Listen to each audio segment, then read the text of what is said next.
The awakening ceremony kicks off right at the awakening plaza. The announcer snaps his fingers and tells everyone to press their hands to that giant stone stele to wake their profession, and one by one, the students step up, only for the results to flop hard. Zhang Tainyu lands a Class 3 blacksmith badge, while Lao Shizi gets slapped with a Class 5 mason. Feng Yong, a blonde young man, snarls at the results and spits that they're total trash, just a bunch of life-type profession garbage. His lackeys practically jump at the chance, gushing that Brother Feng's awakening made him a true glorious sword warrior, an insanely rare main combat class that these poor bumpkins could never dream of reaching. Right then, a young guy with dark hair careened into Fang Yang like it was an accident that couldn't be avoided. One of Feng's lackeys snaps into rage on the spot, barking that the guy must be blind if he thinks he can touch Brother Feng. Lin Han, the dark-haired guy, just blurts out an apology, then admits he's got to rush. Feng Yong locks eyes with him and finally realizes who he is. He lets out a smug scoff when his underling asks if Lin Han's arrogance is really just the swagger of some young master. Feng Yong throws out the young man's real name, and it hits his friends like a ghost from the past, the Lin family who vanished years ago. Then he says it plain: Lin Han, the last survivor of the Lin clan's mutt line. The crowd whispers about how Lin Han used to be a prodigy, but now they call him trash, and Fang Yang bursts out laughing, taunting Lin Han for still chasing big dreams like that's not just a joke. Lin Han tilts his chin up, unshaken. He snaps back that Feng Yong is nothing but a weakling, barking from the sidelines, and then he presses him, asking if that rare profession is supposed to make him special. With a grin that says, "Watch me," Lin Han slams his hand onto the awakening stele. A colossal pillar of light explodes out of the stone, blasting the whole area with blinding power. Stretching across the sky, a glowing outline of a colossal divine creature finally took shape. The whole plaza glows in a blinding golden blaze, pouring out from Lin Han like a living sunrise. Feng Yang's crony blurts out, voice shaking, "Wait, what's going on?" The whole crowd freezes, blinded by a dazzling light they've never seen in their lives. And suddenly, everyone's asking the same wild question: did Lin Han just prove he's a genius? Feng Yang just freezes in disbelief, stunned that this total trash could spark a spectacle this massive. Panic hits him hard, because if Lin Han rises again, he'll end up the joke everyone can't stop laughing at. The steel finally clicks into place, and boom. The result is out a special inherited secret hidden profession, the Beast Master. The crowd's roar dies off fast. Some folks scoff that it's just a Beast Master, calling it a total waste, while everyone else starts asking the same brutal question: is he a genius or still just trash? Feng Yong suddenly erupts in laughter, like a huge weight just got ripped off his chest. He taunts Lin Han with a grin, asks if he really thinks fate flips. Just because he became a Beastmaster, then laughs it off. Beastmasters are only as strong as their beasts. So if Lin Han's beasts are weak, he's still nothing but trash. Feng Yang leans in close and snaps that raising strong beasts will drain a fortune, so where's the money? Then he hits Lin Han with a humiliating demand: crawl between his legs, and Feng Yang will cough up enough cash to contract a mangy mutt. Linen just smirks and clocks that Feng Yong's little brother is basically useless. Unless you count his decent profession, then he thinks a tiger that stays quiet gets mistaken for harmless, and I'd be wasting my temper if I didn't snap back. He tells Feng Yong, don't even bother borrowing money. Money Feng Yong's right here. Why would he waste cash on some other mutt? Then Lin Han whips around and slaps him across the face. Rage explodes in Feng Yong's chest as he roars, "I'll kill that trash right now," and lunges forward, but his punch gets snatched out of the air before it ever lands. Feng Yong gets sent stumbling backward, like the world just knocked the air out of him. That long white-haired beauty is suddenly standing right between them. That woman Bing fires off in pure fury, demanding to know what kind of trash thinks it can insult a student, and she threatens to skin them alive unless they back off and leave. Feng Yong and his lackeys gritted their teeth and backed away. As he turns and starts walking, he mutters to himself that Bai Bing isn't just a teacher, there's more to her than anyone realizes. Later, he realizes her family is a power he can't risk insulting. So he finally backs off and lets Lin Han off the hook for today, swearing he'll settle the score later. Bing whips around to Lin Han, loudly praising him for finally unlocking a hidden profession, and Lin Han can only grin sheepishly, begging his teacher to stop teasing him. She suddenly playfully grabs his ear like it's the best joke in the world. She snaps at him, reminding him he's meant to call her sister after school, then knocks him for having the nerve to slip out to that ceremony. Lin Han yelps, begging Sister Bing to go easy on him. She goes dead serious and warns him that Beastmasters chew through resources like crazy. She shoves a bank card into his hands and tells him flat out his first mission is to get stronger, and he takes it gratefully without hesitation. Lin Han bows low and throws heartfelt thanks at Sister Bing, swearing on his life that he'll repay her one day. She threatens to smash his head in just because he's acting so smug. Later, Lin Han finally slips into his modest apartment building. He barges into his bare, lonely room. Home at last, he drops his shoulders, staring ahead like, okay, what's next? A cocky smirk curls across his face as he decides it's finally time to start showing off. Suddenly, a holographic screen blinks into existence in front of him. Then a notification screams, "Congratulations, host awakening successful. Divine Beast Master System activated." 3 years ago, Lin Han, once the eldest young master of the mighty Lin family, had his whole world ripped apart when a beast tied to destruction tore through his home. Back at home, Lin Han's original self couldn't survive the grief, so he died and left his body behind. That's when I, a transmigrator from another world, slammed into this body, and yeah, I got a system too. But it wouldn't light up until I finished my professional awakening. After 3 brutal years of waiting and praying, the day finally slams into place. Lin Han drops to tears, shaking with pure joy because his very own cheat ability has finally arrived.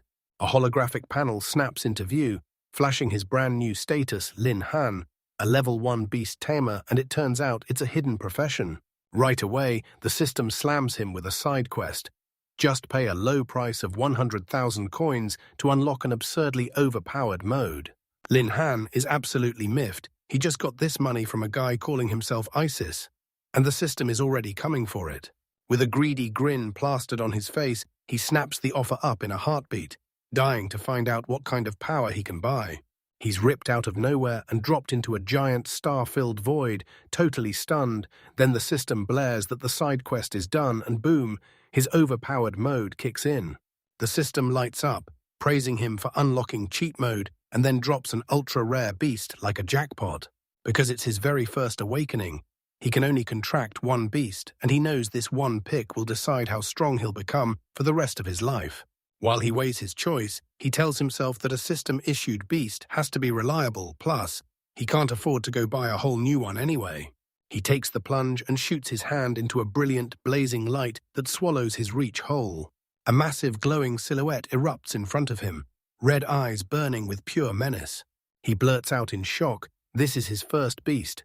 The system fires off a congratulatory message, bragging that he's snagged one of the 10 ferocious primordial monsters, the celestial horned ant.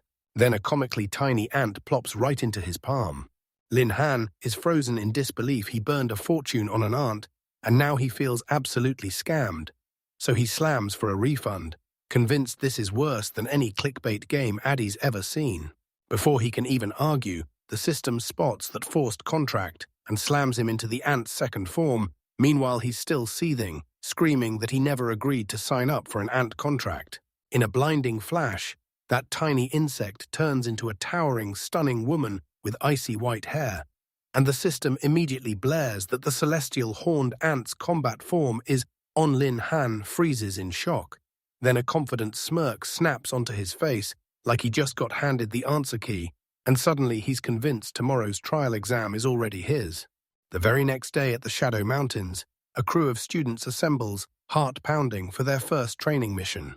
Trial instructor Cao Chong, this huge muscular powerhouse, steps in and tells them he's covering for their usual teacher, because Bing is the one who's taking over. He breaks down the trial step by step, while Lin Han stands there stone calm, his tiny ant perched right on his shoulder. A buddy comes up to him, closing the distance fast.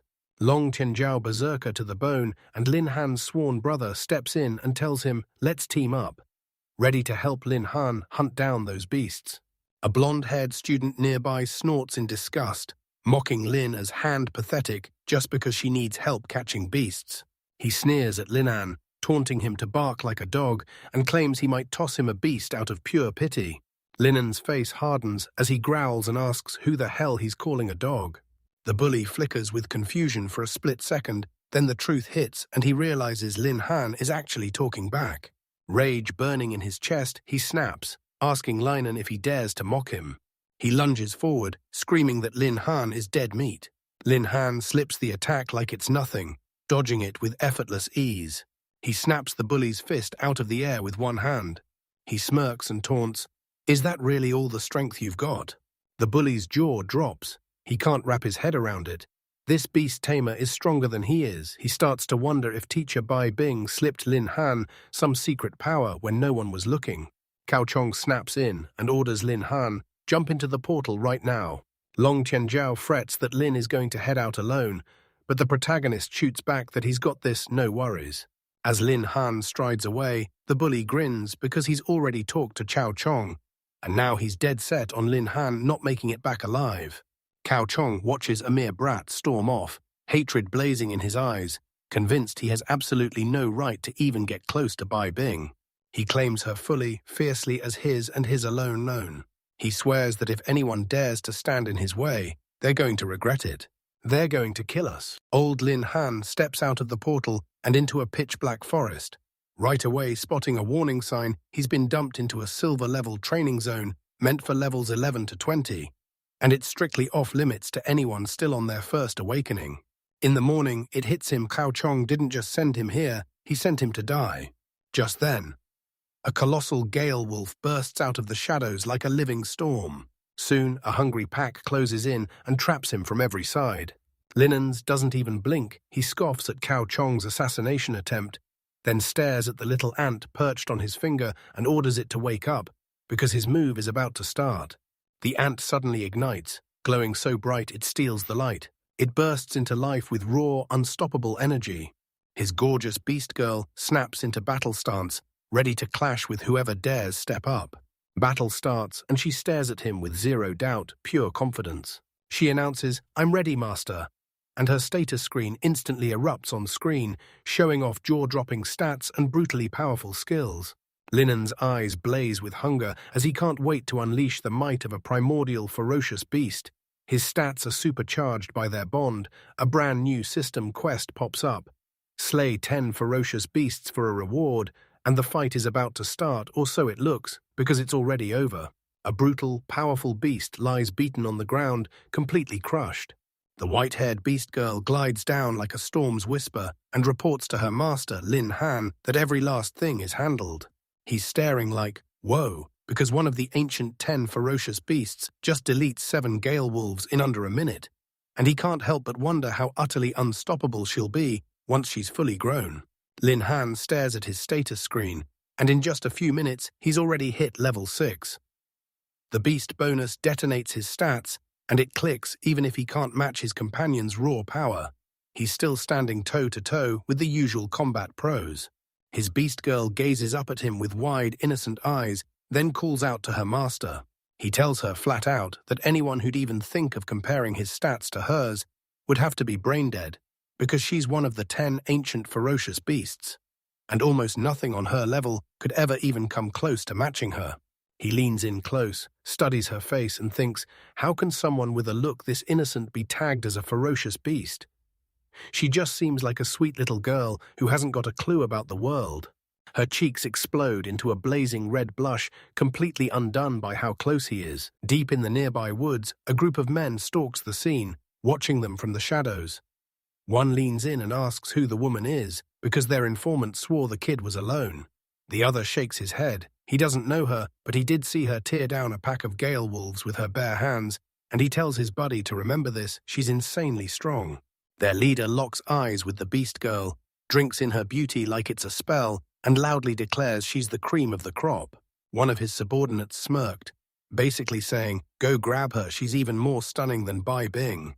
The leader agrees it'd be pointless to just kill her, so he cooks up a cold plan when they all ambush her at once. He'll use the chaos to slip in and kill the kid while she's distracted. He whips around to 2 of his men, frowning as he realizes they're being weirdly silent. In horror, he spots them dead, still pinned there by the beast girl who silently slipped up behind them. Red light flares in her eyes as she bares her teeth and demands whether they're here to hurt her master. The leader freaks out the moment he realizes she just wiped out 2 of his men, silent as a ghost, and now he's certain she's at least level 20.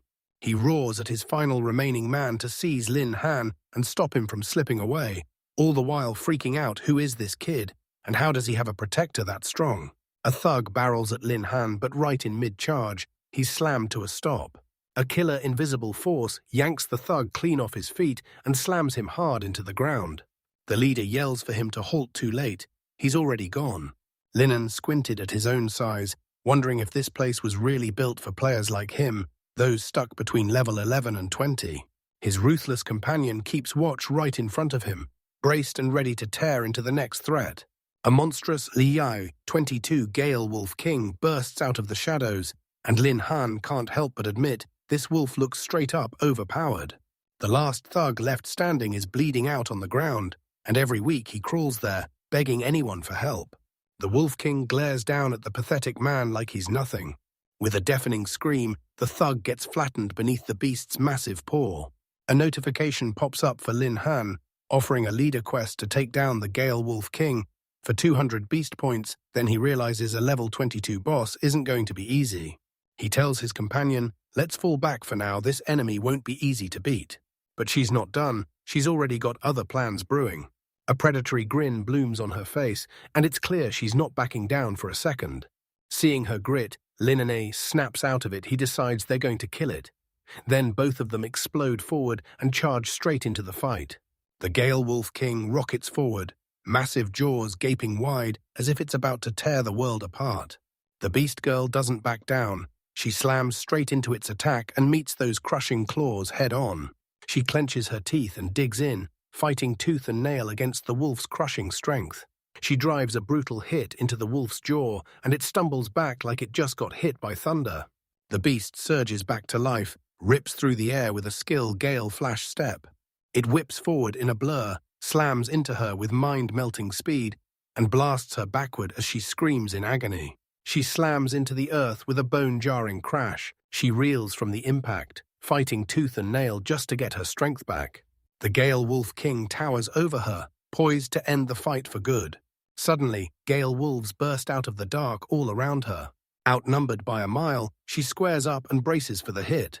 From far away, Lin Han clocks it instantly. This gap is massive, and in a head-on brawl, she can't possibly win. He snarls when he spots the other wolves lurking in the shadows. Then they cowardly strike with surprise sneak attacks instead of stepping up to a real fight. Some of them sneak up behind him to ambush, but he just laughs it off, scoffing, "Do you honestly think a sneak attack will work on me?" He snaps at them for being way too green to handle this. With a wild grin, he thanks them for marching right into his hands. He finally cracked how to kill the Wolf King, and now it's shockingly easy. When he takes a step, a smaller wolf drops instantly, and his quest pops to 9 out of 10 slain beasts. In the blink of an eye, he's suddenly right behind the unsuspecting Gale Wolf King. The beast snaps its head around, and pure shock hits its face like a thunderclap. With one ruthless, decisive slash, Lin Han cuts clean through the boss monster. Blood splashes across the ground as the Gale Wolf King finally drops, finishing his brutal quest to wipe out 10 ferocious beasts. Then boom, the main character and his companion show up right on the cover. Suddenly, the whole scene snaps into a nightmare. One man gets ripped apart by unseen forces and blood erupts everywhere. A system notification roars that his first battle mission is finally over. He wiped out 10 vicious beasts. Then Lin Han grimaces in pain as yet another message stamps it complete, handing him a cool 100 beast points. He screams at his companion to unleash a frenzied strike. Suddenly, his Skyhorn aunt's eyes ignite a terrifying red, and raw power surges around her like lightning. A system window snaps open and tells us 100 beast points got burned to wake her skill. Frenzied strike, an attack that hammers down with 100 of her raw strength as damage. A thunderous burst of raw energy detonates from right where she stands. A towering ethereal white wolf, the one everyone's aiming at, stares on, completely baffled, as the berserk assault erupts into a violent storm of energy slashes, all crashing into the giant wolf at once. The Skyhorn Ant Girl radiates with mind-blowing power, channeling a truly devastating attack. She digs back in and keeps gathering strength, building herself back up for what comes next. With a savage roar, she finally blasts into her full power. The attack tears through the air, and the Skyhorn Ant Girl watches from behind, frozen in shock. The Gale Wolf King gets slammed head-on, and a brutal gore-filled explosion erupts everywhere. That massive wolf crumples to the ground, finally defeated and right. Then a new system message explodes on screen. The boss mission to take down the Gale Wolf King is complete, awarding Lin Han 200 beast points and 1,500 EXP. The two men who'd ambushed him just stare, stunned out of their minds, because at their level it's impossible, yet the level 22 Wolf King got wiped out in an instant. The Skyhorn Ant Girl smirks like trouble, taunting that this right here is the real ferocious beast. She swivels toward Lin Han and fires off a question. What's up with the system notifications? The system straight up tells Lin Han, slay the Gale Wolf and you'll get a common weapon, but beat the Gale Wolf King and you'll unlock an exclusive drop, so he snatches every last piece of loot.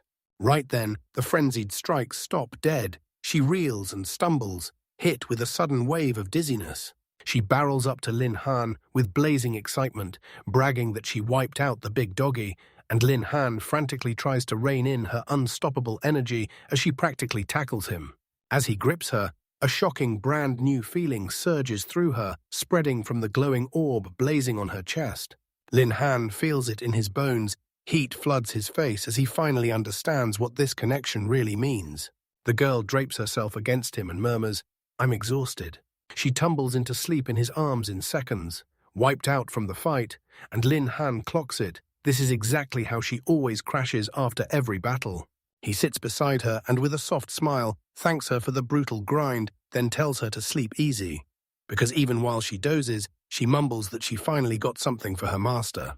Later, Linen ends up alone, staring in awe as monsters rain down loot like it's ripped straight out of the video games from his past life. He raises a holographic screen and brings up every item he just received. Lin Han's jaw drops at his first pick, a silver-quality Wolf Fang grip, a rare Wolf King exclusive drop that demands level 22, then cranks up his strength and agility, and even flips on a passive frenzy state the moment he gets hurt. And honestly, his luck feels unreal. He figures this one will fetch a solid price, and the second item is a bronze ice staff that cranks up magic power and might even freeze whoever it hits. Lin Han plots to keep hunting and grabbing gear to sell for cash the second he's back on his feet. He decides to check his own status, and the result hits like a punch to the gut, because the system screams that his level is capped at 10 and basically bars him from leveling up again until he finishes his job advancement. He couldn't believe it. Slaying just one Wolf King was enough to shoot his experience points straight to max. Looks like his whole plan to grind levels and hunt gear is suddenly pointless. Right before he leaves, he decides he's got one last thing to do: sit down with the two surviving assassins and pry out who hired them. A smirk curls on Lin Han's lips, and you can tell right then and there things are about to explode into something way more interesting. Under the full moon's glow, hours slip by in the blink of an eye. A medic squad huddles by the portal, bracing for the moment the students crawl back from that trial. Cao Chong, with that sharp goatee, strides up to the team and barks at them to get ready because they're about to treat the students. With a chilling grin, he says not everyone will make it back. Some people won't be so lucky. Just then, the elegant teacher Bai sweeps in, and the crowd freezes. Everyone thought she was tied up somewhere else.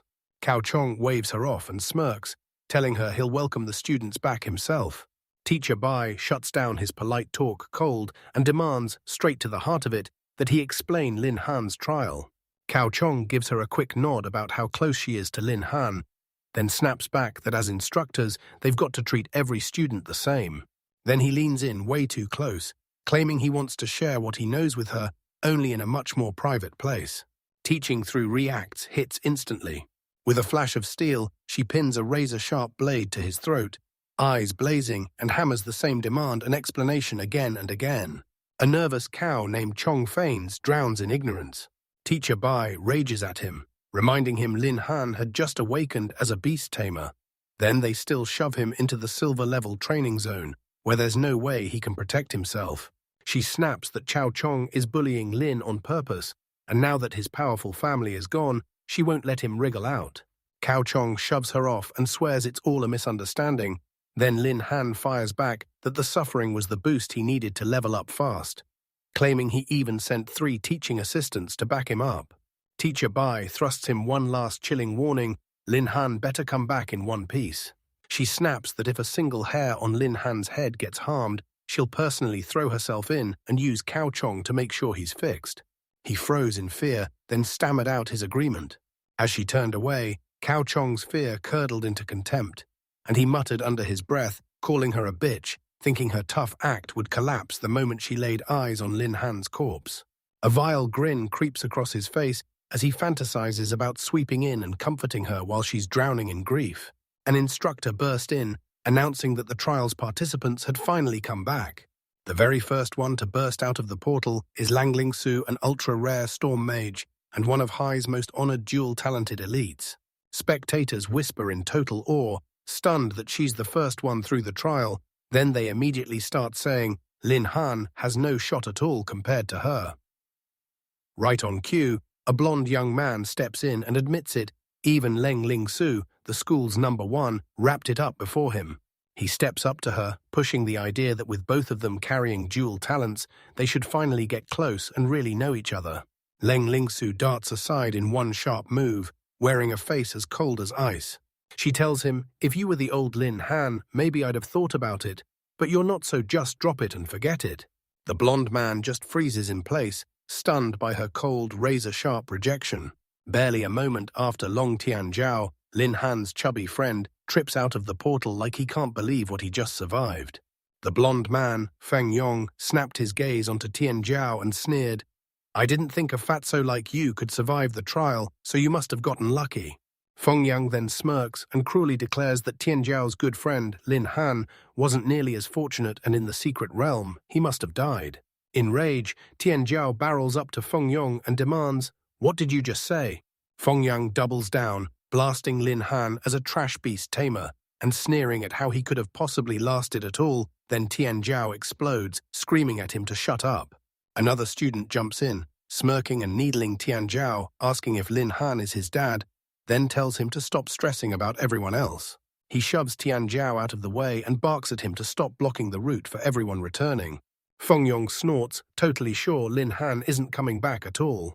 An hour drifts by, and only a handful of students crowd in.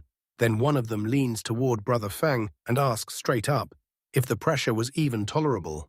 Long Tianjihao fidgets in anxious silence, staring at the door and wondering why everyone's back but his friend still hasn't shown up. One of Feng Yong's lackeys smirks, saying it's obvious Lin Han died on the inside.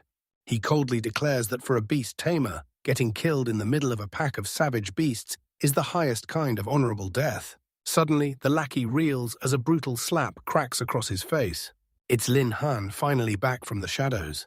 He shrugs and admits he's lost count of the days, then asks when school turned into a zoo full of noisy dogs. Tianjiao's face instantly brightens with relief as he blurts, Little Lin. Tianjiao bolts over to his friend, admitting that the little brat had him terrified out of his mind. In the background, the instructor clenched his jaw and stared on, his face grim as he tried to piece together what went wrong. He'd sent 3 guys to take out Lin Han, yet somehow that useless clown came back safe and sound. Instructor Cao flashes a fake smile, convinced Lin Han just got lucky this time, but he swears he won't let Lin Han off that easy again. Fang Yong lets out a scoff, basically asking how a beast tamer with no pets could have possibly survived. Then he smugly decides Lin Han must have been hiding in a corner the whole time. Tianjiao charges in to shield his friend on the spot, then fires back at Feng Yong. Does he honestly think everyone's a coward? Lin Han calmly plants a hand on his friend's shoulder, tells him to breathe and not worry, and promises they'll find out soon enough whether he's really a coward. Feng Yang keeps firing off taunts, sneering that Lin Han is a worthless beast tamer who's probably been trembling in the mountains for way too long. Lin Han calmly leans in and asks Feng Yong, "So you done barking yet?" Feng Yang clenches his jaw and glares back, stung by the insult, while Lin Han presses on, saying Feng Yang's skills are so pathetic he doesn't even deserve to wipe his beast's shoes. Fuming, Feng Yang dures Lin Han into a bet whoever has the higher level wins. If Feng Yang wins, Lin Han has to kneel and call him grandpa, but if Lin Han pulls it off, Feng Yang hands over 100,000 coins. Lin Han doesn't hesitate, he agrees on the spot, and he even promises to slam Feng Yang's face straight into the Earth's core. Tianzhao scrambles to stop him, warning him not to get reckless while the instructor is still watching. Lin Han turns to Instructor Cao and bluntly asks him to back off. This is between him and Feng Yang. The instructor nods and says, "You made the bet, so you've got to follow through. Integrity is the most important thing at first, highs." Lin Han clocks the instructor's slick, familiar scheme and instantly realizes he's being set up. Instructor Cao snaps, "Since the bet's already locked in, we're starting now, go." Tianzhao strides forward first, and in an instant you see it, he's a level 2 berserker. Feng Yang scoffs that level 2 isn't worth bragging about, then smugly flashes his own number level 3 because he's a greatsword warrior, a rare profession. The crowd erupts in loud gasps, staring in pure awe. Tianzhao wore pure worry on his face, straight up admitting he'd been careless and that he never saw it coming, that Feng Yang would already hit level 3. Feng Yang jeers at them, smugly saying that if Tianzhao's just level 2, then there's absolutely no way Lin Han, the useless one, could have climbed any higher. He gloats that they'd better both get ready to kneel and shout that he's their grandpa. Tianzhao snaps at him to quit bragging, but Lin Han stays cool and quietly reins him in. He leans in and reassures his panicked friend, saying Feng Yong's power doesn't even impress him in the slightest. Lin Han scoffs at the thought of being stuck at level 3. He straight up says that even if he fell a level and had to rebuild from zero, he'd still be way ahead of Feng Yong. A surge of raw power blasts out of him the moment his status flashes level 10 beast Tamed. Every single person in the crowd, including Feng Yong and Instructor Cao, froze in total disbelief, mouths hanging open as they stared at level 10 like it was impossible. A notification popped up, and it basically declared, loud and clear, that Linen had hit level 10 as a beast tamer. Feng Yang just froze in total disbelief, stunned that a worthless beast tamer somehow shot up to level 10 this fast. He jabbed a accusing finger at Lin Han and screamed that even the school's top student, Leng Lingsu, couldn't pull off something like this, so he was sure something was rotten, insisted Lin Han had cheated, and his lackeys immediately piled on, shouting, "Yeah, that's it." That blue screen lit up, glowing like a bully, flashing the plain truth back at their accusations LV10. Linen just smiled and asked, "So if you can't do it, does that mean it's impossible for everyone?" Then he leaned in and tossed out the real clue. Ever heard of a hidden class? He strode forward like he owned the moment. Lord spun his focus to Instructor Cao, and Linhan flashed a reminder, "Remember, you promised I'd get to watch our bet." Now that Linhan had won, he smiled politely and asked Cao to help make sure Feng Yang couldn't weasel out of their deal. With a sharp, sarcastic grin, he said his rapid leveling was all thanks to the teaching assistants who went above and beyond to shield him, and then he told Instructor Cao to pass along his respect. Instructor Cao's face twisted grim, like he'd just caught the real message. Lin Han felt it instantly. Cao knew his move was coming, and that's why his men were already hunting him down. Lin Han couldn't breathe easy, because if Chao's squad got caught, they'd be turned into weapons against him. He clenched his teeth, replaying every ounce of effort that crushed him to reach this spot, because no way was he letting some brat torch everything right now. Now dark resolve burned in his eyes. He swore this kid was done for good, and he was making it happen today. From afar, Leng Lingshu, the Academy's ex-number-1 genius, stared in disbelief, shocked that Lin Han had truly hit level 10.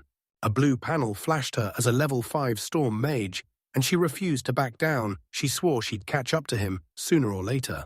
Silver-haired AI Bing slammed onto the scene, and one of Feng Yong's friends blurted, "Why are you even here?"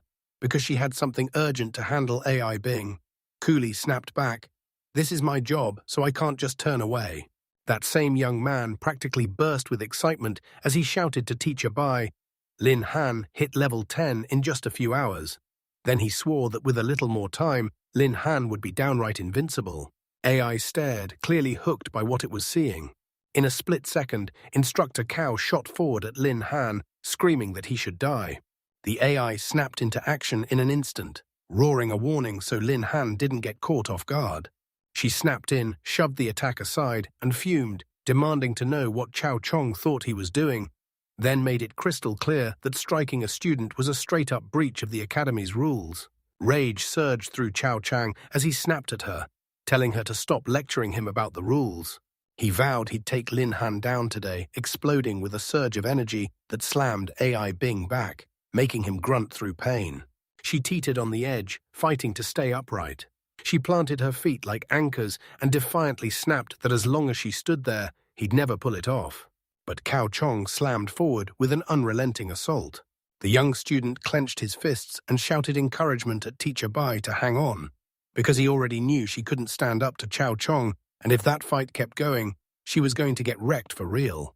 Cao Chong's face twisted with rage as he screamed at Ai Bing for daring to defend Lin Han, swearing that every sincere feeling he'd ever poured into her had turned into nothing but a total waste. He crushed her back with his strength, choked her by the throat, and snarled that he'd collect some interest first. He pulled his fist back, ready to swing at a defenseless woman. A vicious punch smashed right into her stomach, and a sharp cry ripped out of her mouth. The impact center got blasted, and everything flew backward. Lin Han lunged in and caught her before she even hit the floor, firing off, "You okay?" And she barely managed to whisper, "I'm fine." He carefully lowered her to the ground, then squared up to the instructor and shot off a sarcastic question. How did that level 10 flying kick taste? And warned him that if he couldn't come up with a decent explanation for that sneak attack, he'd be forced to feel the wrath of a level 10 beast tamer all over again. Cao Chong sneered, swearing he knew the exact way Lin Han hit level 10. He'd sent 3 level 15 teaching assistants to trail him, and none of them ever came back. Feng Yang's crew, and he stared at Lin Han with savage rage, swearing he'd killed them just to turn their lives into experience points. Cao Chong snapped that Lin Han was too ruthless and cruel for their academy, then declared he'd drag him to justice right then and there. Just as he wrapped up his speech, a dead body dropped out of nowhere and hit the ground behind him with a brutal thud. Lin Han stayed calm and asked if this was the teaching assistant Cao Chong had been talking about. The instructor froze in horror, staring at the lifeless body of his subordinate, shocked at what he'd found. A chilling thought hit him. If one Hao was dead, the other 2 had to be gone too. A sinister grin crawled onto Cao Chong's face. Perfect, he thought. The dead can't talk. With the fallen student's body sprawled at his feet, Instructor Cao Chong jabbed a finger at Lin Han, accusing him like it was already a crime scene. He pointed at his own body as proof and said Linen had no argument left yet. Linen didn't even flinch. He calmly said he wasn't looking to argue, he'd just found someone who died in the Shadow Mountains, and he'd taken the body out with care. Then he stared down at the dead man and sneered that unlike the one who tossed his own underlings to their deaths and then brazenly denied it, this poor guy was nothing but a pathetic pawn. Lin Han railed that even in death, the man was still being exploited. Placing a hand on the dead man's chest, Lin Han leaned in and told him, "If you're still bitter, don't come after me, haunt the one who killed you." That last remark detonated rage inside Cao Chong. He shot forward, roaring that he'd snap every one of Lin Han's limbs just to see if he'd still have the nerve to talk nonsense. An elder blared for Cao Chong to stop dead, then snapped a warning to Lin Han, "Be careful." Lin Han mocked the attacker, daring him to admit that Cao Chong must have snapped out of shame because his dirty tricks were about to be ripped wide open. Then Lin Han let the question hang in the air. Who in their right mind would have expected an instructor to actually send people to hurt his own student? Cao Chong roared that he was coming for revenge, then drove his fist forward, but Lin Han snapped aside, staring like, "Is this really justice, or are you just trying to shut someone up?"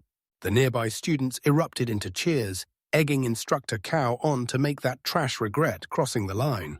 Cao Seung tore into them with a relentless barrage of attacks, but to Lin Han's shock, he slipped out of every single punch like it was nothing, while the instructor stared in disbelief, unable to figure out how this trash could dodge what even a level 20 combat student couldn't pull off. Lin Yan already knew the truth. Cao Chang's power was on a whole different level, and if he stepped into a straight fistfight, he'd be finished before it even started.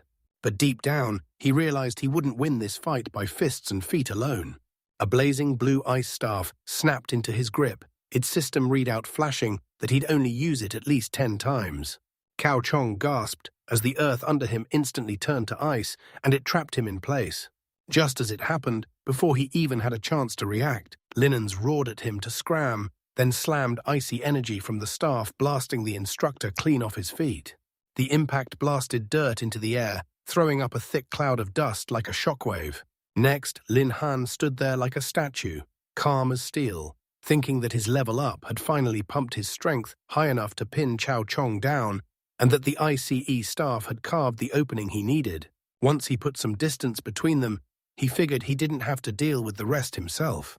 He admitted his own stats were probably still a little lower than Cao Chong's, but once Yi stepped into the fight, with that thought, a crushing wave of power exploded from his side. Yi burst onto the scene, her red eyes blazing as she declared Cao Chong had no choice but to eat a brutal beating. Yi's stats burst across the air, and right there everyone saw it. She was a level 13 Skyhorn ant with power that felt unreal, while Cao Chong stared in shock as Yi roared that anyone who dared hurt her master would face her wrath. It should be taken down forever. She slammed a towering wave of destructive energy straight at the instructor, who could only stand there, stunned. The blast hit so hard, it knocked everything on its head. Cao Chong got slammed straight on, and the impact hurled him flying through the air like a missile. The crowd couldn't even process what they were seeing. Someone was yelling that Lin Han was a total legend for hiding someone this powerful, while another woman was staring and asking who she really was. They stared in shock as Instructor Cao got blasted away, and all they could do was turn to each other like, "What the heck just happened?" You burst out a fierce, triumphant roar that shook everything. More than panic hit Lin Han hard, and he blurted for Yi to rush back at once. He had to slam the brakes on the chaos fast. He kept Yi's identity as an ancient, ferocious beast locked away as a deadly secret, so he ordered her to retreat for now. The moment Yi heard her master's voice, her ferocity vanished like smoke. She glided over and wrapped him in a hug, then cooed, "Was I a good girl for stopping when you told me to?" Lin Han awkwardly ruffled her hair, praising her sweet good girl act, then told her to swap back into an ant first, and she beamed and followed his orders right away. With a blinding flash, she snapped back into a tiny glowing creature. The tiny ant immediately zoomed back into Lin Han's palm. Instructor Cao, overflowing with fury, jabs a shaking finger at Lin Han and blasts him with accusations he claims Lin Han didn't just kill the teaching assistant, but also teamed up with outsiders to come after him. As he rants, he realizes the woman from earlier has vanished, then shrugs it off and locks his full attention on Lin Han. Red lightning snaps and crackles around Cao's body as he roars that a morally rotten student like Lin Han needs to be punished no mercy. Energy surges through him, his muscles ballooning as he gets ready to smash in with a strike. But Lin Han stays ice cold, calmly lifting a hand and telling him to wait. Before Cao could unleash his attack, a figure draped in brilliant blue energy slammed into his path, and a commanding voice boomed, ordering Instructor Cao to stop accusing students until the issue was fully investigated. Cao's rage flips into pure shock the second he recognizes the newcomer. He stammers, blurting out why the man is even here. It's Sikong Chang, the dean of Yezhong Academy, ranked level 56, refining master, and a demon who sits at number 1. Cao swallows his panic and lunges into persuasion, pointing straight at Lin Han as he snarls that the scoundrel killed the teaching assistant because he needs that level up. Cao fires back with pure fury, swearing that when he tried to drag Lin Han to justice, Lin Han turned around and tried to kill him, and he's convinced a villain this dangerous has to be punished hard. He whips his arm at the crowd, insisting the witnesses and the physical proof are right here. Then he pleads with the dean to hand down a verdict and execute Lin Hanna on the spot. Linen scoffs at the accusations like they're pure nonsense, then shoots back coolly, "Do you really think I'd bend over backwards just to waste all this time proving your slander wrong?" The dean locks onto Lin Han like he's got a secret. And Lin Han grins, of course he does, and urges the dean to start by checking the teaching assistant's cause of death. The dean nods and strides forward, leaning in to inspect the corpse, and when he raises his hand, a cold blue aura spills out as he studies the wounds. He snaps to the truth fast. His chest bones are smashed to pieces, and his organs are ruptured beyond saving, and he can only think one terrifying thing: this looks exactly like the savage work of a giant, ferocious beast. Cao pounced on that idea right away, insisting that even if the beast landed the killing blow, Lin Han had to be behind it somehow, because how else could Lin Han have dragged the corpse back? Linen smirks and says Cao is way too good at pinning blame. Then he adds, It's a shame Cow isn't some kind of mess sergeant, because that logic is downright ridiculous. Linan just hauled the teaching assistant back, and the second Cow gets a chance, he's already insisting loud and clear that Linan was the killer. Miller and Lin Han grin and flip the accusation maybe Chow hired that assistant to kill him, only for the guy to mess up so badly that a savage beast ripped him apart instead. Chow explodes in fury, bellowing that it's total nonsense and claiming he'd never touch something like that. Right then, a white-haired woman steps up and fires straight at the dean, saying, "Instructor Cow sent Lin Han into a leveling zone way too dangerous for his level, which reeks of an ugly plan to hurt a student." Then she turns up the heat, admitting she doesn't buy his story about sending an assistant for protection one bit. Cow panics and shouts to the dean that he's been wronged, demanding an explanation for how an instructor like him could ever hurt a student, calling her accusations straight-up slander. He screams that it's nothing but Lin Han's one-sided tale and insists there's zero proof to back it up. The dean glares at Lin Han, warning that calling out an instructor is no joke, then presses him for proof. Cow smirks to himself, already sure the people he sent are dead, so there's no one left to testify. Even if they were still breathing, he can't shake the thought they'd never back Lin Han up when he comes to accuse him. Lin Han calmly tells them he doesn't go around wrongly accusing people. It's not something he does. He says it with total confidence because, yeah, he already has the proof. He flicks his hand and boom, 2 twisting portals slam open, dropping 2 unconscious men onto the ground. Lin Han says that when the incident hit, 3 people were tailing him in secret until they got unlucky and ran straight into the Gale Wolf King. 1 teaching assistant was killed on the spot, and only then did Lin Han finally jump in, slay the beast, and pull the other 2 to safety. He glares at Cow, demanding answers. Why would the instructor send 3 people to quietly watch him? Lin Han whips 2 now awake men with a brutal kick and orders them to spill whatever answer they've got. The men fold instantly, one yelling that he'll talk, and he blurts it out. Instructor Cow set them up to keep tabs on Lin Han, and if it came to it, stage a fake death with the claws of a brutal beast. The other guy jumps in right after, backing up. Every word was Cow's plan, then pleads for them to stop whatever they're trapped in. As they come clean, tiny black creatures start crawling all over them. Lin Han steps in and says the wild is crawling with ant-like monsters that follow a ruthless pecking order. He flicks his hand forward and a faint purple glow spills out, like magic trying to wake up. With a sinister grin, he boasts that he wields an ancient, savage ant sound, so he can use it to pry open confessions with terrifying ease. The dean whips his gaze to the stunned instructor, keeps his voice dangerously calm, and coldly asks whether he shouldn't be giving him an explanation. Realizing he's been caught, Cow explodes in curses at the 2 fools who blurted everything out then. In desperation, he lunges forward. A skeletal hand suddenly claws its way into his vision. But before he can even move, the dean strikes blue lightning explodes from his body, twisting into ghostly claws that rocket straight at Cow. Lightning crashes over Cow and traps him completely, and the dean's voice rings out as an academy instructor who plotted against a student. Chow has shattered the academy's very principles. Lightning snaps across the dean's hard face as he tells Cow to brace himself for the punishment he's earned. Everything finally gets settled. The dean tells Lin Han it's all settled and they can finally go. Then a white-haired woman steps up, says he must be worn out from the trial, and offers to drive him home in her car. The 2 of them stride off side by side, leaving the scene behind. As they walk, the woman keeps staring at Lin Han like he's a mystery worth uncovering, and she blurts out straight to his face, "So you really killed that Gale Wolf King?" Leng Lingsu, the girl with light blue hair, shuffles back a step, eyes blazing, as she squares up to the protagonist, Lin Han. She doesn't waste a second, she goes straight for it, demanding to know how he managed to kill the Windwolf King. Lin Han sits there, calm as ice, but her eyes are locked as she weighs your question. He tells her straight up her job isn't built for melee brawling classes, she should lean hard into long-range attacks instead. He figures out she can't take on the Windwolf King head-on, no way, unless someone's there to draw its fire. The only explanation he can stick with is this: she's trapped, chained to some terrifying, powerful beast. Startled by how spot on his judgment is, Leng Lingshu leans in close and dares him to fight because she's dying to see his powers firsthand. She practically begs for a simulated fight, anything to put his skills to the test. Lin Han snaps to himself that this isn't the moment for something like that. He's secretly delighted, realizing Leng Lingsu looks icy and untouchable. But under that calm face, he's got the curious, wide-eyed personality of a baby. To calm things down, he slowly reaches out and rests his hand on her arm.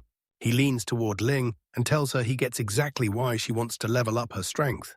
Instead of picking a fight, he tells her to take everything from that recent trial and sum it up. Their teacher, Bai, the woman with short white hair, watches them like she's seeing everything.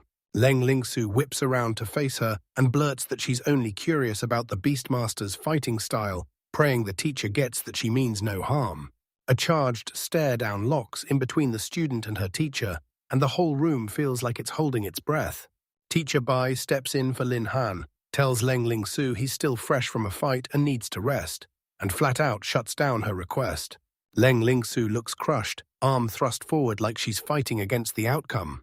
Spotting his opening, Lin Han breaks into a grin and waves goodbye as he makes his escape. He walks up to his teacher and spills that he's wiped out from today's practice, then asks if they can finally disband. Teacher Bai locks eyes with him, and that sharp, disapproving glare practically cuts through the air. Lin Han lets out a shaky laugh, then blurts out something about how great the weather is, anything to dodge the conversation. Teacher Bai is boiling with rage, staring at Lin Han like, who are these women? Because first some mystery woman showed up, and now Leng Lingsu is right there too. She flicks her eyes away for a second, thinking, when did Zaya Ohan turn into a total playboy? Then she snaps that idea shut fast, because it's none of her business and they don't mean anything to each other. She announces, since it's all settled, I'm leaving first, now be careful on the way back. Right when Lin Han thinks he's finally free, Leng Lingsu shows up out of nowhere and slams the brakes on him again. Again, she won't let it go, she demands an answer, and he just stammers, blurting that he's exhausted and insisting they can tackle it later. After what felt like forever, she finally nods yes, then she slaps a reminder in his face. Don't you dare forget your promise. And just as she starts to walk away, Lin Han lets out a breath of relief, thinking the little ancestor finally vanished. Then his stomach drops when he realizes Sister Bing, the one people say is Teacher Bai, looked furious. He can't help but wonder if it's all because he secretly joined the training himself. He chucks that thought aside, refuses to linger on it, because right now he's got way bigger problems to tackle. The story snaps to a slick new building lit up by a glowing sign that screams Shadow Mountains Exchange. At 446-453, it's a modern spot with a huge arched window staring right back at you. Inside, Lin Han paces his thoughts as a plan clicks. Selling the 2 pieces of equipment he snagged won't just keep him afloat, it'll also help him pay back the money he borrowed from Sister Bing.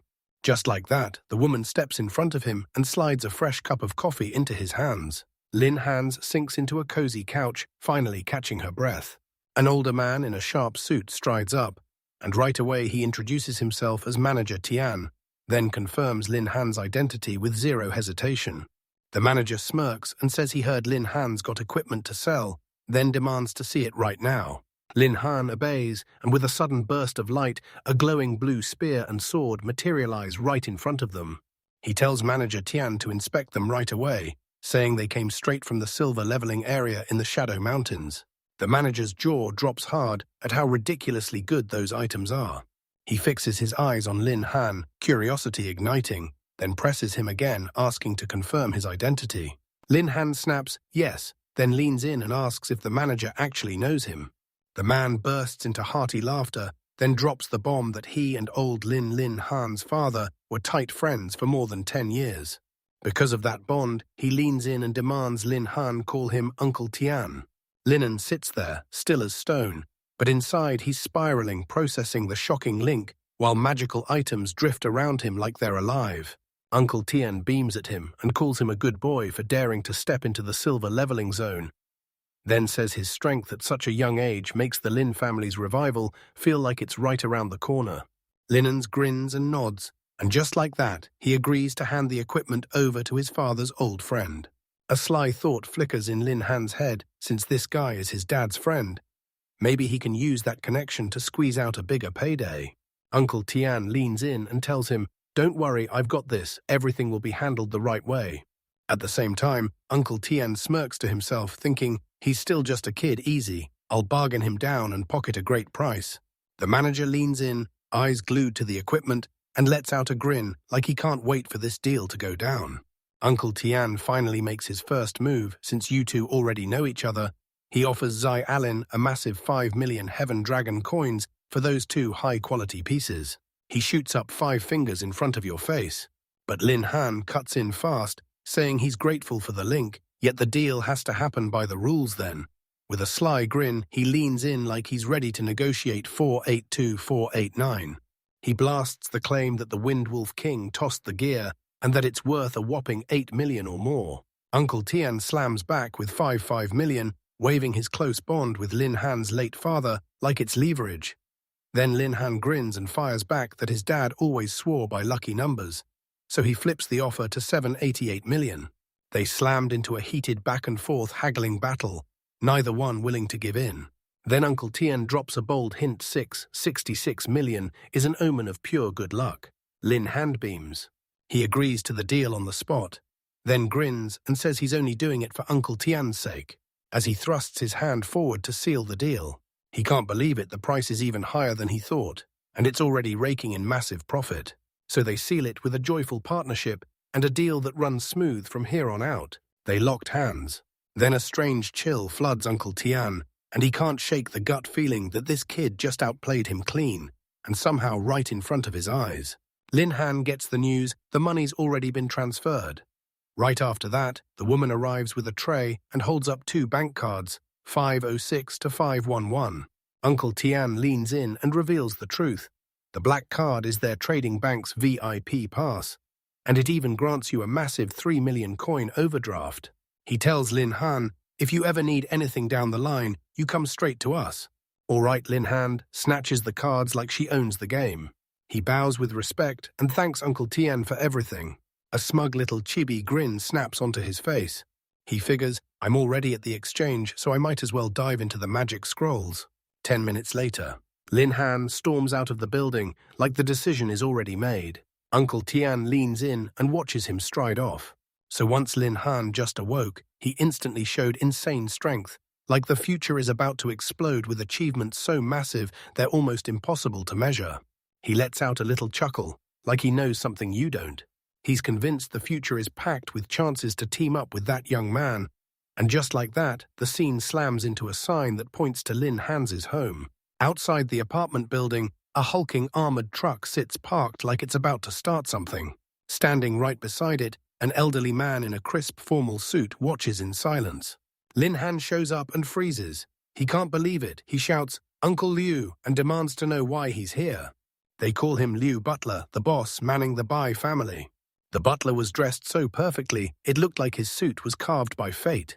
He greets the protagonist with stiff politeness, like it's finally time to address the fact that it's been ages. Lin Han stares, shocked that his family's fall is still fresh in people's minds, and he demands to know why the butler shows up now right when 538-540. A man in a razor-sharp suit steps forward and says he's been waiting for answers about what's happening to the Lin family today. Lin Han just smirks, confident as ever, like he already knows how this ends. Butler Liu of the Bai family leans in and tells everyone that, for Lin Han's sake, Miss Bai Bing personally led a whole team straight into a diamond-level secret realm. There, she hauled a void beast in just to do it for him. The butler sweeps his hand toward a massive armored truck, eavesdropping from the shadows. And Lin Han realizes it all comes down to those reckless missteps because of them. The family master shuts her down and orders her to stay home, so the butler has no choice but to deliver the beast himself. He can't shake the thought even Dean Sikong Chang wouldn't dare step into a diamond-level secret realm that easily. He can't stop thinking about how even Dean Sikong Chang wouldn't step into a diamond-level secret realm that casually. He lunges for the truck's door, or proves to him that she'd go to any lengths for him. He reaches for the door, but the butler slams the moment to a halt, saying the master of the Bai family has a message waiting just for him. The butler tells everyone straight up that the Bai family has poured everything they had into taking care of Lin Han. If he takes this void beast, then starting right now, their paths are cut and they'll never have anything to do with each other again. Then he coldly snaps at Lin Han to stop pestering their young lady. The butler's expression hardens into a stone-cold mask of scorn. Lin Han's face snaps into total shock the second he sees the ultimatum. He speaks up to the man, stops mid-word, and snaps into the proper tone, switching from Uncle Liu to the formal Butler Liu. He snaps his gaze away and his expression hardens like steel. He tells the butler, "I see your kindness, but I'm not tied to the B family in any way." He leans in and reminds the butler that when the Lin family crashed into disaster, he never begged them for a thing, and that truth still hasn't changed. He snaps at the butler to drag the void beast back. Linen just needs to pass the message straight to the B family master, and he doesn't need their help or anyone else's for a second. The butler just watches as he turns and walks off. Lin Han's face hardens with grim, unstoppable determination. The butler smirks and shoots a sly remark. Young Master Lin's got backbone, that's for sure. But his face twists into something downright menacing. He basically declares, nobody gets to say no whatever the Bio family decides to give. They're getting it. He straight up declares that if the Bai family decides to give you something, nobody can refuse. A brutal surge of power rips out of him. He sprinted after the departing Lin Han. The butler barks that if Lin Han wants to refuse, he better size up his own strength first. Lin Han is about to get slammed by pure energy. His eyes suddenly ignited with a blazing red glow. A brutal, powerful aura bursts out of him like a thunderclap. He burst in, sending the butler into instant shock. As the pressure gets smashed back into him, he grunts hard like it just knocked the air out of his lungs. Lin Han towers in a blazing red aura, his eyes burning bright with pure, unshakable intensity. The butler gets yanked backward, utterly stunned, like he can't even make sense of what's happening. He fights back against a power that feels like it's crushing the world. His thoughts spun out of control. He's convinced Lin Han is nothing but a useless beast tamer, so why is fear suddenly gripping him tight? He tries to convince himself he can't possibly be brought down by some mere kid. Suddenly, the pressure drops away, and Lin Han spins around, casually flicking a credit card straight at the butler. Told him, take it.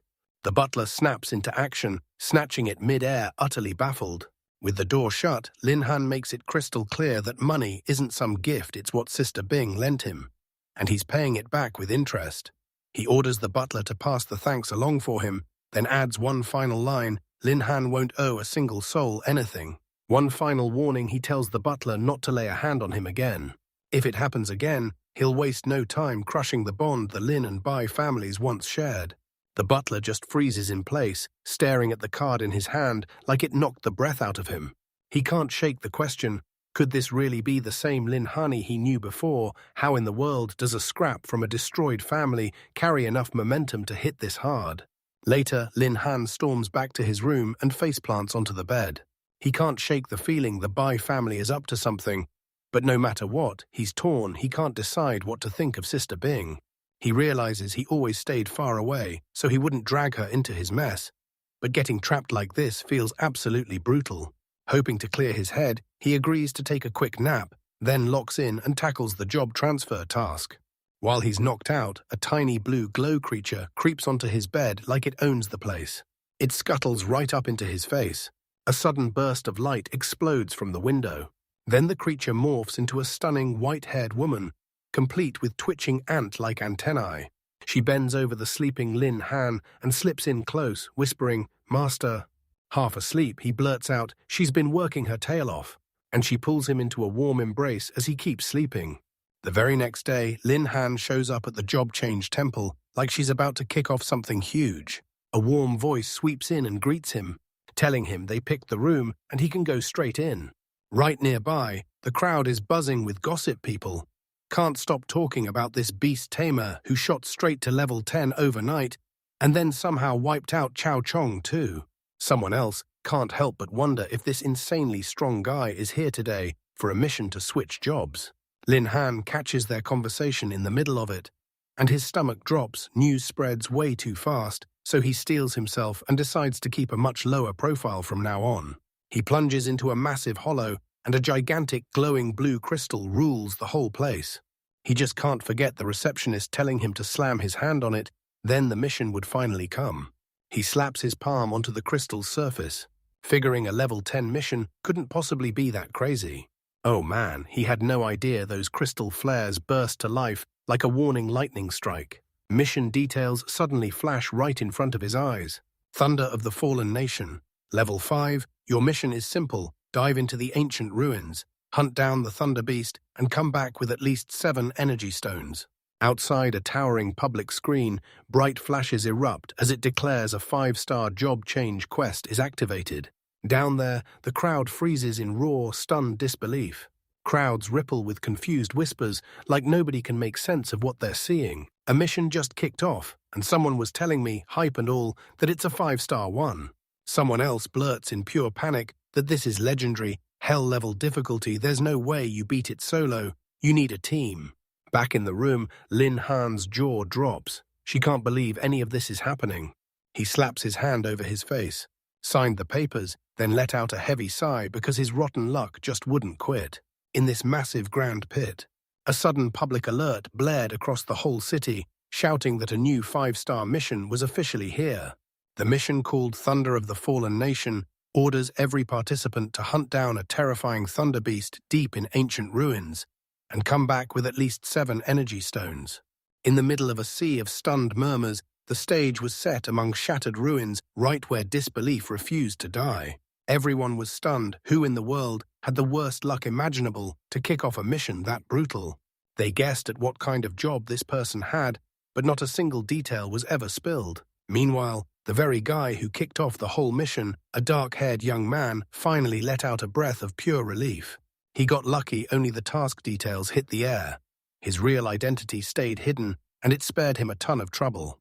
He shot his arms up in a quick, secret little celebration. Mission unlocked. Now that it was finally his, he couldn't afford a single second to waste. Next, he flashed a determined grin. He decided the wait was over, so he got moving. The story cuts to a dead, ruined wasteland, where broken ruins stretch as far as the eye can see. A scorching, endless desert stretched out, littered with the cracked, time-worn bones of a long-dead ancient civilization. In this very place, a special hangout had been carved out just for mercenaries to gather and line up for work. A tight little encampment sat there, packed with military-style tents and lined-up vehicles. A bald, beefy mercenary sprawled in a chair, muttering complaints like they were the only thing keeping him awake. He grumbled that without anyone picking up his tasks, he'd be broke all over again this month. Suddenly, his eyes narrowed like a blade sliding out of its sheath. He shoots someone forward to come closing in. The protagonist stormed into the camp. His crisp, clean clothes screamed for attention against the brutal, rugged landscape. A few mercenaries hanging around clocked it right away. One guy flicked smoke from his cigarette and laughed, saying it looked like a fat sheep had wandered in, and this was the moment to open up and start making money. Another guy clocked the protagonist's sharp, fancy outfit and immediately guessed he was some young master sent out on a mission. Another mercenary snapped at his partner, gritting, "Watch your words." This wasn't some fat sheep, he snapped, because this was a boss, a real shot at a client. Then he yelled at the protagonist, asking straight up if he'd come to finish the mission. That bald mercenary who'd been bitching a second ago suddenly shot upright with a grin, and he started pitching his mercenary crew, promising absolute quality with no question. He added that the main character was still a total newbie. He promised him a sweet 20 discount. The protagonist paused for a beat, then shot back that it wasn't necessary at all. The bald mercenary froze in shock for a split second. Panicking at the thought of losing a customer, he lunged forward at full speed, demanding they could talk down the price and swearing he'd even drop the commission just this once. He just wanted one thing: to make real friends and feel like he belonged. The protagonist kept repeating himself, insisting it was pointless, and when he wouldn't back down, the bald man's patience snapped. He grabbed the protagonist's shoulder. With a sharp, icy glare, the young man snapped at him, "Keep acting up, and your arm's the first thing in danger." In a blink, he spun on his heel and snapped the mercenary's wrist in his grip. Planting that pressure where it hurt, he made the bigger man gasp in sharp pain. He didn't say a single thing after that, just kept his mouth shut. Then he effortlessly spun around and slammed the burly man hard onto the ground. He hauled himself up, then stared down at the mercenary with pure, burning contempt. He scoffed like the offer of commission-free services was a joke. He demanded to know if they honestly thought he was just some naive rookie who didn't know a thing. He leaned in and said the truth was simple. A mercenary crew would only make an offer like that for one reason. But their real plan wasn't just to lure people in, It was to wipe them out and steal every last coin. Rage and humiliation crushed him as the bald mercenary snarled that he'd kill him right now. Another mercenary stepped in front of him and basically ordered him to drop it and walk away. The bold man spun to face his boss, the stunning woman with long red hair, and demanded, "So we're really just letting the protagonist walk away?" She said it with a cool, calm voice. "There's a security team on watch, so this is not the moment to make a move." With a sinister smile, she warned them that no one would dare provoke her crew and still walk away safely. They'd sit tight the second he stepped out of the safe zone, and then they'd mess with him, just because they could. Meanwhile, the protagonist had already slipped out of the encampment and charged straight into the ruins. He stared at the view and realized it was nothing like the Shadow Mountains. Then he shouted for someone to step out and show themselves. "Here," they finally said. "We're ready, let's go." A blinding beam tore through the air, and right out of it stepped a stunning woman with long white hair and creepy insect-like antennae. "Master, I'm ready," she chirped with bright, fearless excitement. The protagonist gently ruffled her hair with a warm, affectionate pat, telling her to behave, because today she was about to get into the fight of her life. Right then, bam, another system notification blasted onto the screen. He couldn't believe it, one move from him, and boom, he'd triggered yet another mission. This mission was no joke, it's a leader-level assignment called Thunderheart. He had one mission: track down the Thunder Apostle and rip the Thunder Heart out of his hands, then cash in for 300 beast taming points, which honestly wasn't half bad. He knew this was the perfect opening, because his companion, IE's power, would rise or fall based on those exact points. Caught between the chaos and his own choices, he finally stopped and sized up exactly what he was dealing with. Up ahead was the one spot where he could finish his job change mission, but the Thunder Apostle's trail was still a mystery. He figured his first move was simple: track down Uncle Tian and buy the info he had. He spun around and told IE, "We're hitting the job change mission first, then I'll rack up those beast taming points for you." She grinned and agreed without hesitation. As they pushed deeper into the ruins, a low, hungry growl rolled through the canyon. A pack of towering, blue wolf-like monsters tore through the air and manifested all at once. A system window blared that they were level 15 thunder beasts, and to everyone's surprise, they weren't lone wolves, but social creatures. IE didn't even think. She dove straight into the fight, slicing through the beasts like a storm and leaving them in her wake with unstoppable power. One of the beasts screamed in agony as something sent it flying through the air. Catching the truth, E was way too powerful. The surviving PAC members shifted their sights to the protagonist, the weaker target they thought they could take down. They asked if they could handle him. Just because they couldn't beat EA, then he casually flicked out a glowing orange magic scroll. He dared them to give it a shot. Still, he couldn't help wondering if the Thunder Beast barbecue would smell absolutely mouthwatering. The beast's aggression snapped into full-blown, gut-churning terror. The protagonist calmly declared the spell's name, his magic scroll's fireball barrage. A gigantic barrage of fireballs detonated all at once. It detonated into the pack with an explosive impact, slamming straight through. System notifications chimed. Sealing it, he'd wiped out the beasts, snagged the energy stone, and still got 0 experience points. The last Thunder Beasts whirled around and bolted in pure panic. Right then, a far more urgent system alert suddenly blared on the screen. The message blared that his first job change had hit the hard limit. Accept the job change mission right now, or he'd be stuck, unable to break through and earn more experience. He stared at the scrolls in his grip: Fireball, Skyfire, and the Fireball Barrage. As the beasts bolted away, he snapped that his mission wasn't over yet, and his scrolls slammed the door shut, trapping them in place. He barked at IE to crank it up and go harvest the rest of them. Him. Then a burst of breathy excitement. Yes. She hurtled back into the chaos, refusing to back down. With the explosions of fireballs still roaring, a storm of destruction tore through everything until the final creatures were wiped out. The battle finally ends. After the protagonist stood there grinning, he clutched a glowing blue crystal he'd just collected. He sat there thinking, this isn't bad at all, because the energy stones got gathered in the blink of an eye. Even though the magic scroll cost a fortune, it paid off fast right when he opened it. A status screen snapped on, showing his companion in full detail. She was a sky-horned Aunt Race, one of the ancient 10 evils, and she'd already hit level 15. Her stats screamed talent, crazy strength, lightning agility, a burning spirit, and a physique built to dominate. On the screen, the skills flashed frenzy, giant strength, and furious attack, like the power was about to explode. The protagonist groaned that all that hard-earned experience was wasted, since he still hadn't finished his job change. Still, he couldn't help grinning. His buddy IE had leveled up from 13 to 15, and that made the whole trip feel totally worth it. Then he reached into his pocket, and he yanked it out from there like he just uncovered the real thing. It was his phone right there, like it had just been waiting for him. He couldn't help but wonder, did that exchange finally deliver the info about the Thunder Apostle? Yeah, out of nowhere, a message blasted across his screen. Someone tracked down where the Thunder Apostle was, and they shot that location to him immediately. The message didn't just tell him, it warned him hard. The Thunder Apostles were brutal to handle. If he wasn't already under level 15 in his second job, he shouldn't go solo. He waved it off like it meant nothing, then decided, all right, time to roll up and rack up some beast taming points. She grinned and chirped that she was ready, then looked up and called him master.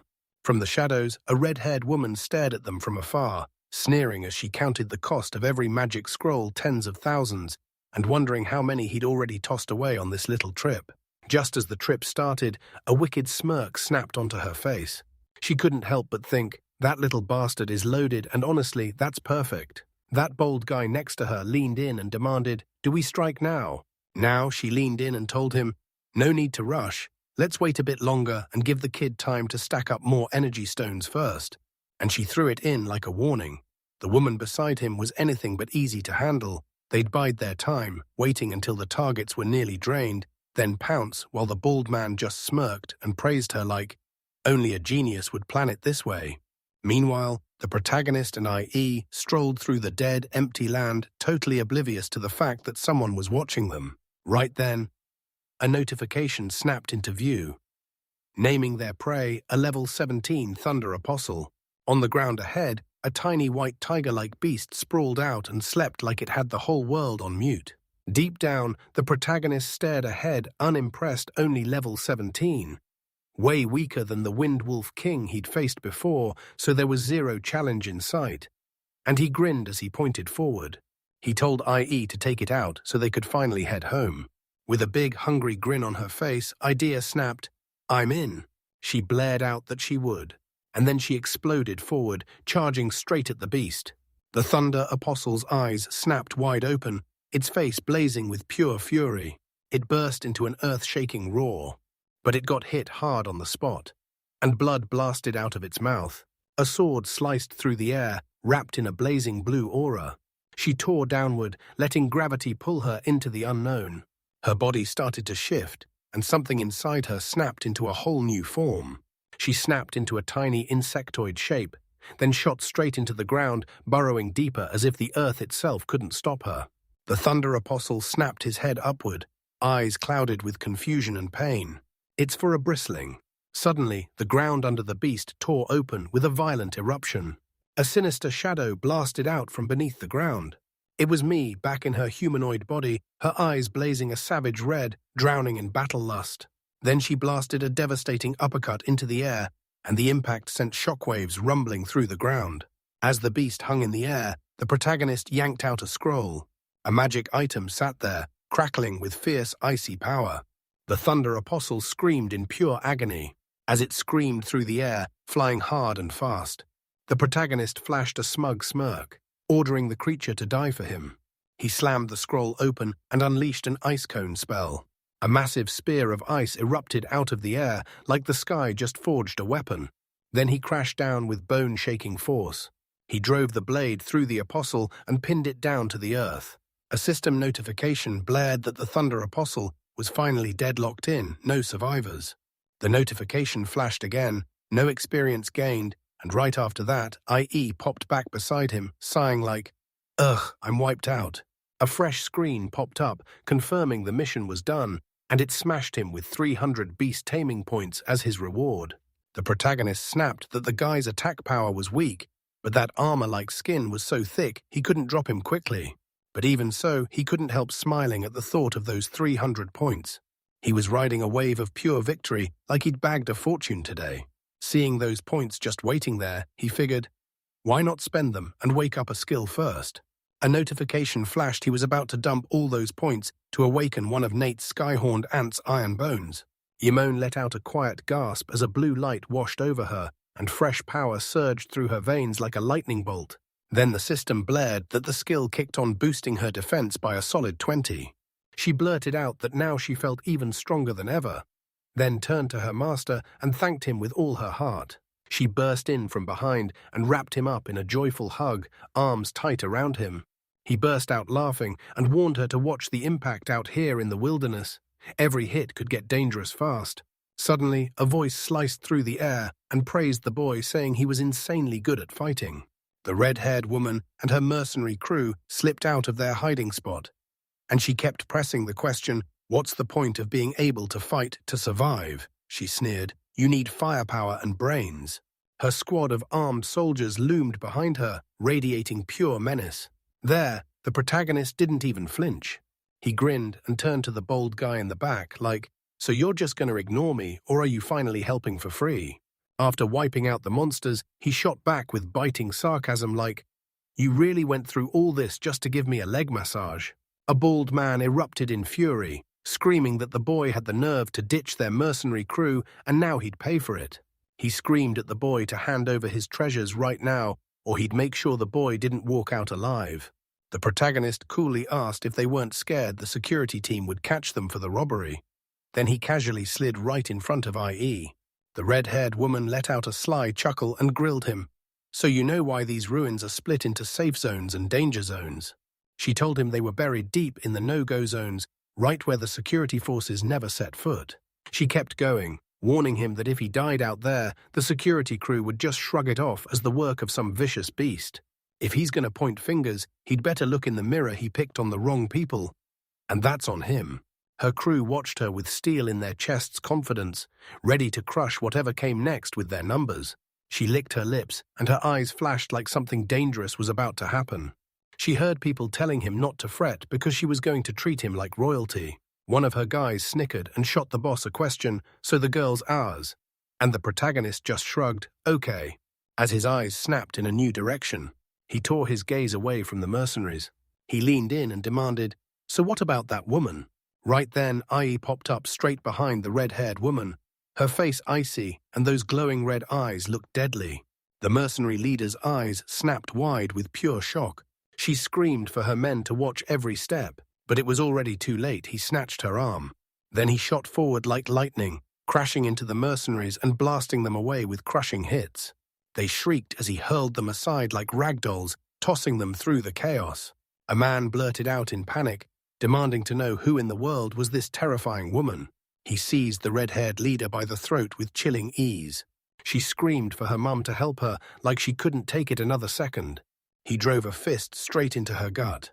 The hit thundered through the clearing, shaking the air. Then he threw it back with a mighty heave. She hurled the woman into the air like a shot fired from a cannon. The bald man barked that this woman was nothing but trouble, and they needed to end her fast.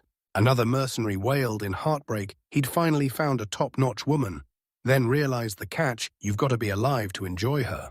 The last mercenaries lifted their rifles, ready to unleash hell.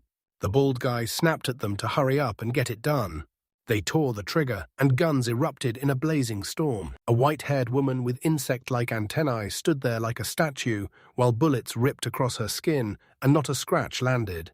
The shots slammed into her and bounced back like they'd just struck solid steel. An older man with grey hair and glasses froze in place, staring like he'd just seen the impossible. His mouth dropped open, and his eyes bulged with pure disbelief at what he was seeing. He spun around to the young man, Zia Allen, and demanded to know what jaw-dropping treasure he'd dug up. Ziolan just smirked like it was nothing, saying he'd bumped into a bunch of unbelievably kind people who showered him with treasures. Yeah, that was an understatement. Behind him towered a ridiculous mountain of gold and priceless treasures, all gleaming like fire and swallowing the whole room in light. Jia Yuan stood tall and proud right in front of his hall. As Uncle Tian, the older man, went totally mute, Shiralin blurted out that he was planning to sell everything. Then he grabbed Uncle Tian and begged him to help count it all. Ripping himself out of shock, Uncle Tian snapped awake and barked orders non-stop. yelling at his staff to hurry over and start calculating the prices. He snapped his hand forward and sent 2 female assistants sprinting to carry out his every command. While they toiled, Xiaolin couldn't stop thinking about how his luck had flipped straight into something good. He figured, sure, the Thunder Beast spat out a ton of loot, but that paled in comparison to the massive savings his mercenary crew pulled off. He told himself he was lucky because they bolted out right away, chasing death like it was waiting for them. Otherwise, he'd never end up swimming in this much money. Then Uncle Tian came back right on cue, brandishing the final tally and declaring the goods totaled a jaw-dropping 13 million Heaven Dragon coins. Uncle Tian swore he'd move the money to Xiaolin's card right away, no delays, just action. Xiao snapped a grin, then thanked him like he just saved his life. He brought up the next topic and fired off the question, did Uncle Tian have any recommendations for a thunder attribute beast he should hunt? Xiao Alan thrust his bank card forward. Uncle Tian stared at the request, then muttered, thunder, like he was testing the name on his own tongue. He snatched the card. Then it hit him, an idea exploded in his mind. He suddenly remembered something crucial.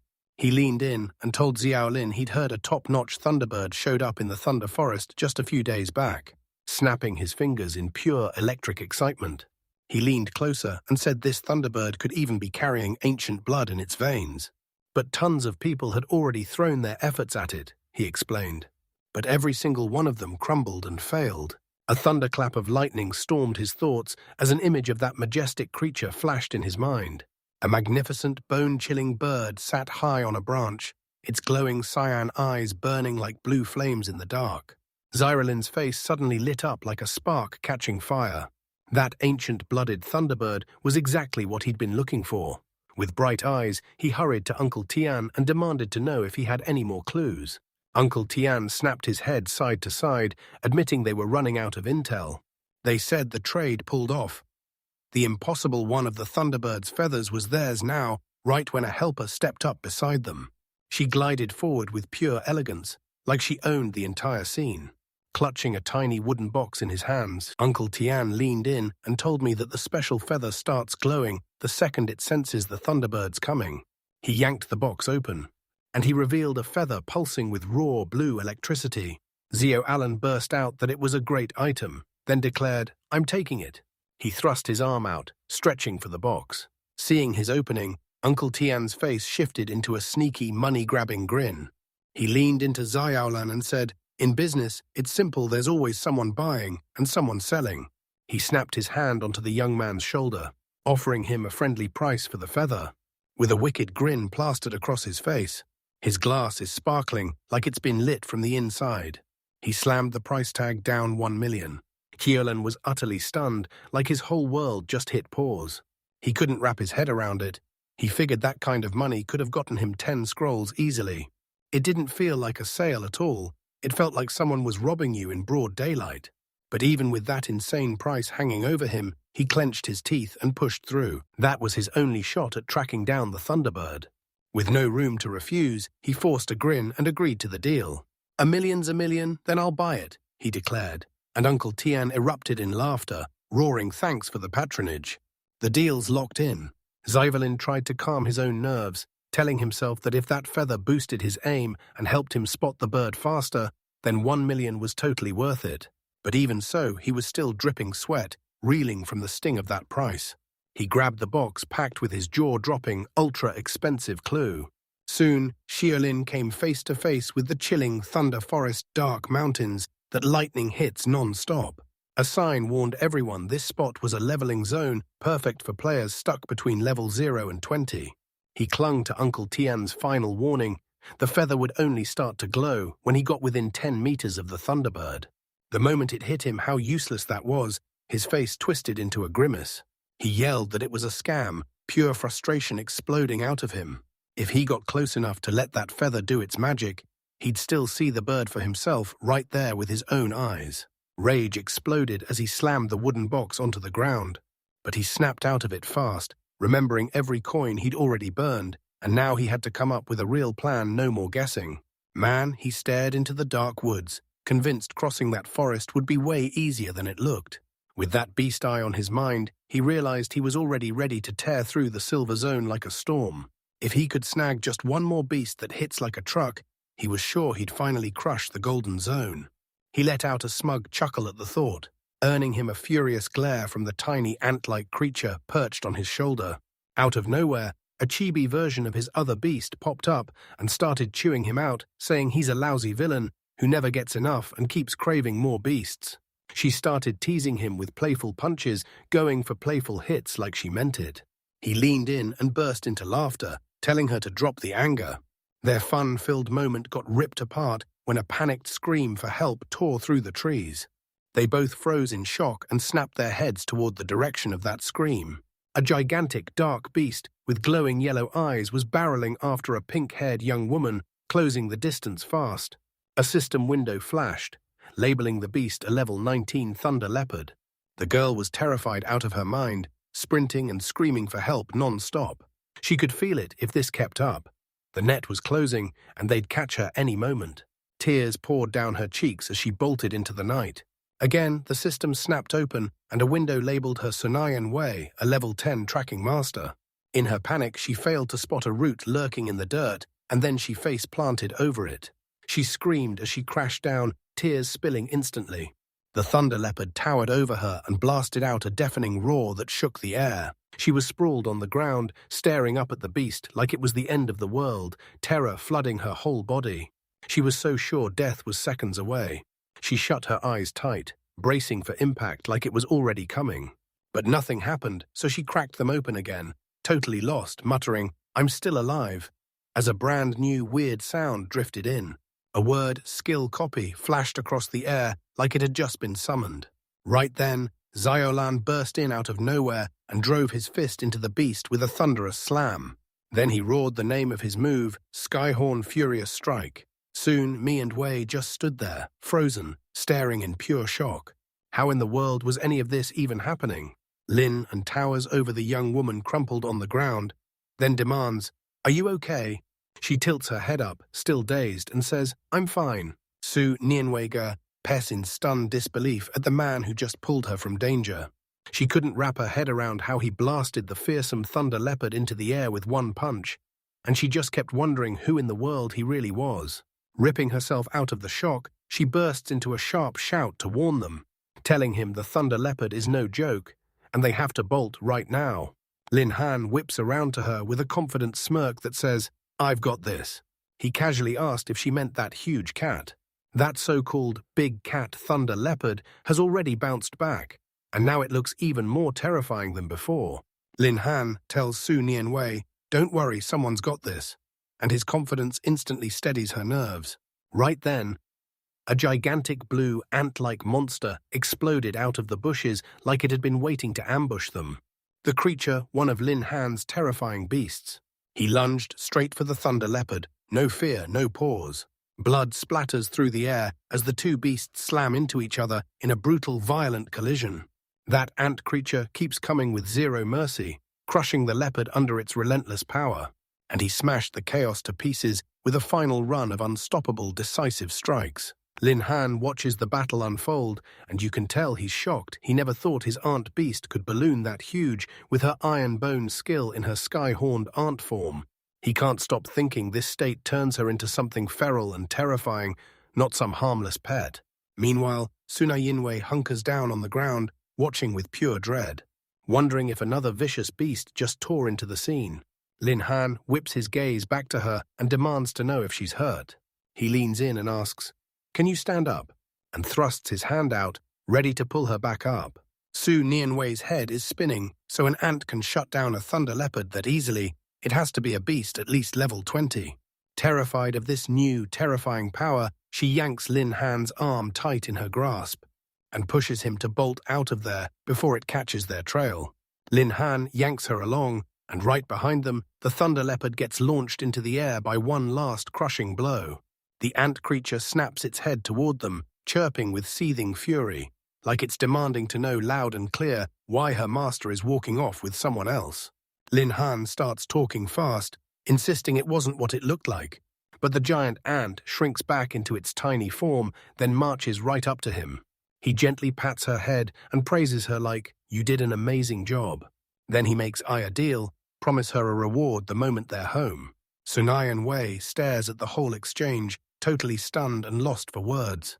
She's completely thrown off. She can only blurt, "What on earth is happening?" After the pressure hit, Lin Han clears his throat and formally introduces himself right there. He reveals he's a beast tamer. He gestures to Ai and tells her straight up, the aunt is his beast, so she has nothing to fear. Sunayan Wei's eyes snap wide as the truth hits him. She clings to that legend of a secret beast tamer job bursting to life in the next city, and suddenly she's sure it's got to be him. Lin Han snaps back and corrects her straight up, it's not a legend. She pushes harder, demanding to know how he's so powerful with those fists when beast tamers are supposed to win by leaning on their beasts. Then she jabs a finger at the tiny ant and demands what kind of creature could possibly be small enough to take down a thunder leopard. Before Lin Han can even speak, Sunayan Wei lets out a sharp cry of pain. The tiny IE, protective of her master, shot forward like a missile and smashed him with a headbutt way stronger than anyone expected. Lin Han speaks to his pet in a calm voice, warning her not to let her temper flare.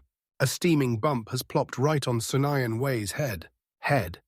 As IE perches on Lin Han's shoulder and lets out a sharp chirp, warning the girl to back off from her master. Later, Lin Han corners Sunayan Wei and demands to know why she's lingering in a place this deadly, because she doesn't look even remotely tough enough to be there. She steps up, calls herself Sunayan Wei, and tells them she's here for a second-level mission. She grips her head, frustration snapping through her like lightning. She kept whining that her luck was cursed, then somehow got stuck with a 4-star mission instead. She turns to Lin Han and grills him, what's he doing out in the forest? He snaps back that he's hunting the thunderbird he heard was lurking nearby. Sunayan Wei's eyes suddenly flare with excitement. Because he's hunting a beast, she boldly says it's perfect, her job is to be a tracking master. She offers to help him because he just saved her life. And she's not about to let him do it alone. A glowing blue status window pops up, declaring she's earned the title Level 10 Tracking Master. Lin Han leans in and weighs her offer, like it could change everything. He tells himself, sure, masters might be weak in a fight, but their tracking is insane, and that could be a huge advantage. He nods and promises, don't worry, I'll be counting on you. Sunayan Wei grins, all confidence, and tells him to hand it over to her. She adds that her power has a hard limit period. But she tells them this if they've got something that belongs to the Thunderbird, she can lock onto its direction. Lin Han shoots back that he just so happens to have a feather and asks if she'll take a look. He thrusts out a brilliant, glowing blue feather that lights up the whole scene. Soon, I had to stop and stare because my jaw just dropped. She blurts out that it's a Thunderbird feather. Remember, those same items can fetch insane prices on the black market. She studies it closely and realizes it's perfectly preserved, so finding the Thunderbird won't be a problem. She straight up tells him that if he uses her skills, he could wreck the valuable feather he's counting on to sell. Lin Han waves off her worry, shrugs it off like the feather means nothing to him, and if it snaps, he'll take the blame. After sorting it out, Sunayan Wei shrugs like, oh well, then snaps into action and starts activating her skill. She snaps her eyes shut, locks in her focus, and zeroes in like her whole world just went quiet. She flipped on her object tracking skill. A bright flare spills from the feather in her hands as the magic finally kicks in. Her eyes snap wide open the second the spell finishes. A razor-bright beam blasts out of the feather, lancing straight into the forest. Then she blurts to Lin Han, all fired up, I found it. They just have to track the light and reach the Thunderbird. Lin Han nods and says, all right, let's move. Under a sickly moon in a gloomy forest, Lin Han and his pink-haired partner tiptoed forward, staying on guard the whole time. The silence hung in the air like a living thing, cold and eerie. Suddenly, the girl yanked herself to a stop and told Lin Han straight up there were ferocious beasts up ahead, and lots of them. Lin Han jolted in surprise, and he snapped his eyes to her as she seized his arm, terrified. She shot a worried question at them. So what are we supposed to do? With worry etched on her face, she blurted out that they should take a detour. Just then, a tiny blue ant on Lin Han's shoulder snapped with sudden blazing anger, like it had jolted to life. Rage was blazing all over his face. Lin Han stayed ice cold and calmly said a detour wasn't even needed. He blurted out the ant's name, that is. Then, that tiny creature rocketed off his shoulder, snapping into a ready-to-brawl stance. Almost immediately, a notification flashed in Linen's vision, confirming the kill and blasting him with 650 experience points. He couldn't stop himself, he grinned wide, and those sharp little fangs flashed like he'd just won. His companion stared in shock as sudden motivation exploded out of him. She thought, IE's strong enough to flatten this whole place, and she's the real reason this name fits. With a blinding flash, IE transformed into a powerhouse armored warrior, long white hair flowing and antennae snapping out like weapons. She screamed like a warrior, and pure power burst out of her in waves. That pink-haired girl stared at me, trying to figure out why I was practically seething today. A split second later, everything changes. IE stood right in the middle of the wreckage, grinning as he waved at Lin Han. She declared the crisis was finally over and swore her master would be thrilled to see the results. His companion froze in shock, realizing that one tiny ant had slaughtered every last beast all by itself. The ground was scattered with their fallen, defeated bodies. Lin Han strolled through the clearing like it was nothing, then told her the little monster was no big deal, easy to crush. Inside, he erupted with relief. He finally hit level 11, and a rush of brand new power slammed through him. A system message lit up and proved it his level up had hit hard, blasting his stats higher across the board and handing him fresh points he could instantly spend however he wanted. Then me, still locked in my warrior form, burst right in front of him with a scream, and it jolted him out of his mind. Lin Han let out a low chuckle and teased her, saying she was being naughty again, and it was time to switch back. She leaned back and flashed him a playful grin. I snapped to attention and agreed right away, calling him Master, like it was the only name I was allowed to use. That sudden chaos startled the pink-haired girl so hard she jumped. Then she blurted out in panic, asking if a new vicious beast was about to attack them. She spun around in panic, completely lost. She spun around, and there was IE towering in a huge, non-humanoid ant form, standing right beside Lin Han. The girl let out a heavy breath of relief, because it turned out the monster that scared her was nothing more than a tiny ant. Lin Han snapped his orders to IE to shrink back down to its original size so they could move with ease, and IE hissed in agreement. As IU shrank to the ground, she snapped a vicious glare at the pink-haired girl. The girl got this eerie feeling the aunt was zeroing in on her, but she brushed it off as nothing more than her own imagination. In IIS's mind, a storm was brewing, silent, deadly, and vowing to rip her apart the moment she dared to seduce the master. It even taunted her with a cruel promise, "I won't kill you." Tiny ants spilled forth, furious and fuming with rage. The girl, totally clueless, nodded along like it was the real deal, an illusion, but not to her. She cooed at the tiny ant like it was the cutest thing alive, and the moment her eyes lit up, they turned into hearts.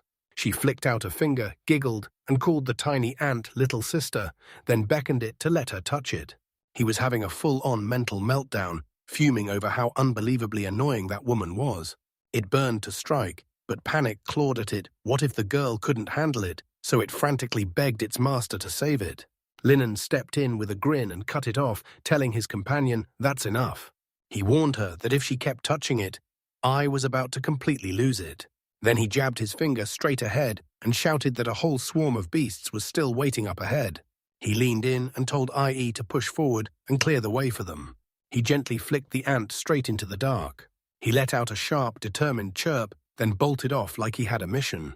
A tidal wave of notifications slammed into Lin Han's vision, one after another after another. He was leveling up at an unreal pace, and I kept smashing beast after beast until it felt unstoppable. He rocketed from level 12 straight to 15, and his power exploded higher with every single level he earned. He was absolutely buzzing, grinning at how awesome the non-stop upgrades felt. His status screen popped up, and boom, level 15 stamped across it, with monster-level stats that looked downright unreal for a beast tamer. He couldn't believe it, he'd hit level 15 in no time at all. He couldn't shake the feeling that the third-level mission was closing in fast. Then he checked the IE stats, and boom, it showed a level 18 skyhorned ant, all fired up with truly terrifying power. The tiny ant was out cold on his shoulder, and Lin stroked it gently, whispering that it had truly earned this. His companion stared at the wreckage ahead and insisted this wasn't just hard work, it was something bigger. The whole Thunder Forest got nearly wiped off the map. But once that path opened up, she said they could finally hunt down the Thunderbird. She jutted her finger forward, eyes blazing, and swore she could feel it pulling from that way. As Lin Han stood eyes locked in place. I jolted awake, hissing like the alarm had snapped on. Lin Han leaned in and asked IE in a low voice what was wrong. Once he realized IE was an ancient beast, he figured whatever came next had to be terrifying enough to make even it flinch. His eyes snapped wide with pure, breath-stealing awe. Right over their heads, a colossal blue thunderbird loomed, crackling with lightning as if it owned the sky. The system tagged it as a level 13 thunderbird. Linen grinned so wide it looked like it could split his face. He figured if he could lock in a contract with this beast, he'd rake in a fortune. Right when it felt his thoughts in the air, the thunderbird's eye snapped open. It shot off the instant it had the chance. "Oh no, it's gone," Lin screamed at the retreating thing. The thunderbird shot up into the sky and vanished into the clouds. The pink-haired girl let out a crushed sigh and admitted their job didn't include flight, so they had no way to chase it down. She couldn't believe they trekked all that way, only to watch their moment slip right through their fingers. Lin Han just flashed a simple smile. He demanded to know who had the nerve to tell him he couldn't fly. He slammed his skill into gear, lightning wings erupting on his back. A wild burst of brilliant yellow energy wings ripped out from his back, exploding into the air. His companion could only gape, stunned to the bone, and couldn't find a single word. She finally blurted it out. With a thunderous whoosh, Lin Han launched into the sky, hot on the trail of the fleeing thunderbird. The great bird spun around, stunned to find a human sprinting right behind it. The chase was fully on, and there was no time to breathe. A young man tilts his chin and stares up at the stormy sky, bracing for whatever darkness is coming, where a blue bird crackles with purple lightning, sparking the air like it's alive. He yells at it like it can't ignore him. He stepped up, introduced himself, and tossed out an offer like it was his best weapon. He asks the bird to team up with him as his beast, swearing it'll get food and a warm place to stay. The bird just stares around like it's completely baffled. He let out a sharp, curious chirp, and then bam, there was a flash. A young man bursts with glowing yellow wings and rockets into the sky. Then the bird doesn't even flinch. It whips around and bolts away at insane speed. The young man is left utterly stunned, wondering if that reaction was truly, painfully that extreme. He smirks, convinced this beast has more personality than anyone else, and he decides to turn it into a game, sprinting after them like it's all-out chaos. He shouts down to his companion on the ground, Nian Wei, barking for her to stay right where she is. The little pink-haired girl nods, and then the man snaps his focus back to the fleeing bird, pressing it to admit, doesn't it really want to be his beast? He lunges for it, swearing that as long as it stays close to him, it'll never lose a thing. But he still slips right as he reaches, missing the grab completely. The bird rockets off, slipping every dodge like it's racing for its life. The man yanked out a tiny blade and snapped an angry curse because it slipped from his grasp again.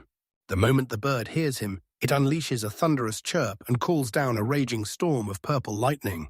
A gigantic bolt rips down from the sky like a weapon, snatching the young man off guard in a blink. Encased in a glowing blue shield that felt untouchable, he flashes a grin and asks the bird straight up, ready to go to the death, now that it knows it's got nowhere to run. He clenches his fist, ready to strike, commanding its courage like it was daring the universe to stop it. As the bird hovers defiantly, daring the sky to challenge it, the man clenches his fists and charges. He's about to attack, vowing that he'll smash it and emerge victorious. He bursts out with a skill that hits like a thunderclap. A brutal attack exploded out of nowhere that unleashes a surge of energy, streaking straight toward the bird. The bird doesn't back down, it chirps like a dare. The attack is barely there, just a ghost of force, a faint whisper of impact. He snaps up the bird's head the moment he gets the chance and slams the contract seal into place. The moment that contract got signed, a brand new status screen for Thunderbird pops up, and you can feel the power shift instantly. The man glances at it, and his face tightens its level and stats are way worse than his sky-horned ants. Out of nowhere, a system message slams onto the screen, asks if he wants to undo the contracted target and bring it back to its ancestor. Then he grins, because this system proves one thing: getting stronger isn't just a dream anymore. He snaps up the offer without even hesitating. A message drops, saying the Thunderbird is back in its ancestral form, and it's about to surge into its second stage, Thunder Emperor. That tiny blue bird suddenly morphs into a breathtaking crowned woman draped in a flowing purple dress.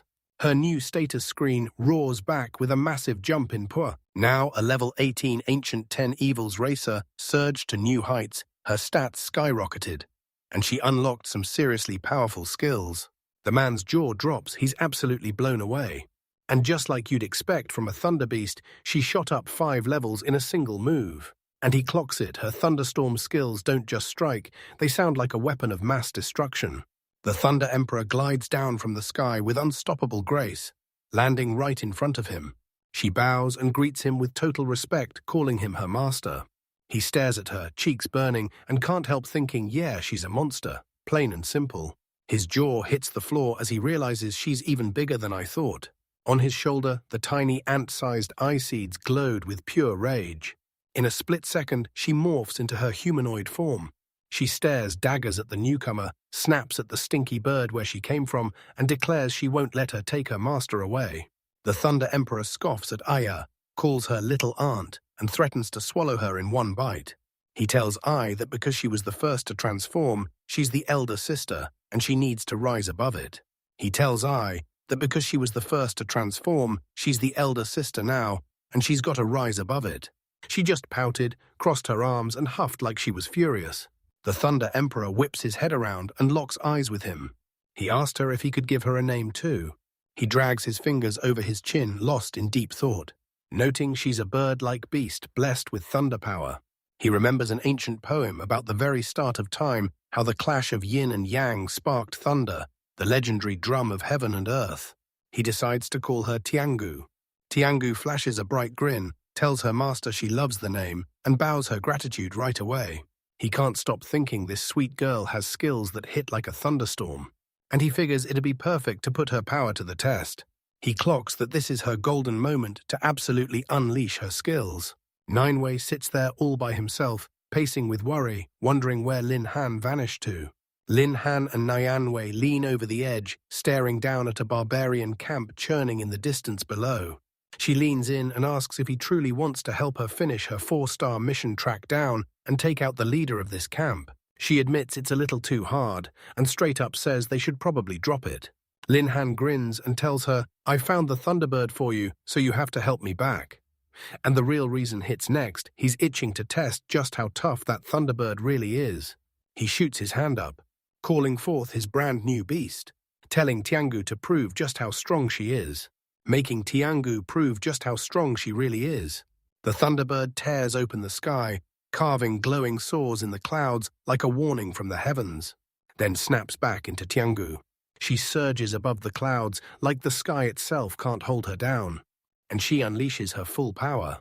She screamed the name of her move, Thunderstorm Downpour, like thunder cracking in the sky. Purple lightning roars out of the sky, and huge bolts start hammering down like rain, crashing down onto the barbarian camp before anyone could even react. The barbarians down there stare upward, stunned and scared out of their minds. Even the barbarian leader gets blindsided as a brutal electrical storm crashes down on them. A wild swirl of purple lightning rips across the sky, turning the whole horizon into a stormy blaze, with a thunderous rumble rolling through the air like a warning. Lightning beams crackle toward one point ahead, blasting the sky with harsh light and turning the storm clouds into a glowing blur. From down below, the magical tempest looms so huge it'll take your breath away, as lightning tears across the sky. Massive, branch-like hands thrust up out of the ground like they're waking the earth itself. Reaching up, he clawed at the violent sky like it was about to break. On the ground, a pack of burly, bearded barbarians stared wide-eyed as they tracked the phenomenon. One of them sits at level 7, but the massive one towering above, it's level 8. Nearby, a towering level 9 barbarian warlord grips his club tight and stares up into the sky. Peeking from the nearby bushes, Sunayan Wei blurts out in a shaky whisper to Lin Han, like, "What's happening? Tell me right now." She's freaking out, thinking those monsters are way too low level, because if his new beast, Tiang, unleashes a full-powered thunderstorm on them, it'll wipe them out in seconds. She'll be forced to crawl on her knees and beg them, please, don't let that crushing attack end her life. Linen stays ice calm, tells Tianj to do whatever she wants, but warns her, "One rule, don't you dare kill the barbarian leader." Tsunayan Wei spun around, confused and on edge. Thunder rumbled overhead, but she couldn't spot the bird anywhere.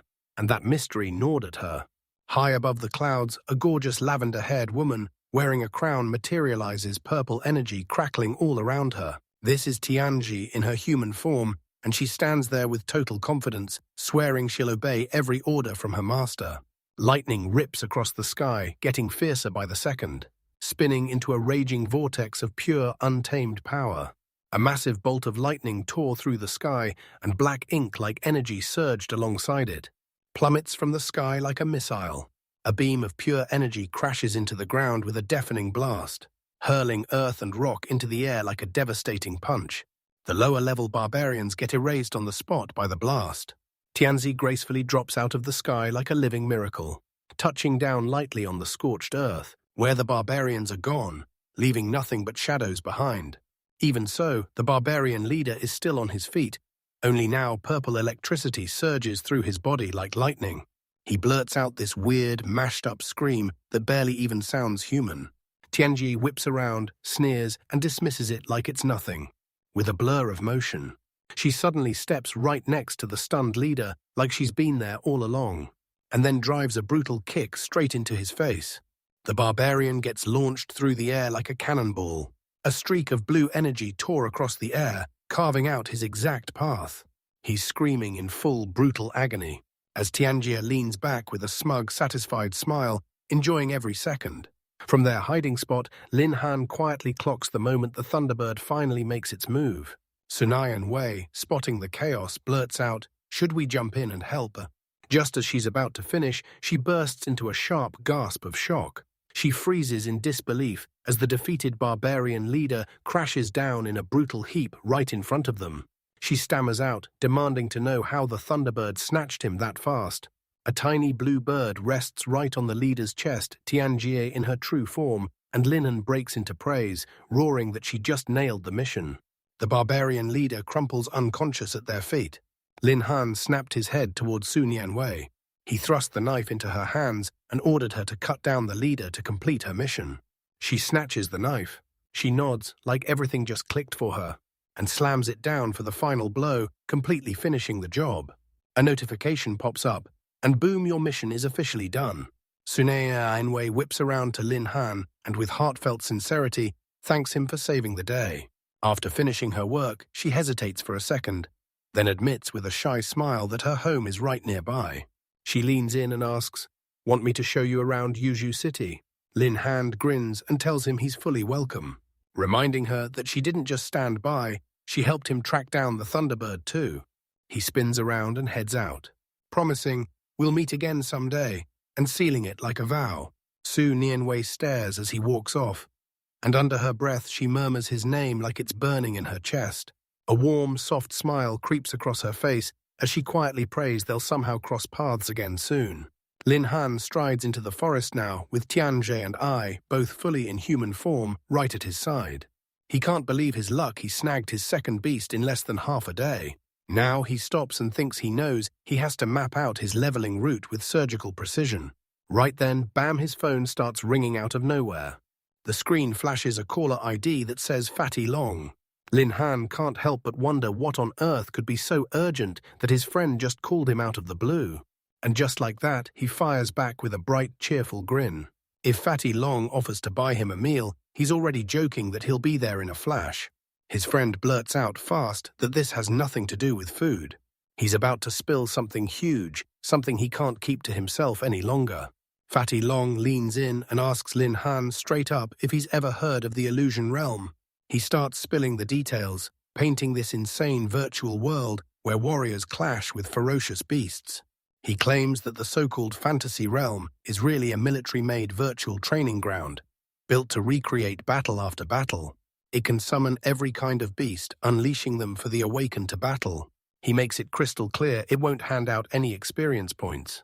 It's the perfect battlefield for training moves and sharpening every skill.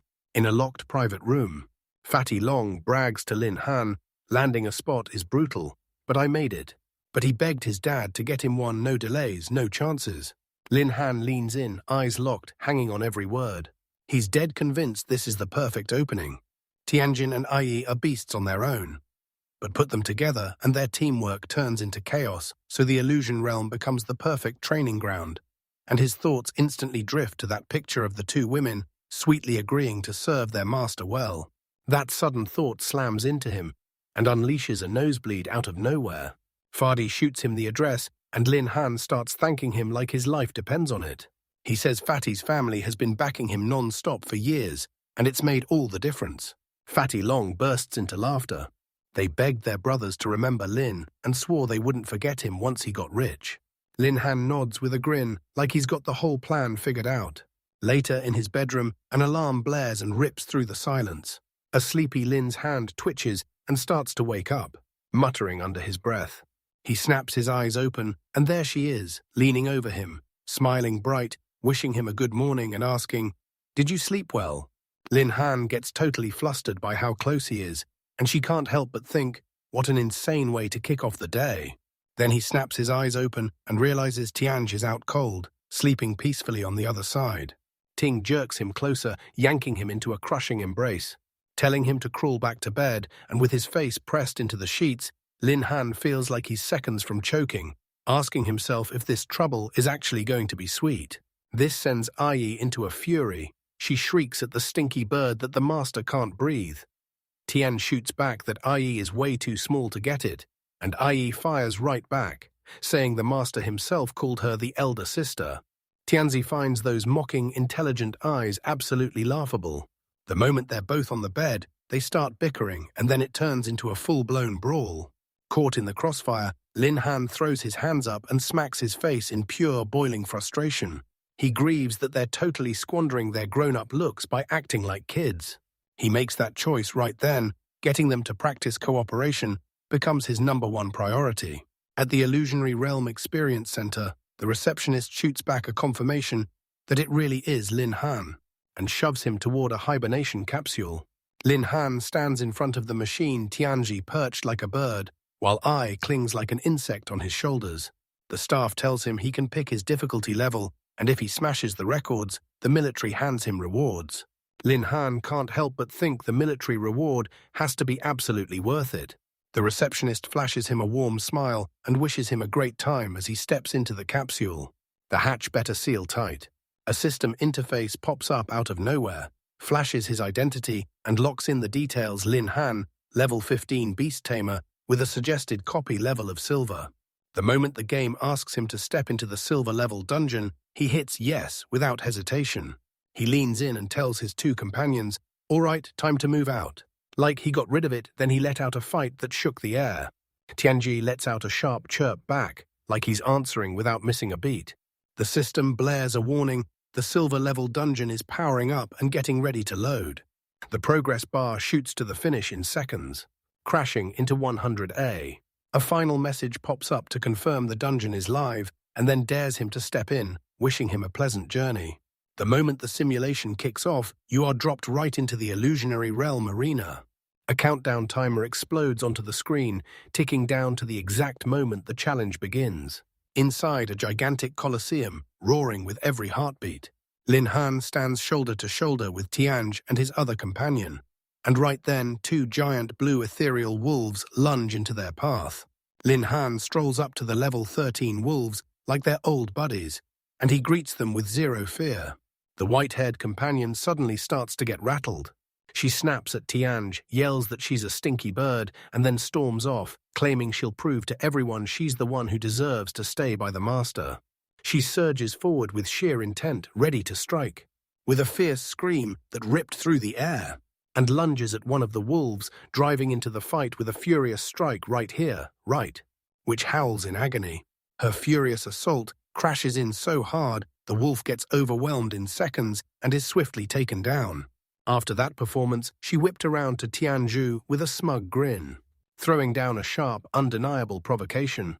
Tianj barely reacts. She snaps her hand up and summons a massive, glowing level 15 wolf spirit, with two smaller ones flanking it. She basically hits him with, "So was that tiny little flex really something to brag about?" I couldn't help but call her actions childish. Tianj then snapped, "I'll show you what real strength looks like." Then boom! She unleashes a catastrophic blast of energy that tears everything apart. Lin Han steps in fast, trying to slam the brakes on the chaos and calm everyone down. He tells them, "We're all one family, so stop fighting and start loving each other." She instantly swats the idea away, telling her master she refuses to make love with that stinky bird. Tianzi cuts in, saying, "Even so, we're talking about different species." Lin Hansai's couldn't stop thinking, because those two girls had personalities so wild and unforgettable. Their bickering grinds him down until he snaps, crying out that they're bullying him too, like he can't take it anymore. When their masters fell into distress, the two companions immediately flipped their attitude. IE asks if he's hurt anywhere, and Tianji blurts out an apology, blaming herself for not guarding him well enough. They both blame themselves because that jealousy ate their brains until they totally forgot to care about their master's safety. They made the call right then, no more messing around. They'd go all in and take the fight deadly serious from this moment on. Right then, fresh level 20 wolves start popping into existence like a nightmare outbreak. A system warning bursts onto the screen. The third wave of beasts is on the way, and it screams at them to stay sharp because they're closing in fast, right around level 20. The simulation ignites, and the wolves come tearing onto the scene. A system message flat out says the machine won't hurt anyone physically. It sends pain straight through, one hit at a time, and then flat out tells everyone to quit the moment it starts getting too brutal to handle. Lin Han weighs it all in his mind, realizing even some of the rarest main combat professions would get wrecked by a difficulty like this. He smirks, and the moment he realizes it fits him perfectly, he just leans into it. He realizes the cruel truth: every beast tamer's biggest weakness is that they can't fight for themselves. He remembers one more reason why he had to step into the illusionary realm. Was meant to fix this exact problem right here. Lin Han doesn't waste time barking orders, he charges straight at the wolf himself. He screams out in agony. As the wolf's attack blasted him through the air, he hit the ground hard, but he snapped right back up in seconds. He slams a blazing, glowing punch straight into the creature's jaw. Tianji and the rest are totally blown away. They burst out that their master is straight up incredible. Their eyes bulge into hearts as they stare at him in pure, breathless awe. Lin Han stares at his fist, convinced it's the perfect place to slam every single free attribute point into pure strength. But before he can even savor it, he yelps in agony as the impact slams into him. As the wolf pack howls in a vicious ring around him, he proclaims that the real battle kicks off right now. He barks at Ai to trigger her berserk skill, and tells Tianj to activate swift movement right now. So yeah, she grumbles about not wanting to fight alongside that stinky bird, but when her master orders it, she obeys. Tianjia nods, swearing she'll never be a burden on their master. Lin Han, with his companions at his side, boldly announces he's about to test whether these Windwolf Kings can stand toe-to-toe with IE's power or keep up with Tianjia's speed. He tells his companions and the wolves to get ready as Ai and Tianjie charge into the fight, barking at the beasts to brace for their death. The story snaps straight into the real world, right outside the so-called Illusion Realm Experience Center. A pack of students crowds together, and one kid is basically bragging to his friends like he owns the place. He raves about Brother Feng's giant sword, so majestic it made every beast drop to the ground. Another student chimes in, saying it's a shame Ju Ting missed it just now. Brown-haired girl in a school uniform, Ju Ting, overhears everything they're saying. She tells the boys, "Next time, just ask me to form a team, I'd love to jump in with you." The blonde student, Brother Feng, if we're going by the vibe, snaps her offer down and insists he'd rather take the fight solo. He sneers to himself, convinced this untouchable flower is just as cold as everyone claims, and then he can't help wondering how he's supposed to pluck her anyway. Suddenly, a staff member blurts out in total shock. He bursts into one of the rooms, pointing at the numbers and shouting that the speed is about to smash the record. Everyone's gaze snaps to a huge display screen. It's the report for the silver level dungeon. This is the final stage, clocked at 8 minutes and 59 seconds, and the one pushing through is Lin Han. The crowd's buzzing non-stop, stunned that someone punched straight into the final stage in under 9 minutes. They start whispering like detectives, trying to figure out who Lin Han really is. Convinced he's a secret disciple, quietly groomed by some huge, powerful family. One of the students blurts out, "Wait, could that beast tamer Lin Han be from our own school?" Ju Ting scoffs and insists that Lin Han, the poor kid, absolutely can't belong in the illusory realm. She figures it's just some random person who happens to share the name, then a brutal loud chime blasts through the hall. The screen snaps to a fresh announcement, silver level dungeon record, updated new time 9 minutes and 8 seconds, and the name sitting at the top is Lin Han. The whole crew, yes, even that arrogant blonde student freezes, while Ju Ting looks completely stunned and everyone stares as if they can't possibly believe what they're seeing. Ju Ting couldn't believe her eyes. Lin Han didn't just shatter the record, he crushed it with pure, terrifying strength. Back in the simulation again. Lin grit his teeth, fists tightening hard as the digital remnants of the defeated wolves flickered out around him. He lets out a shaky breath of relief, like he can finally say, "It's done." A system message pops up, blaring that he cleared the challenge and smashed the record, then hands him a fresh reward, the Voodoo Thorn skill, letting him trap enemies with paralyzing thorny vines. Another message hits him and says his consciousness will be yanked away automatically, then basically tells him, "See you next time." Lin Han stares at the skill book reward, and you can practically see the illusionary realm hooking his curiosity. He decides that next time, he's going straight for the gold-level dungeon. Inside a futuristic facility, Lin Han steps away from a whole row of cryogenic pods. A faint, soft hiss bounces through the sterile room like a warning. He powers down the sleek, modern hallway, and his face gives away absolutely nothing.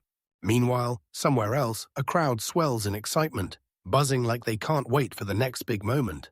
People are freaking out, talking non-stop about this insane new record. Someone burst out cheering that the record didn't just get smashed, it got cut in half, and they practically screamed the newcomer was insane. A woman in the crowd leaned forward and blurted out whether anyone knew Mr. Lin Han, begging for an introduction, and the second Lin Han heard his name, he froze mid-step. Surprise flashed across his face. He couldn't stop wondering why they were calling out names like privacy was suddenly dead. A young woman in the crowd suddenly caught sight of him, and recognition flashed in her eyes like a spark. She gasped, because there was no doubt now it was really him. Not everyone took that news well, and some people were straight up furious. A blonde-haired young guy named Feng Yong stood in the crowd, staring on his face twisting with pure boiling rage. Rage boiled in his veins as he seethed at Lin Han for snatching the spotlight again. Then the news of Lin Han's achievement blasted across the world, fast and loud. Inside the military's high-tech control room for the illusionary realm, an officer slammed out an urgent report. He told his commander there was a weird anomaly hiding in the data. Somehow, Amir's second-level beast tamer shattered the silver-level record in the illusionary realm dungeon, and his subordinates swore the solo clear time was straight-up unbelievable. Every single wave of beasts got wiped out in less than 3 minutes. He made it clear that even third-level pros couldn't keep up with that speed. Then the officer summed it up. Sure, the tamer's beast was brutal, but pulling off that kind of feat as a second level, that screams pure genius. He pushed hard for this guy to get recruited into the military. The commander, stern as stone, leaned in and listened like he was about to tear the truth out of the air. He snapped out a straight-up order. Dig into that guy from top to bottom and have every detail on my desk by morning. My subordinates snapped a salute, agreeing without hesitation. The next day, in class, Lin Han's chubby friend had everyone hooked. He was spinning the wildest, most over-the-top story about Lin Han's exploits, right in front of the whole room. He leaned in and told me how the mighty Wind Wolf King, when it spotted the corpses of its pack piled at Lin Han's feet, freaked out so hard it started counting to 100 right there on the spot. He wrapped it up by proclaiming, at full volume, just how insanely awesome Lin Han was. The classroom door got ripped off its hinges and slammed open in a sudden blast. Feng Yong and his cronies stormed in, wearing straight-up menaces on their faces. He planted himself at the entrance and roared, calling Lin Han out. Lin Han's chubby friend pushed forward, ready to jump in and stop it. He taunted Feng Yong, sneering, "So you're not scared of Xiao Linci beating you up again?" Feng Yang snapped at him, furious, telling him to shut his nonsense down and go straight for Lin Han. He swore Lin Han's record was pure luck, rage bubbling, because his family had poured a fortune into resources to boost him. Then Lin Han swooped in and snatched the spotlight anyway. He swore he'd beat the guy to death, but his chubby friend just waved him off like he was talking nonsense. He told everyone that Xiao Linzi was slammed, he'd headed straight for the Shadow Mountains to power up for the 3rd level, and with a smug grin, he said he had zero time to entertain Fang Yang. Feng Yong's lackeys froze in shock. One guy whispered that Lin Han's leveling speed was downright terrifying, and another scoffed like, "Yeah, right," calling it a total lie and asking if they'd really been stupid enough to buy it, until the chubby friend snapped back that folks like them, who lived off family connections, could never wrap their heads around what a real genius looks like. In the heart of that raging electrical storm, Lin Han stood tall, surrounded on both sides by his mighty beasts. Rage and humiliation crushed Fang Yang, and all he could do was stammer at him. Defeated, he stormed out in a rage, jabbing a finger over his shoulder as if he could blame the world. He cornered the chubby friend and hissed that he'd better wait because trouble was coming. When Lin Han finally came back, he vowed to himself that he'd settle the score with both of them. Time, way out in the ominous shadow of the mountains. Purple lightning bolts detonated from the sky, slamming the earth with thunder so loud it felt like the ground was breaking. Right in the heart of the electrical storm, Lin Han stood tall, surrounded by his fearsome beasts on both sides. He was absolutely flying, mentally throwing up a victory thumbs up. He actually thought his two experienced harvesters would make the third level a total walk in the park.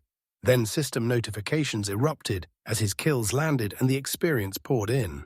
His aunt-like summon burst in, giddy with pride, telling him she'd wiped out the most ferocious beasts and daring him to admit he was impressed. Lin thanked him for his hard work.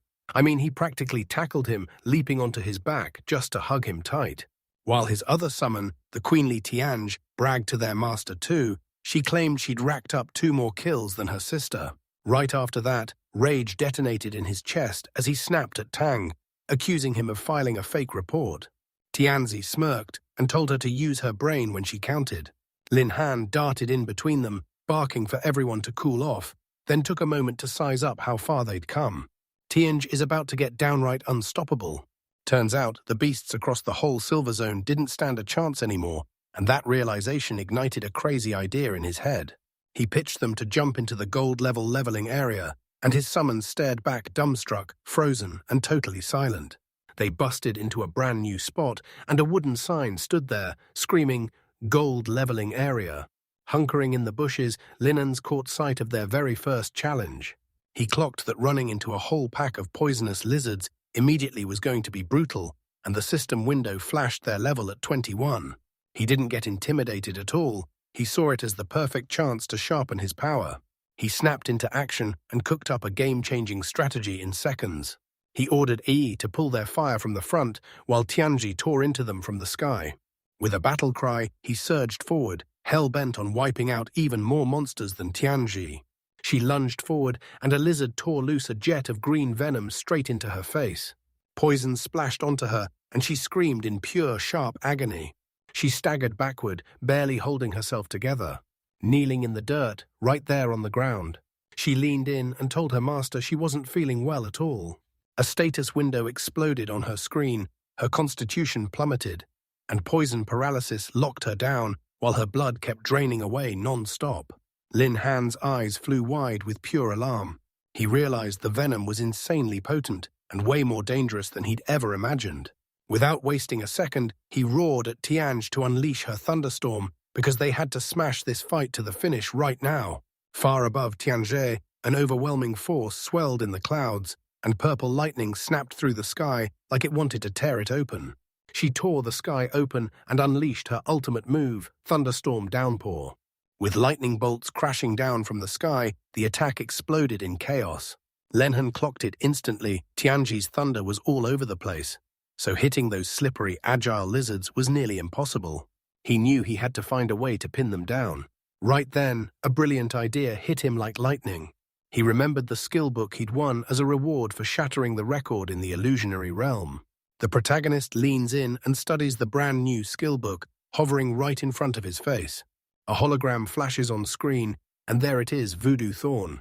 You'll unleash a thorny vine storm that sprouts from the ground within a 100-meter radius, yanking in every enemy it finds. Then the vines hit them with paralysis, locking them down for 5 minutes before the skill grudgingly needs 20 minutes to cool off. But nobody knows its current status yet. Linhan can't stop thinking about it. He catches himself thinking Tianj, his summon, can't land a hit on those tiny, slippery targets. He realizes this kind of control skill could skyrocket her hit rate. A set of system prompts hammers into him, learn the skill.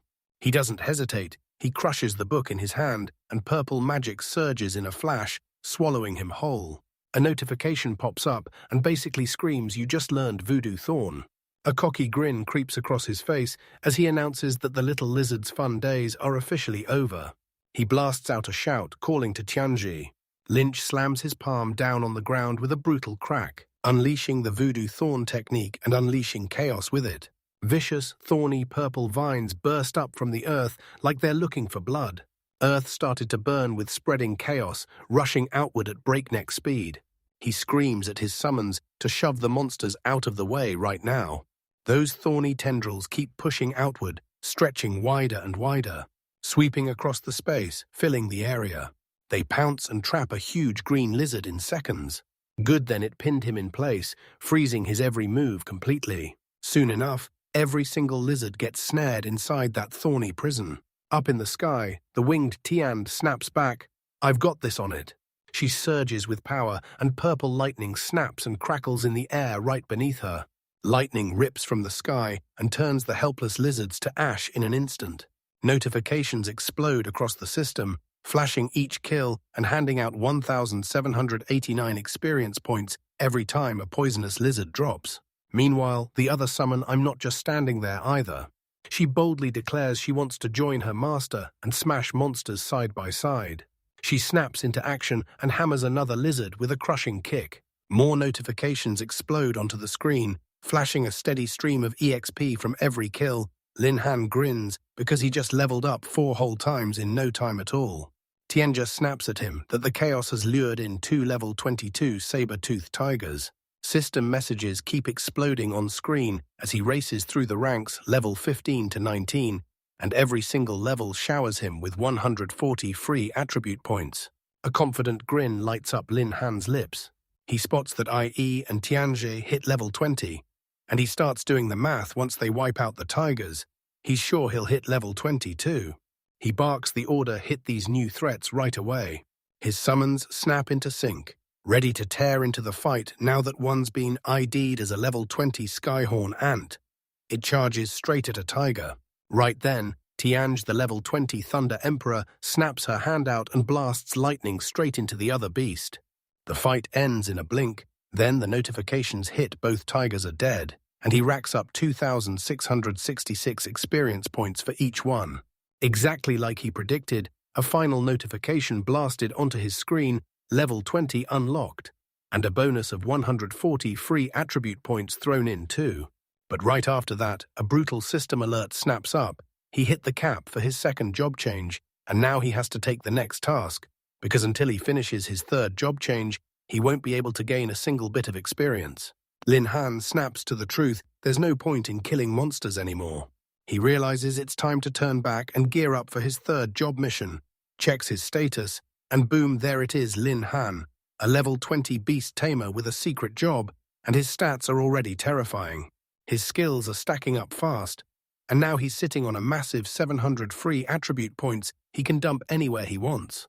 Before he knows it, he's standing right at the job change temple. Staring straight at the central crystal, he blurts that he never thought he'd be switching jobs again this soon. He creeps up to the altar, nerves on full blast, praying this won't turn into another 5-star mission. He still remembers how brutal that last one was. He presses his palm against the glowing blue crystal, and it lights up like it recognizes him. Right then, a colossal screen explodes to life, blasting the news that a 5-star mission is officially coming. The sudden announcement detonates like thunder, throwing shockwaves through everyone in the temple. They whisper in stunned disbelief, baffled that another 5-star mission has popped up out of nowhere so fast. People are freaking out because way too many powerful weirdos and perverts keep popping up around here lately. A woman with short black hair stood there with her shoulders slumped and resignation written all over her face. She doesn't even need to wonder because it has to be Lin Han coming back for round 2. Someone else clocks him and wonders if he's got what it takes to become the legendary leveling maniac. Lin Han can't even process it. He's in shock, begging the universe to tell him why he's forced to hunt down materials again for this job. He can't shake the feeling that the system is out to ruin his life on purpose. The mission logs finally pop up, talking about the National Spirit Ship, a 5-star job that sounds legendary. Their mission is simple: sneak onto that ghost ship, then wipe every ghost out before it can strike back. And then he set out to snag rare materials from there, heading straight for a place called the Red Flame Forest. Later that night, the story slips to the Ghost Wharf. A lighthouse slices through the dark, mist-choked night like a blade through shadows. Lin Han stands alone at the very end of a long wooden pier, staring out like the whole world has stopped for him. He lets out a heavy sigh, furious that his plan to head home and finally rest just got totally wrecked. Ai and Tianj materialize beside him, and Tianj shoots him a reassuring smile. Don't worry, any mission will be easy with her at his side. Then Ai steps in like, and I'll protect you too. He jolted, thrown off by how they popped up out of nowhere. Lin Han straight up tells them, I've got full confidence in you, it's almost time, so get ready. The three of them huddle side by side, staring out over the dark ocean like they're about to face whatever's out there. Lin Han straight up announces that their target is moments from showing up. A system message locks in the ghost ship's arrival time 7 p.m. right on the dot. From the choking mist, the ship's ethereal masts start to form out of thin air, like the sea is conjuring them. A massive glowing green galleon barrels out of the fog and charges straight toward the pier. The trio stares as it glides in, deadly and silent. She drops this i.e. that she's heard all about the ghost ship from a person called Sister Bing. She tells you about this super popular dungeon, everyone tries to conquer it. But it's dangerously brutal. Ghostly flaming specters drift through the ship's rigging, burning like nightmares in the air. I mean, it keeps going. Almost every challenger was so terrified they couldn't even breathe, with zero clue what nightmare monsters waited inside.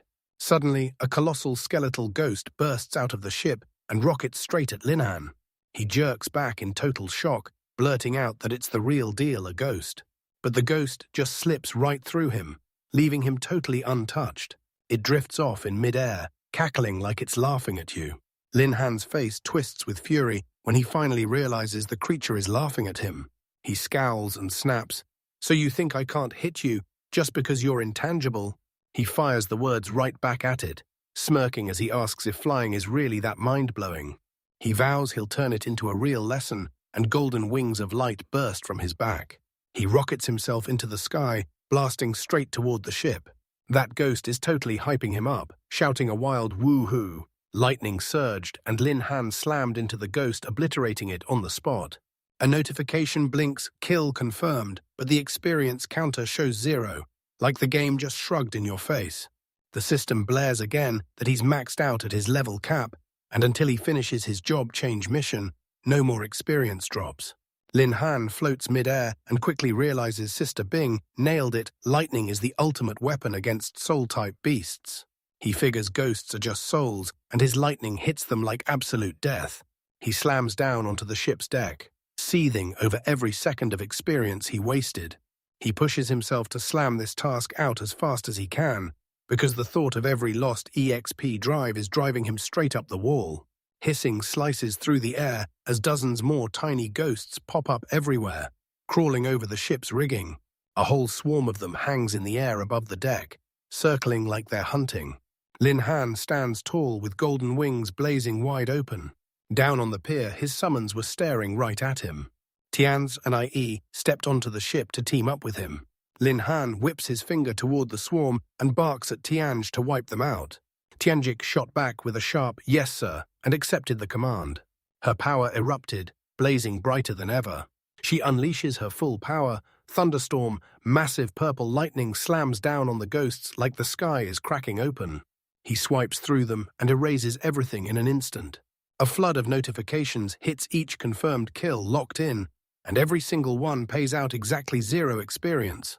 Lin Han watches those tiny ghosts struggle, and then realizes they stand no chance against Tianj. That's when suspicion kicks in. He can't shake it, and since it only seems like a 4-star job, he's left wondering why they tagged it as a 5-star mission. Right then, a deep, ominous whale song booms across the ship like a warning.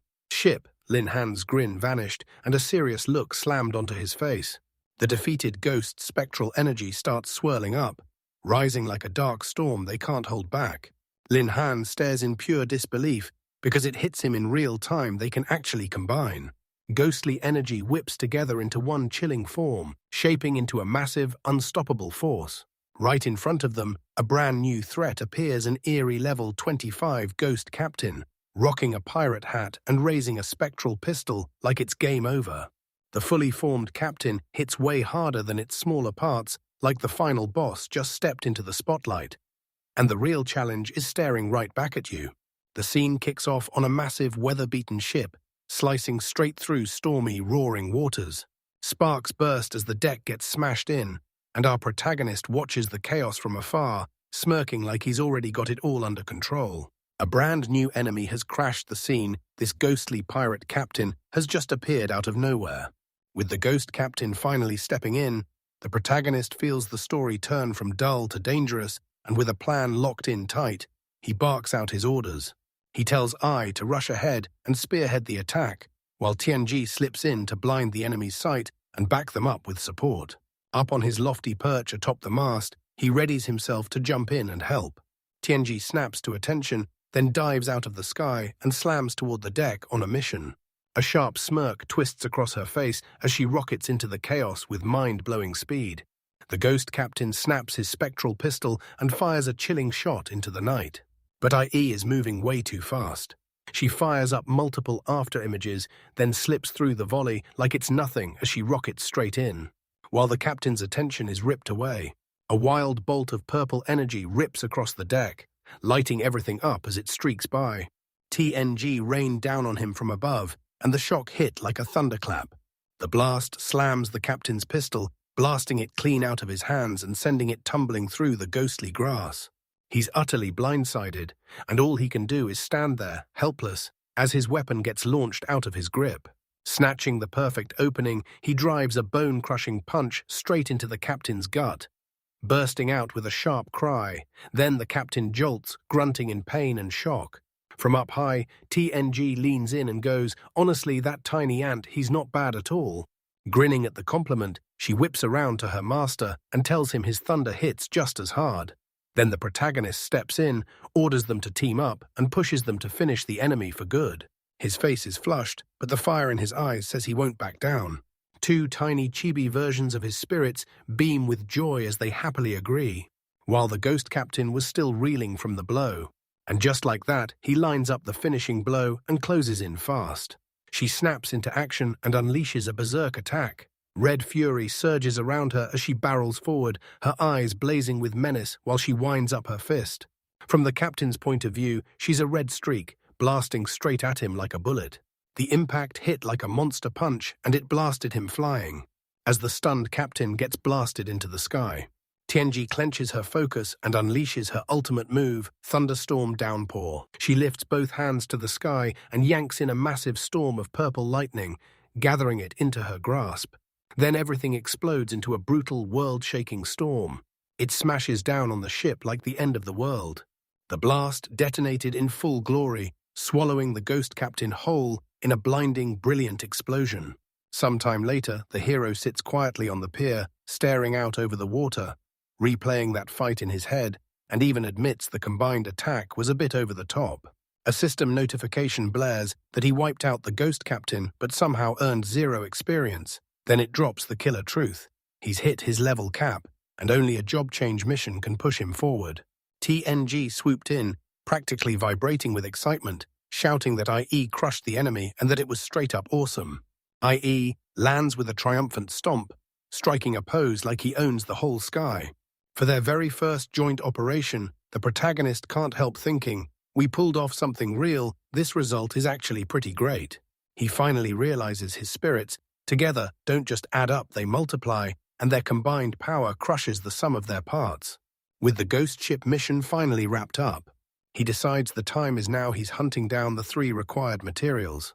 His mission log slams one last objective onto the page: snag the fire dragon flame, the grass essence, and the eye of wind from the terrifying red flame forest. The story slams us into the eerie crimson sprawl of the red flame forest. Inside a blazing blue bloom, the wind's eye sprouts from the trunk of a gigantic tree, guarded by a whole squad of massive blue-striped wind lizards. The protagonist shuts his eyes and rips through the world with his senses, mapping every detail around him. His eyes shoot open, and a ruthless plan ignites in his mind. He breaks into a grin, stunned that he snagged the second material this fast. Tianji leans in and says she can pull off her old move, so she'll just fly straight over and grab the flower. But her master shuts it down, saying those thick branches would make her flight a nightmare. She eagerly throws her hand up, yelling that she can help, then the protagonist snaps back to the fact that it was only 10 minutes ago. Tianji finally grabbed the first treasure grass essence. He'd praised her for a job well done, and now IE was practically bursting with desire to get the same praise too. He grins and gives her the green light. Thrilled out of his mind, he doesn't hesitate for a second. She lunges face first into the soft red dirt, tearing forward as if the ground itself is fighting back. The protagonist starts laying out the story to a curious Tianji. He leans in and tells her the truth. IE's real form is an ant. And for her, digging holes isn't a talent at all, it's pure instinct, born on command. I mean tunnels screaming underground, racing through the earth, bursting out of the ground right at the base of that massive tree. She snaps her head up, triumphant as fire.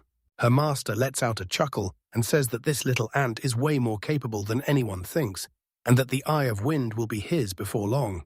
She kicks off her climb, scaling the tree trunk with careful, steady steps. She tiptoes past the sleeping lizards like a shadow. Guards closed in on her prize, step by step, and the protagonist stared like a hawk staying sharp, because he wouldn't let up until the job was finally done. IE's fingers snap shut around the blazing, glowing flower. The moment she plucks it, the protagonist's face snaps into alarm, and he instantly knows something big is about to blow up. A sudden, violent gust of wind tears through the forest like it's hunting something. The IE gets blasted clean off the tree, and she scrambles to grip the flower as she tumbles down. A furious roar booms overhead, shaking everything above. Love, now massive and fully awake, the biggest wind lizard of them all, has finally erupted from its slumber. It glares down like pure rage has taken a body. She's clutching the eye of wind. When it hits her, she's been spotted. She slams down onto the ground, landing hard and fast. And now the awakened lizard pack has him totally surrounded.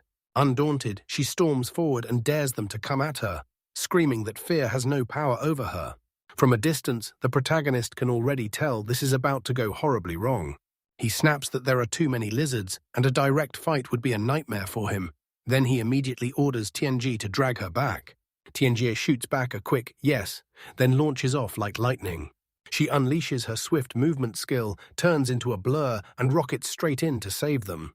She rockets in out of nowhere, snatches IE, and yanks her skyward in one brutal motion. As they burst towards safety, a panicked Eye snaps at her rescuer, screaming that she's a stinky bird, while a white-haired woman in blue armor slams headlong into a massive pink-feathered creature. She snaps, calling it a stinky bird like it's the worst thing alive. Suddenly, Tianji, blue hair blazing, dives in out of nowhere, clutching her injured companion, IE. She rushes to her sister and tells her, "Our master sent me here to save you." Tianji lands right in front of Lin Han and declares that Sister Ai is back safe and sound. He gives her a nod of approval and tells her loud and clear she absolutely crushed it. All right, he barely even looked at his companions before it all went down. A razor-sharp determination flashes across Lin Han's face. He declares what their next move is: to get out. A brutal, gut-churning rumble rolls in behind them, echoing through the air. He yells for everyone to move right now. Then the whole crew bolts as those huge blue, lizard-like monsters thunder after them. Heavy footsteps pound the ground, rattling it with every step. In Tianj, right now, they're all snapped into adorable chibi bodies, and they happily agree to the escape plan. The chase barrels them straight into the crimson woodland, called the Red Flame Forest. The rumble of their pursuers never once lets up. He snaps his head back, frustration blazing in his eyes. She blurts out loud that she can't believe they had to chase them all the way here just because she picked one flower. Lin Han slams a thumb over his status screen and checks what the system has in store for him. He realizes he's a level 20 beast tamer and he's sitting on 700 free attribute points. He realizes their current speed won't last. Those crawlers will catch them soon, so he makes a move. Rapidly dumps every last one of the 700 VI's attribute points straight into agility. His new status screen flashes the proof his agility skyrockets to 3,270, and that leaves him with absolutely 0 free points. With a thunderclap of speed, He rockets ahead, blazing past his companions and leaving them in the dust. They stare in pure shock, then blurt out, "Did the master just suddenly get faster?" Later, Lin Han flashes a confident smile, like she already knows how the next move plays out. He tells Ai and Tianj to keep driving ahead, swearing they'll be safe the moment they reach their destination. So yeah, he's totally baffled, staring into the unknown like what in the world is waiting for him next. As they step into that scorching land of fire and lava, she gets her answer almost right away. She finally gets it. He was talking about the heart of the red flame forest. Lin Han charged straight into the inferno, and his companions slammed in right behind him. The chasing blue lizards shrieked to a stop right at the border of the blazing domain. They refused to step inside, hissing nervously. The monsters wheeled around and bolted away, retreating fast like they'd just seen a nightmare. Tianj burst out cheering, telling her master with pure excitement that the giant reptiles were gone for good. The whole crew stares as they vanish into thin air. Lin Han asked him if he sprinted there on purpose. He grins, like he just cracked the code, and tells her, "Yeah, this is the fire lizard's turf, the forest's true overlords, and whoever's chasing you won't dare cross that line." Then he finally drops the bomb, revealing his real motive. The third thing, they've got to get the fire dragon flame. It shoots up right in the heart of the fire lizard's lair. Lin Han barks at them to push even deeper into that scorching heat zone. They explained that before long, they'd stumble on a whole crew of salamanders. After they finish the mission, they finally kick back, go home, and crash for a well-earned rest. Next, the girls light up and happily agree just like that. Right after, they spot level 22 fire lizards lounging and bathing like they own the place in pools of boiling lava. Tianzi points at them and blurts out that those giant reptiles are diving into a lava bath. The three of them huddle back, watching everything unfold from a safe distance. Lin Han's eyes flare with a sharp glow as he sweeps the area. He spots their target in a flash, and now he's finally found the fire dragon's flame. He points out that this open terrain is exactly what Tianj needs to unleash her speed skill. Right then, a system notification pops up out of nowhere. He just set off a random mission, waking up and killing the sleeping fire lizard leader for a massive 1,000 beast taming points. Lin Han's jaw drops because the quest that hits him out of nowhere totally blindsides him. He can't shake the thought that the fire lizard leader is an absolute monster of an enemy. And yeah, the reward is tempting, but trust me, slipping into a whole pack of fire lizards would be asking for trouble. He locks in on the mission right in front of him. He snaps at Tianji to go snatch the fire dragon flame. She nods once, then bolts. Lin thrusts a finger and nails the target in her sights. Tianzi glides through the air like a storm made of light and rips the flame from its grip. From the sidelines, a chibi-eye leans in and grumbles that the stinky bird snatched it. Tianj comes back and thrusts a glowing leaf-shaped relic into her master's hands.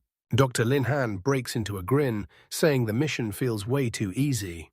He stares at the fire dragon's flames, practically in awe. Then he says, "All right, it's handled now, we've got to figure out how to take down the fire lizard leader." His eyes blazed with pure determination. Suddenly, a brutal blast of energy rockets straight at him.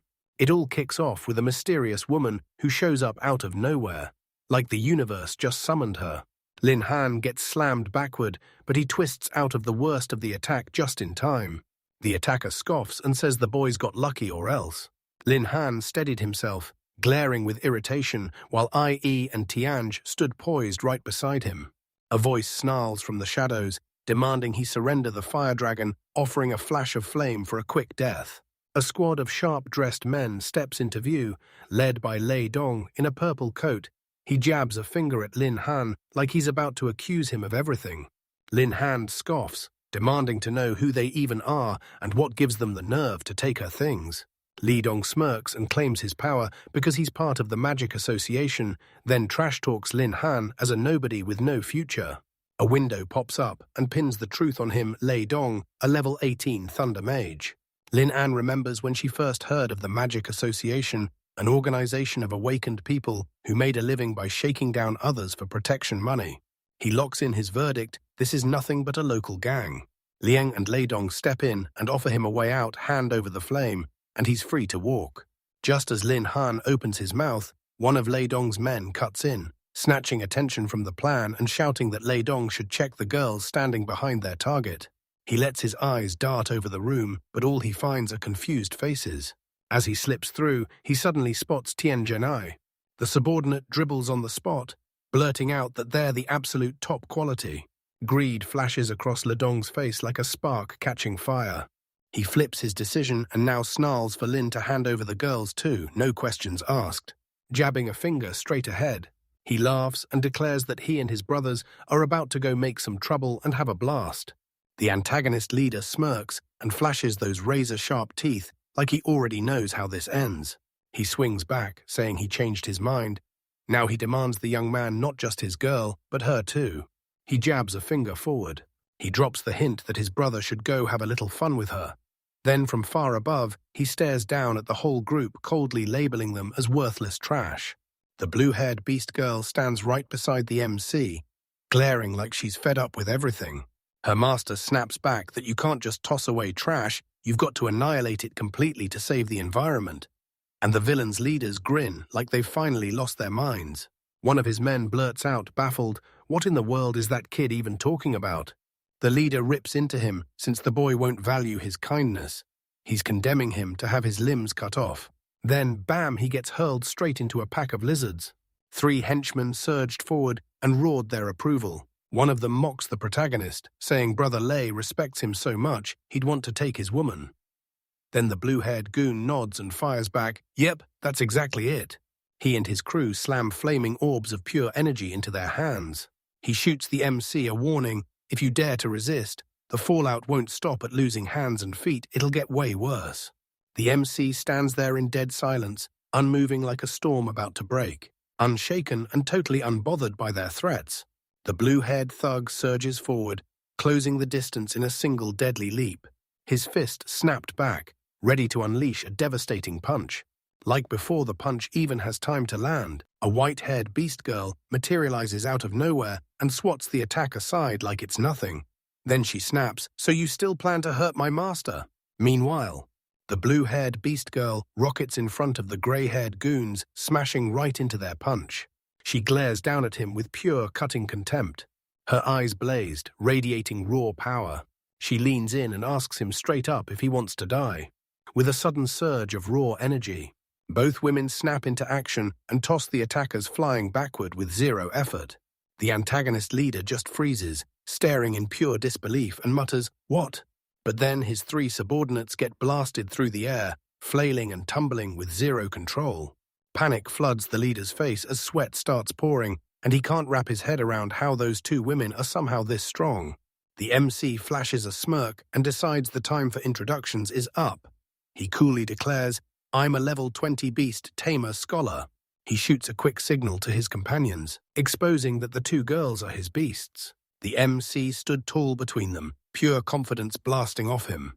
Them blue-haired like the other one, matching the exact same vibe. Women spotted, menacing grins split the air. He keeps talking, claiming these are ancient beasts, and says for them, ripping the villains to shreds is basically child's play. The antagonists twist in fury, totally stunned that this is even happening. He mutters under his breath about mastering beasts and forcing them to transform. Then wonders out loud if something like that could even be real. He starts summoning crackling purple lightning into his hand, like power is sparking to life. He started cooking up a fresh plan. He remembers the warning beasts don't stray far from their master's side. He figures his only shot is to seriously cripple the MC, then bolt, so he surges ahead and crashes in with a lightning strike. A sphere of pure, crackling energy rockets straight at the main character. The blue-haired beast girl lunges in front of her master. With a grip so tight it felt like he could never let go. She grabs the lightning attack with her bare hand, catching it like it's nothing, totally, effortlessly crushing it. She snaps that if she's standing there, then not a single soul can lay a hand on her master. The antagonist leader freezes in place, staring ahead with eyes bulging in pure shock and terror.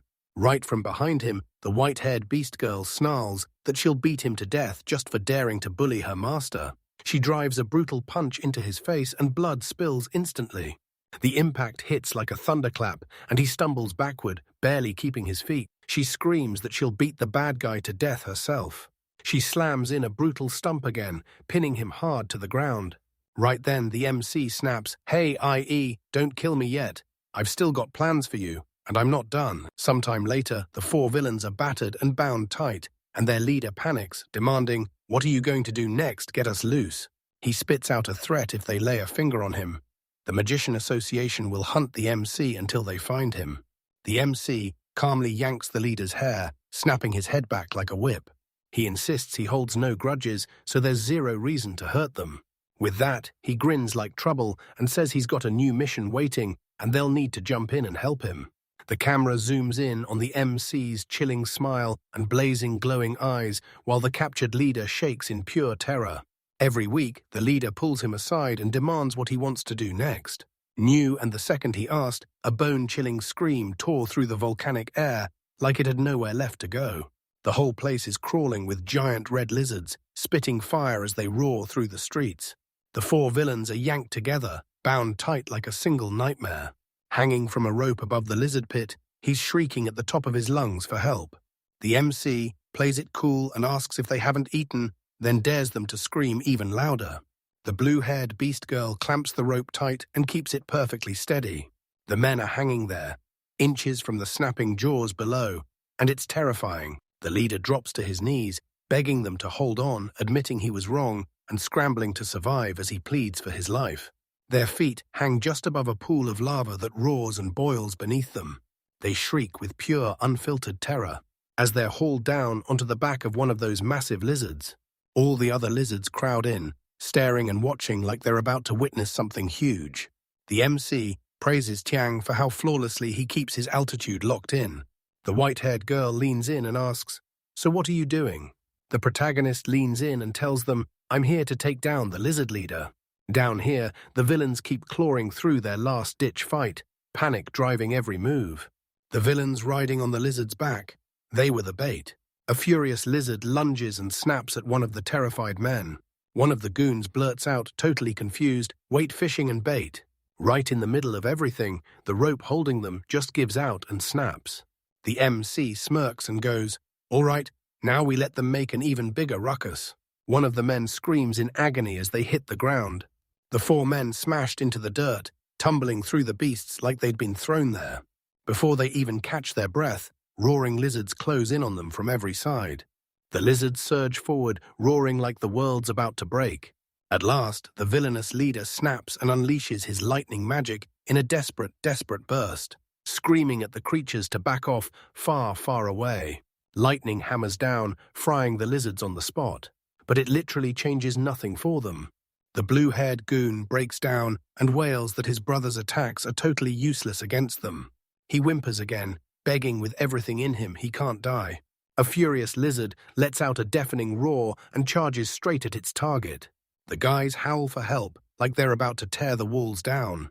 The MC snaps that they're useless, then orders Tianj to shield them just enough to keep them alive for now. Tianj tightens his grip and casts a spell that declares a brutal thunderstorm right when the skies are about to break open.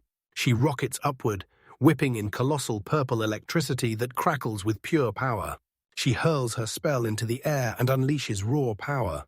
Unleashed a brutal storm of lightning bolts, hammering the battlefield like a thunderous rain. He slammed the ground around the men, cracking them apart while keeping the little lizards off his turf. The MC smirks with satisfaction and urges them to crank the chaos even higher. In the middle of all that chaos, the lava starts churning, bubbling like it's about to explode. A gigantic shadow bursts out of the molten rock, clawing its way into the world. It's the level 28 fire lizard leader, a colossal beast looming over four terrified men like a nightmare with claws. The MC flashes a grin and practically boasts that they've hooked their biggest fish at last. He commands Tianj to act, like the next move can't wait.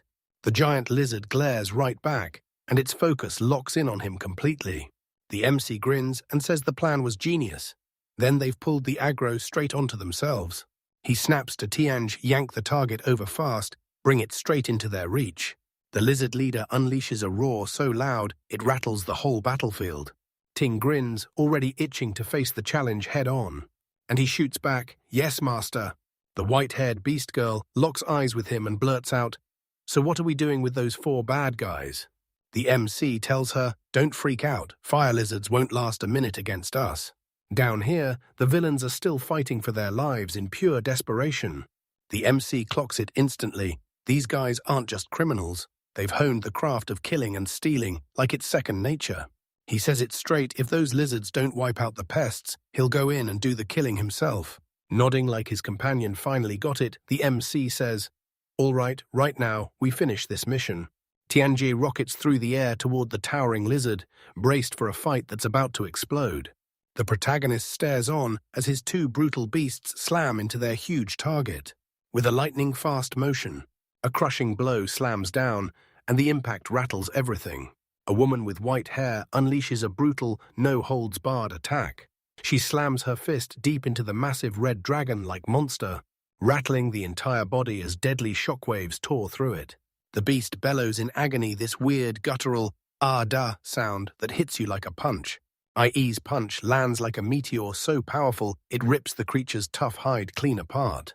The master beams and tells IE she did amazing, then orders her to keep that beast suppressed so they can test just how strong it really is. Rage burning, the fire lizard shrieks and lunges to fling her off. The master shouts at Tianj to take over, "Don't let that lizard breathe for a second." Tianzhou, her light blue hair catching the light, turns to her master and snaps to attention with a clear, instant acknowledgement. As soon as she lands, she smashes the lizard with a brutal burst of energy. He slammed the beast hard into the ground. The protagonist stares it all in silence, and you can practically feel him replaying every part of the situation in his head. He points out that even though the fire lizard leader's higher level, Ai and Tianj, are teaming up with them, and that changes everything. He's sure that if they sync up and coordinate, they can slowly wear it down inch by inch. Then the beast unleashes a deafening roar that shakes everything. The protagonist clutches his head, screaming through the brutal pain the sound wave summons. He can't shake the feeling, what the heck just happened? A brutal shockwave blasts outward from the lizard, slamming the air like thunder. Saw everything blast into the air.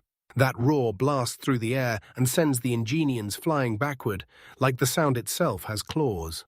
Rage-fueled, the fire lizard snaps its mouth open as wide as it can, shredding the air with another earth-shaking roar. The beast starts gathering a gigantic ball of fire in its mouth, like it's about to unleash total destruction. The master screams in pure panic, shouting for Ai and Tianj to get out of the way right now. Tianj bursts forward and throws himself in front of Ai, shielding her from the blast like his life depends on it. The fire attack detonates and swallows them in a blinding burst of light. The fire lizard stares in horror at the chaos it just unleashed. The protagonist sprints toward his companions, closing the distance in a blur. He shouted for Tianzhen, then yelled at Big Bird, demanding to know if they were okay, only to spot them sprawled on the ground, hurt and bleeding. He knows Tianjian'ai is only level 20, and that 8-level gap between them and the lizard is a nightmare to cross. He's thinking, this mission matters, sure, but if either of us gets killed out here, it's a disaster. Bruised and battered, Tianji still grits her teeth and tells her master, "I'm not done, I can keep going." He freezes, staring at her in shock. Tianj tells them their master's mission is too important to quit, and says that even if they run now, the fire lizard leader will track them down and hunt them anyway. She groans, fights to get upright, and nods along with Big Bird. She steps up and says, "Your mission is my mission," then vows she'll help him carry out his wish. She locks eyes with him, resolve burning like a promise, promising him with absolute certainty that they'll help him finish the mission. Both women snap back around and stare down the charging beast right as it comes barreling toward them again. Like both her and Big Bird are going to grind hard and put in the work. The master is utterly moved by their unwavering loyalty, only managed to blurt her name. He's moved to the core because he realizes it cuts both ways, just like he values them. They're holding him close as someone they truly need. He realizes he has to map out the rest of this battle down to the smallest detail, because if they mess up, everyone gets hurt. He studies the scene and realizes the fire lizard leader is way too huge, and his defenses are so rock solid they feel unbeatable. Neither Ai nor Tianj could land a single real hit on it by themselves. He finally realizes you can't just charge in and end the enemy with a straight fight. They're going to have to flip their whole way of thinking. Suddenly, it hits him, an idea ignites in his head. He spots the gash from IE's earlier strike on the lizard's neck, and it's still bleeding. He blurts out a fresh plan, orders IE and Tianj to keep pounding the lizard, but then go for the opening and widen the wound on its neck. She thinks, I don't even know what my master's cooking, but he's got a plan, and I'm going to find out. You gotta listen to him, he's completely right. She hammers the lizard's neck wound again and again, relentlessly, until it can't take it anymore. The master leans in and urges her to take it slow, stack the damage inch by inch until the wound finally spreads wide. The lizard lashes out and swats Ai into the air, sending her flying. That cut on its neck is gushing even harder now. The master blasts out a furious yell for Tianji to cover the hit from the attack. She shoots back, "Don't worry, I've got it." Tianze tears loose a colossal bolt of purple lightning. The lizard screams loud as the energy slams into its body. It slammed straight into the wound, and boom, the body erupted in a massive spray of blood. The attack detonates with raw force, blasting a shockwave outward. Then the dust finally clears, and right in Tianje's eyes, panic flares as he looks up, stunned to the core. The fire lizard is still standing tall, its eyes burning with pure, untamed rage. The women look crushed after fighting for so long. Their blows still barely scratch the enemy. But the master snaps in right then, that's enough. And he mutters to himself that their blows only left minor injuries when they were fighting solo. But that's only when they charge in solo. He slams his own skills into action. He steals Tanga's lightning wings and bolts off at Thunder Emperor speed, crackling like pure storm energy. And then he starts copying IE skills, skyrocketing his aunt's berserk madness like it's weaponized. With titanic strength, he realizes that if he copies their moves and links their powers together, with him in the mix, they can wreck things way more effectively. He also copies a violent attack. He barrels forward like a wrecking ball. He chose to throw himself into the trap as bait. He starts copying even more skills Thunder Emperor's Thunderstorm, and the Skyhorned Ant's Iron Bone, cloaked by a massive ocean of purple power, pressing in from every side. He grimaces through gritted teeth, forcing every last ounce of power to surge into himself. He roars at the stinky lizard, warning it this is a 1 billion volt shock, so brace yourself. He rips out a brutal blast of dark purple energy. He roars that the lizard should just stand there and take it turning into charcoal, like it's inevitable. A wave of colossal electrical power crashes over the creature like a storm made of lightning, rushing through its body like lightning. The master digs deep and pours every last ounce of power into his final earth-shaking attack. A colossal burst of energy detonates through the whole area, lighting everything up like the world just snapped. A brilliant burst of purple and white energy tore across the area, and a brutal attack slammed down like a thunderclap. That hit didn't just land, it crackled with pure power, like something you could actually feel in your bones. From a safe distance, Lin Han's two beast buddies, the white-haired Yi and the blue-haired Tiangi, stared as their master drifted through the sky, swallowed by blazing golden angel wings. A system chimed mission complete, waking the sleeping fire lizard leader and ending him for good. Lin Han's relentless grind paid off. He earned a massive 1,000 taming points. Tianji and Yi couldn't contain their joy. Tianji even bowed to their master, thrilled because their own levels had surged too. Yi erupted in cheers, screaming that things were getting wildly awesome. A system prompt popped up and congratulated them on their level up. Lin Han shot down and landed hard, looming over the massive fire lizard corpse as blood soaked the ground. He finally exhaled in sheer relief, muttering that it was over for real at last. A soft grin slipped onto his face the moment he realized the problem was finally gone. Suddenly, his body lurched and swayed. Yi and Tianji sprinted to his side, grabbed him before he hit the ground, and yelled his name with pure worry. He brushed off their worries like they were nothing. He assured me he was fine, just worn out from pushing his skills too hard. Then he sized everything up. Those mages who started this chaos were probably already dead. But the rest of the salamander swarm was about to come crashing down on them. He slammed his decision down and told them to get out right now. They'd shut everything down for the night, then hit the road at dawn for the job change temple. The world snapped into a blazing sunny sky. The very next morning, hit like a fresh start, everything was about to change. Sunlight spilled from a crystal-clear blue sky, blasting their destination into view. Right in front of them loomed a massive cathedral-like building, towering over everything. It was the job change temple, like the fate of his whole life was waiting behind those doors. Deep within the temple's shadows, a system message snapped in and declared his job change mission finished, done, sealed, and over. Lin Han finally nailed his third job change, and with it he rocketed straight up into the rank of Beast Tamer Elite. He felt his chest swell with pride, knowing it took everything just to finally break into that third level. And even better, he'd unlocked 2 fresh skills too. So yeah, that whole mission was 100 worth it. A status screen burst onto the scene, breaking down his brand new abilities and stats now that he's level 20 with a totally hidden job. His fresh job was about to sharpen his mule-level eyesight and boost his listening so hard his senses would turn up to max. His stats and skills had been cranked up to insane levels. Meanwhile, Xiao in this blazing high-tech control room, the operators were hit with pure shock. A report slammed in saying the 5-star mission, Whisper of the Ghost Ship, was already done, and one of them couldn't even believe it, because it had only been released the day before yesterday. He started wondering if this kind of leveling speed was even possible for humans. A perfectly composed woman in a sharp suit leaned in and said it felt like they'd never really seen the world at all. She gave a faint, teasing smile that lingered for just a second. Safely, because the moment she saw young Master Lin's abnormal upgrade speed, she knew it couldn't be an accident. Nothing could still shock her anymore.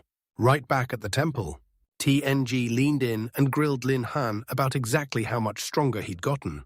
A yelped with excitement, saying she felt way more powerful too. Her fresh stats snapped onto the screen, Skyhorned Ant, level 21, packed with brutal physical power and upgraded skills. Linen's jaw hit the floor when he finally saw her stats. Tianji said the upgrade felt amazing, like it cracked open brand new combat forms for her. Her own status screen popped up in front of her boom, and there she was, level 21, the Thunder Emperor, with agility that just couldn't be ignored. Lin Han stared there, completely dumbfounded, like the universe just pulled the funniest prank on him. He stared at the scoreboard and thought, they're totally cheating. Because he couldn't wrap his head around it, how could their values be that much higher when they were only 1 level apart? He crumpled into the corner, acting like the world just ended. But his mood snapped the other way. Fast, he reminded himself those were his beasts, and the stronger they got, the more it all worked out for him. He grabbed the 1,000 taming points he'd just earned and went all in. Then he ordered the system to crank up a Yi and a Tian's Yi skills. A notification flashed that the points were spent to power up their abilities. Then it crushed him to absolute 0. Then it hit him. His third-level reward was still waiting for him to claim it. He stared at the choices in front of him, trying to decide his next move. Admitting the fresh skills all looked amazing still, it was a brutal choice. For his third job upgrade, the system laid out 3 killer rewards fusion, which let him merge with his beasts, telepathy to coordinate with them on a whole new level, and perception shielding to vanish in stealth. One of his companions leaned in and demanded what the heck he was staring at. Tianji mused that merging with a master sounded amazing, and Yi practically burst with excitement, yelling for him to fuse because it looked cool. Meanwhile, Lin Han, dead tired, demanded if they were actually being serious. Lin stared at the thought and wrestled with it, like it wouldn't let her go. If he could fuse the Skyhorn Ant's brute strength with the Thunder Emperor's lightning agility, he'd be leagues stronger than just copycatting skills, because back when he tangled with the Fire Lizard leader, he'd realized the hard way that if he'd had that fusion skill, he wouldn't have been left looking so embarrassingly weak. He went with the simplest move and the one that hit the hardest. He figured that once he hit his 4th job change, more skills would open up, so he went for the raw, no-nonsense option, the fusion skill. The girls lit up at his pick. Chenji threw him a thank you, while Yi practically erupted, chanting that her master was the best. Lin Han leaned in and told them, now that I've got the skill, we just have to hunt down the moment to put it to the test. Right then, his expression snapped into focus. A sudden notification popped up out of nowhere. A new mission hit the ground running, and he couldn't believe it was coming this soon. A holographic screen suddenly flickered into existence right in front of him. The system blared that after finishing his 3rd-level advancement, he'd triggered a mission to bind a 3rd beast, and it came with a massive reward of 1,500 beast points. He grinned, realizing snagging a brand new beast would slam him with 1,500 points all on its own. Next, you figured missions like this were guaranteed wins. Ai overheard it and panicked, her voice shaking as she asked if he was getting a new beast, and whether he'd still want her. Her eyes flooded with tears. Lin Han shot over right away and soothed her, rubbing the top of her head with gentle pats. Tianji jumped in and told Yi, "Relax, no matter what beast the master brings in next, he'll never ditch us." With a faint, chilling smile, she stared at Lin Han and asked, like it was obvious, wasn't he supposed to be right? Cold sweat erupted on his skin as her gaze pinned him in place. He nodded back instantly, like, of course, and made it crystal clear that their first move was leveling up together. He added that they still had another urgent problem to deal with right away. That instantly lit up the girl's curiosity. A few days later, everything's about to change. Then the story snapped to something one middle school, packed and waiting for its entrance exam. A man, probably the principal, stepped in front of the whole student crowd and declared that today was the huge day when colleges would finally come recruit from their school. Lin Han stood packed right in the middle of the crowd. Staring at the mess he'd made, he realized he'd been grinding levels so hard he'd totally lost track of the exam.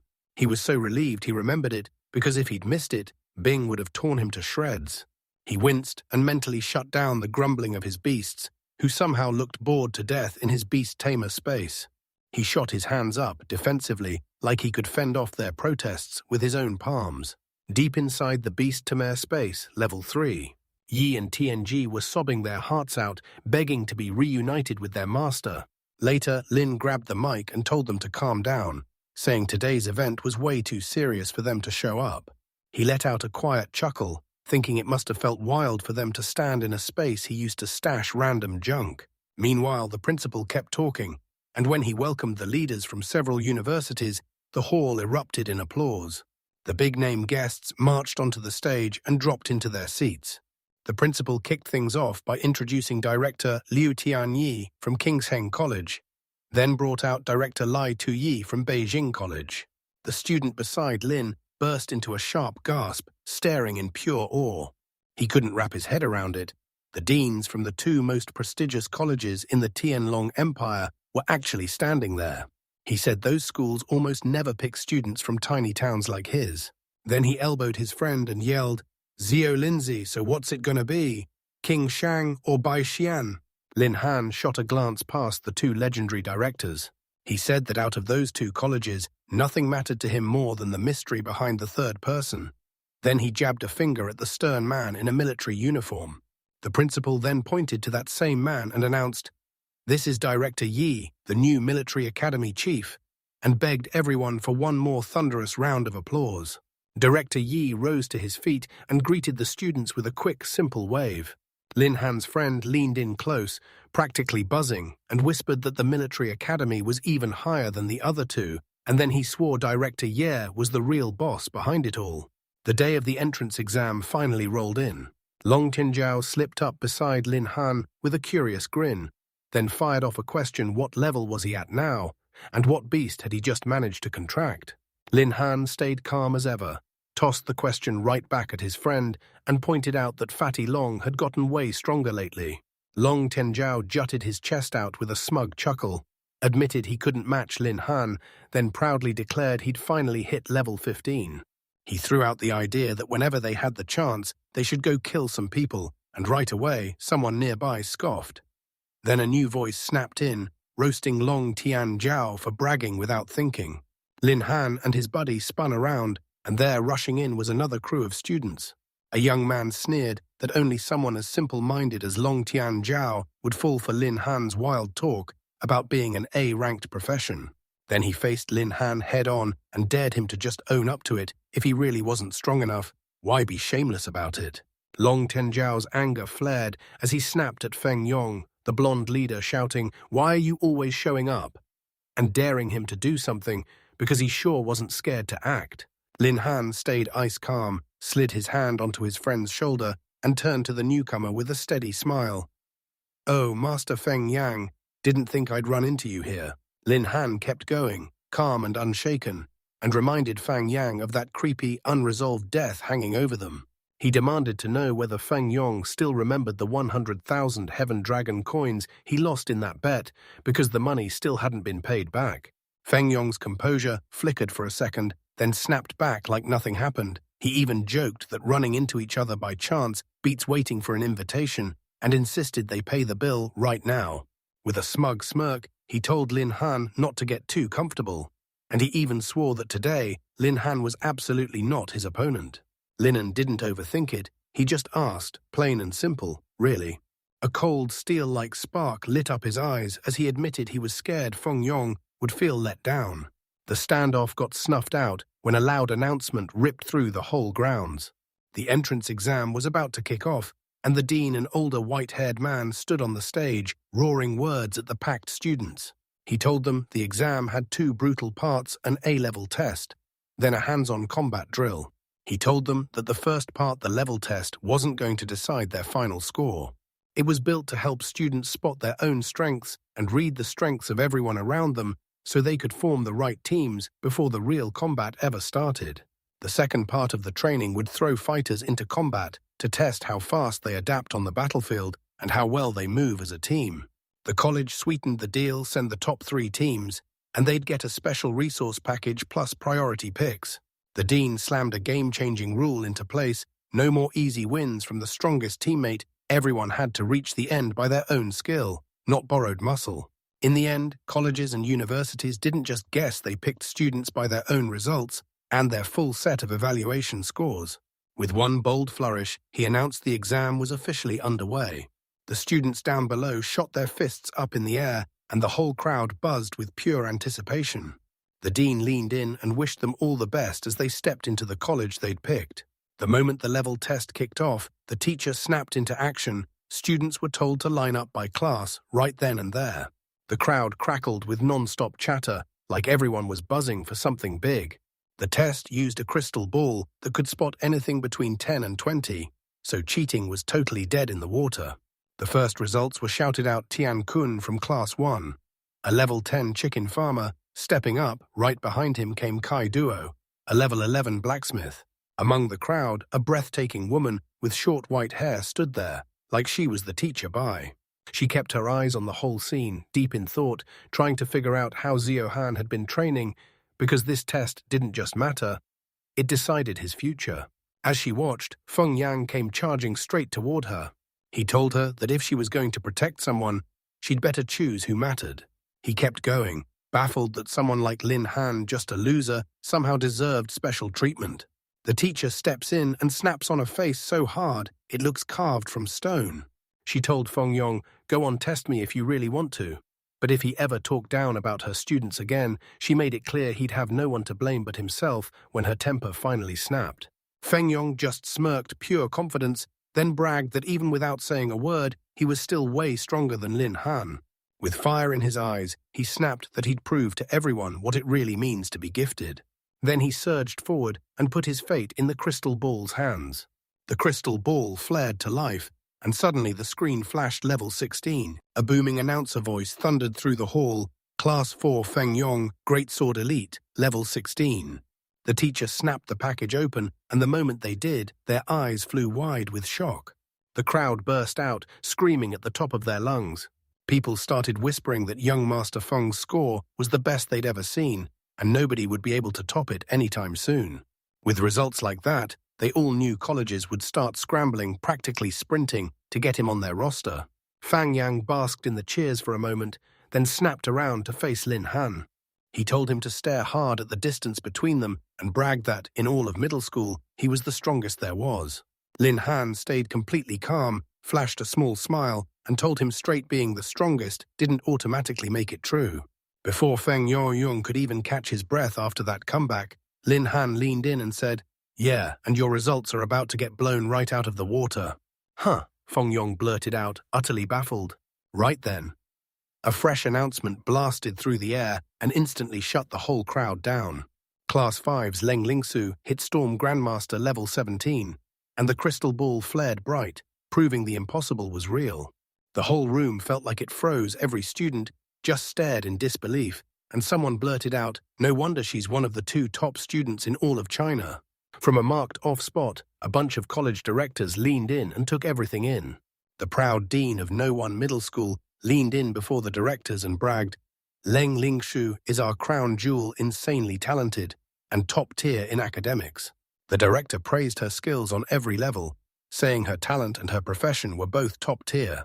She nodded and agreed this was a strong seedling, exactly the kind College King Shang needed.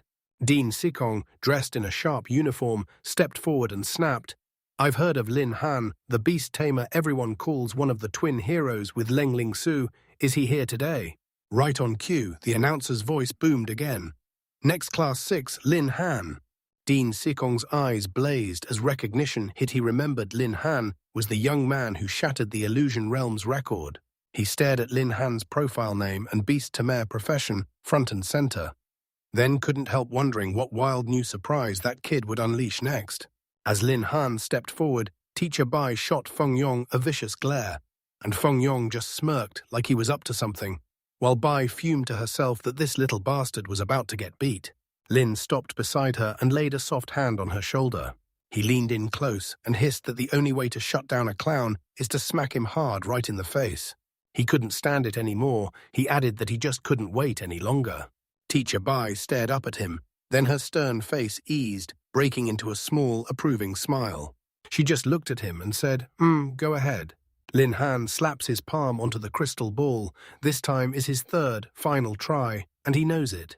He remembers the dean saying this crystal ball tops out at strength level 20, and the thought hits him hard. What if it's more than he can handle? Then 4,196, 4,198, the sphere suddenly starts to hum and shake. The vibrations slam harder and harder, rattling the whole pedestal like it's about to break apart. Clearly worried, she finally admits she's never seen anything like this before. With a worried look on her face, she finally admits she's never once seen anything like this before. The humming skyrockets in volume, and the ball flares with a blinding glow.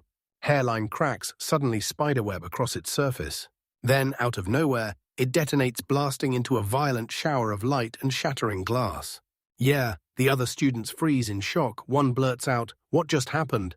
And then 4208 and 4211 sprint over to Lin Han, yelling whether he's hurt. The white-haired woman comes over to check on him, and Lin Han confidently tells her, "Don't worry, he's okay. Only shattered fragments of the testing device are left, blasted across the ground like the aftermath of a deadly experiment." The woman blurts out that the tester must have somehow ruined it, wondering if it finally expired, and she's furious, because it should have been checked long before the exam. Linen keeps it to himself, wondering if his level is just too high, but he shuts that idea down in a heartbeat, calling it impossible. A blonde-haired student suddenly erupts into unstoppable laughter. He taunts Lin Han's skill so hard that even the tester can't stomach it. His eyes flare with a deadly glow as he leans in and warns, straight up, that he wouldn't hesitate to kill him during the fight. Another bystander jumps in, fully backing him up. The invigilator, a broad, red-haired powerhouse, steps forward with a hard, unshakable glare. He declares that Lin didn't just fail the test, he also wrecked the only tester, and says what he did was totally lawless. Lin Han still remembers the dean's promise to punish Chao Chong, but somehow he's standing right here in school, and that thought gnaws at him. Just how strong is Chao Chong's backing? The white-haired woman leans in close and hisses a warning into Lin Han's ear, then drops the bombshell. The invigilator is Chao Chong's twin brother, Chao Xiang. Yang tells him that Chao Xiang's been nursing a grudge ever since he ratted out his brother. Then she grabs him by the warning and says, "Be careful." Cao Shang whips around and locks eyes with the school's faculty. He strides into the dean's office and lays it out for the director's Lin Han smashed public property, so now she can't finish her level test. Then he pushes the idea that they should strip Lin Han of his soin for the real combat drill. Lin Han stares, stunned as the accusation crashes down on him. As they start to push forward, one step at a time, Lin Han snaps up and says loud and clear that an invigilator can't drag personal grudges into the exam room. He insists that if examiner Cao can't treat everyone fairly, he should step down on the spot. Rage sparks in Cao Xiang's eyes as he yanks Lin Han by the shirt and barks at him to stop fighting. One of the directors cuts in, saying that training beasts is a pointless waste, and there's no way they're going to squander their precious time on it. Another director jumps in, saying Lin's Han's level is so low, it can't even be tested, and since he's a beast tamer, there's no reason to let him join the combat drills. He points out that without serious resources, training a beast tamer is brutally hard from the start. Cao Shang smirks, and tells Lin Han he heard every word the two directors said. Lin Han sat there in the invigilator's iron grip, still captured mid-sentence. Then he cast pleading eyes toward the dean. The dean goes completely silent, and his face gives away nothing. The blonde student and Chao Xiang grin like they already won, soaking in every second of it, thinking Lin Han's career was doomed before it even got off the ground. But Lin Han isn't done yet. He presses harder, asking why anyone's strength should be judged by anything other than how they perform in a fight. Standing tall. He insists the level test is just a warm-up to gather your personal info, and he says the real fun starts with the hands-on exercises that come right after. His words hit one of the bosses hard, Director Yi, the man in the military uniform. He whips around to the other directors and demands, "So you're really going to hunt exceptional talent by doing everything so backwards?" The heavy-set director, all flustered, clears his throat and blurts out that Manager Yi's words have jolted the dreamer awake.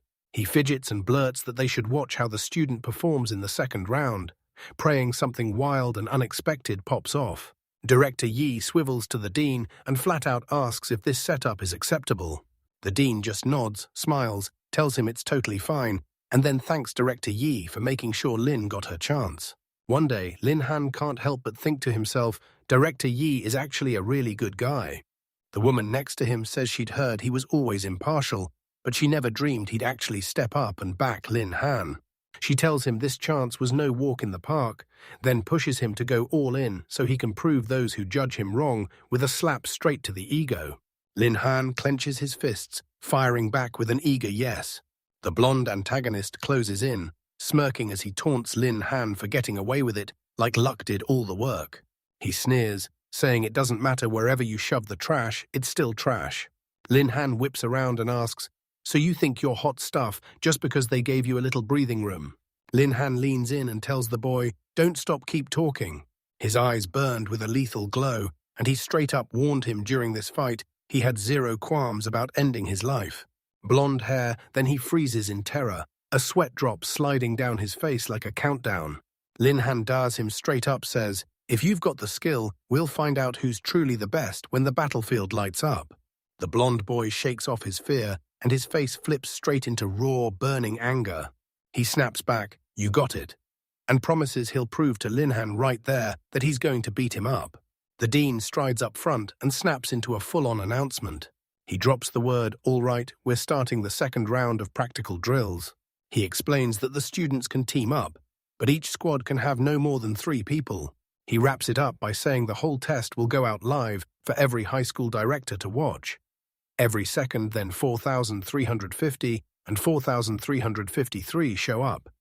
And this huge young guy hurries over, all fired up, to meet his friend Lin Han, who he calls Zio Lindsay. He steps in and asks Lin Han to team up for the upcoming exercise, grinning like he already has it handled. He's going to carry him all the way. Lin Han, back turned, looks like he's weighing the offer, then flashes a mischievous grin, spins around and tells Fatty, "Don't worry, the team formation details, I've got them." Fatty smirks, nodded along without a second thought. Right then, a gentle voice cuts through the room and calls out to classmate Lin Han. A shy, brown-haired girl stepped right up, cheeks blazing red. She pops in like, "I'm Ju Ting from Class 3, then asks, right to their faces, if she can join their team. On that request, Lin Han and Fatty both whip around, stunned that they're being asked that. Lin Han sits in silence, haunted by one burning thought: what if her proposal to team up just isn't enough? Fatty shoves Lin Han with a grin, heckling him that his peach blossoms are officially in full bloom because the beauty from Class 3 just came hunting for him. Lin Han just shrugs it off, saying he doesn't really care enough to form any real impression of Ju Ting. He can't shake the thought that linking up with a total stranger so carelessly could blow up everything he's planned. He studies her with a steady, serious stare, while she fixes him with hopeful, almost glowing eyes. He bows and apologizes to Ju Ting, then admits his team is already packed to the brim. Her smile crumples, and disappointment hits her like a gut punch. And Lin Han smiles and says she's sure she can land a way better team than theirs. Fatty instantly crowds Lin Han, whispers that the team isn't even full, and grumbles that a squad without girls sounds painfully boring. Unbothered, Lin Han slaps a hand on Fatty's face, shoves him aside, and demands to know when he'll finally quit letting his base instincts drag him by the nose. Zhou Ting cuts in again, fully convinced there's no stronger team out there. She lets it slip that it was Lin Han who shattered the Fantasy Realm record just a few days ago. She's dead sure teaming up with him is her only shot at winning the championship. She begs for a shot, tells him she's only a level 15 elite knight, then swears she'll never drag the team down. Lin Han locks onto her earnest expression. He clocks her right away. She's blunt, honest, and won't pull any cheap tricks in the fight. He looks like he's about to rethink her request. Fatty spots. Waver barrels right up in his face and begs him to just say yes. Then Lin Han gets hit with a hilarious nightmare multiple. Fatties swarm him, and they all chant his nickname non-stop. At last, worn to the bone, Lin gives in and hands over his size. Zhou Ting's eyes sparkle like tiny stars as she squeezes her fists, shouting, "This is amazing news." Later, Lin thrusts their registration form into the hands of a short white-haired woman, then calls her Sister Bing. The forum laid it all out, naming the 3 team members Lin Han, Longtian Zhao, and Zhou Ting, plus Fatty. Sister Bing scans the paper, raises a brow, and challenges why Zhou Ting from Class 3 is even listed there. Lin Han jumps in and tells them her job fits their team perfectly, so they agree, and she gets to join. Sister Bing finally admits she'd planned to push Lang Lingsu for their team so they'd have a real shot at winning. But before anyone could figure out Feng Yang's game plan, that young man had already recruited her, leaving everyone in the dark. Seeing her worry, Lin cups her face with gentle hands and tells her she doesn't need to worry. He strides in with full confidence and vows that his team is locked in hell, bent on winning the championship. Flustered, Sister Bing stumbles back a step and blurts that she wasn't worried about him. She swears she only cared that he'd blow the team formation and drag shame straight onto their class. Linen flashes a calm smile and nods right along, saying, "We can't let anyone trash Teacher Bai's name." He leans in and warns her to be careful. "So if anything goes wrong, hit him up right away. No delays, no exceptions." He slipped a folded piece of paper into her hand. He leans in and demands she stop digging in her heels. A red-faced teacher quietly nods and agrees.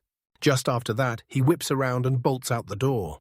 Fatty Long and Zhou Ting huddle anxiously beside a huge glowing portal, waiting for something big to break through. Fatty's flailing around, yelling to Lindsay that it's time to go. Lin Han drops a callback like, "I'm on my way." He steals one last glance at Teacher Bai, thinking about everyone who's been backing him, her, Fatty Long, and Zhou Ting. He suddenly clocks that this combat exercise is the real deal. He's out of excuses. He can't keep pretending he's weak anymore. The students get yanked into a dead, desolate place known as the Forbidden Wasteland. Then the announcement blasts out the rules, splitting the exercise into bronze, silver, and gold zones. Step into the higher levels, and you rack up way more points by taking down beasts. Lin Han stares at the grim, deadened landscape, then confirms it's the exact combat site. The announcement keeps rolling, warning everyone to guard their school-issued point bracelets like they're priceless. The bracelet lets them peek at announcements, dive into chat channels, check the rankings, and even trigger an emergency call for help. A student stares hard at the glowing screen on his wrist, like it's about to reveal something big. The voice ends by telling the students, pick your region based on what you're strong at and grind hard to rack up those points. While flying drones sweep the sky, the students sprint straight into the wasteland. Lin Han roars with pure determination and dives straight into the chaos. Elsewhere, Feng Yong casually slices through a red reptilian monster, cracking up like it's nothing but tiny, small fry meat. A fresh notification pops up. His team just wiped out 2 level 8 fire salamanders, and they bank 80 points. As more monsters pour in, his light blue-haired teammate Leng Lingsu just watches stone cold, unshaken. She raises one finger and a razor-sharp shard of ice pops into existence. In the blink of an eye, those charging salamanders get slammed into gigantic blocks of ice, frozen solid mid-attack. An explosion of icy spikes erupts like a storm, and it seals the whole fight for good. Another notification flashes. Feng Yang's squad wipes out 4 more salamanders, racking up an extra 160 points. Back at the school, the staff crowd around a giant screen glued to the live feed. A points ranking board flashes on screen. Leng Lingshu and Feng Yang sit at the very top with a huge 240 points. 2 teachers huddle over the results, and one can't stop praising Leng Lingshu for grabbing the lead just 10 minutes in. while the other boldly declares her whole talented team will steamroll all the way to the championship. The leaderboard flashes team after team, their scores dropping lower and lower like a countdown to chaos, until it hits the very bottom where Lin Han's team sits listed with a score of 0. A red-haired man watching the screen lets out a sharp scoff, claiming Lin Han's team is a total embarrassment because they scored nothing for the school. Then another guy blurts out the name, like, "Wait, are you really the same Lin Han, the beast tamer?" Someone else chimes in that you shouldn't expect anything great from that team to begin with. Nearby, the teacher kept his eyes locked on that same screen, jaw set with pure determination. She thinks they all have no clue Ziohan's real power is about to blow everyone's minds. Right out of nowhere, the wasteland erupts with a blaring alarm. Warnings, warning. A massive red danger sign blares in front of Lin Han's team the second they step into the new area. In the observation room, the teacher shot a look up pure shock hit his face. She fixes her eyes on the screen like it's about to reveal something that'll change everything. Puzzling over what the heck could be going on right now, a robotic drone swoops overhead, its red eye blazing, and it starts blasting a system warning into the air. It proclaims they've finally hit the silver-level training zone where level 10 to 20 beasts swarm like nothing. The big young guy, Long Tian Jiao, snaps his head up in pure disbelief and blurts to his friend that Jiu Linzi actually hauled them into the Silver District. Lin Han, the protagonist, smirks like he already knows what's coming. He mutters to himself that if Fatty knew he'd kicked off his training in the silver leveling zone from day one, his eyes would have blown clean out of his skull. A sharp ding crackles from his wrist communicator. A hologram snaps to life Feng Yong, all smug smirk, taunting Lin Han and bragging that he's the best in the school, saying Lin Han will never catch up. Then he goes even darker, claiming he wiped out every beast in the bronze zone and daring Lin Han to step into the silver zone to die. Lin Han shoots a quick look at the message, then laughs it off as pure childish nonsense. Long Tenjiao explodes in rage, screaming that Feng Yang is nothing but a dog who sucks off a woman and still has the nerve to brag about it. He blasts Ju Ting with the fact that Feng Yong is disgusting, and Ju Ting nods along, saying he's harassed her before, so she knows exactly the kind of creep he is. Then ding, another notification chimed out of nowhere. Lin Han glances at the fresh holographic screen and a sly smile curls across his face. A system message pops up and basically congratulates him for kicking off a full-blown hunting mission. Lin Han's got 1 mission hunt, 10 gold-level beasts, and cash in 1,000 beast control points. And the timing couldn't be sweeter. He's itching to put the new skills he just mastered in the 3rd level to the test on a real gold beast. While the rest of his crew still panics, Long Tian Jiao presses them to admit one thing: can they beat a silver-level beast without getting destroyed themselves? Lin Han tells them, don't sweat it.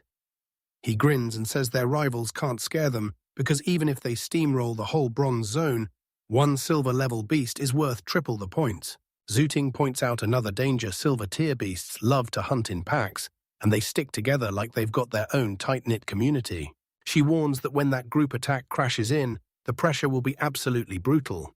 Lin Han doesn't even flinch. He leans in with total confidence and tells them their only job is to make sure the beasts never get out.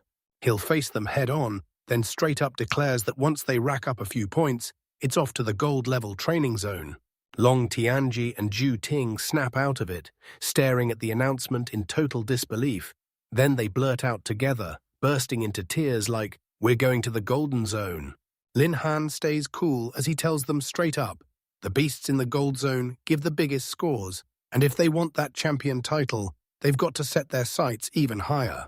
The second he's done talking, a snarling beast claws its way out of the empty wasteland behind them.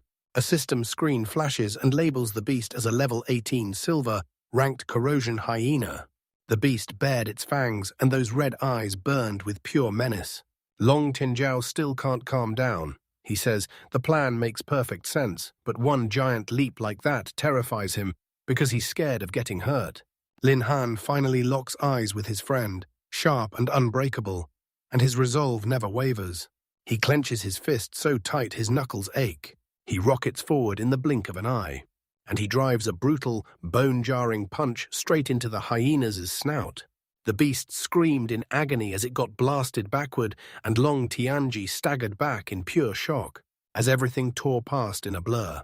Long Tianjiao yells at Lindsay to watch out, warning her with pure panic.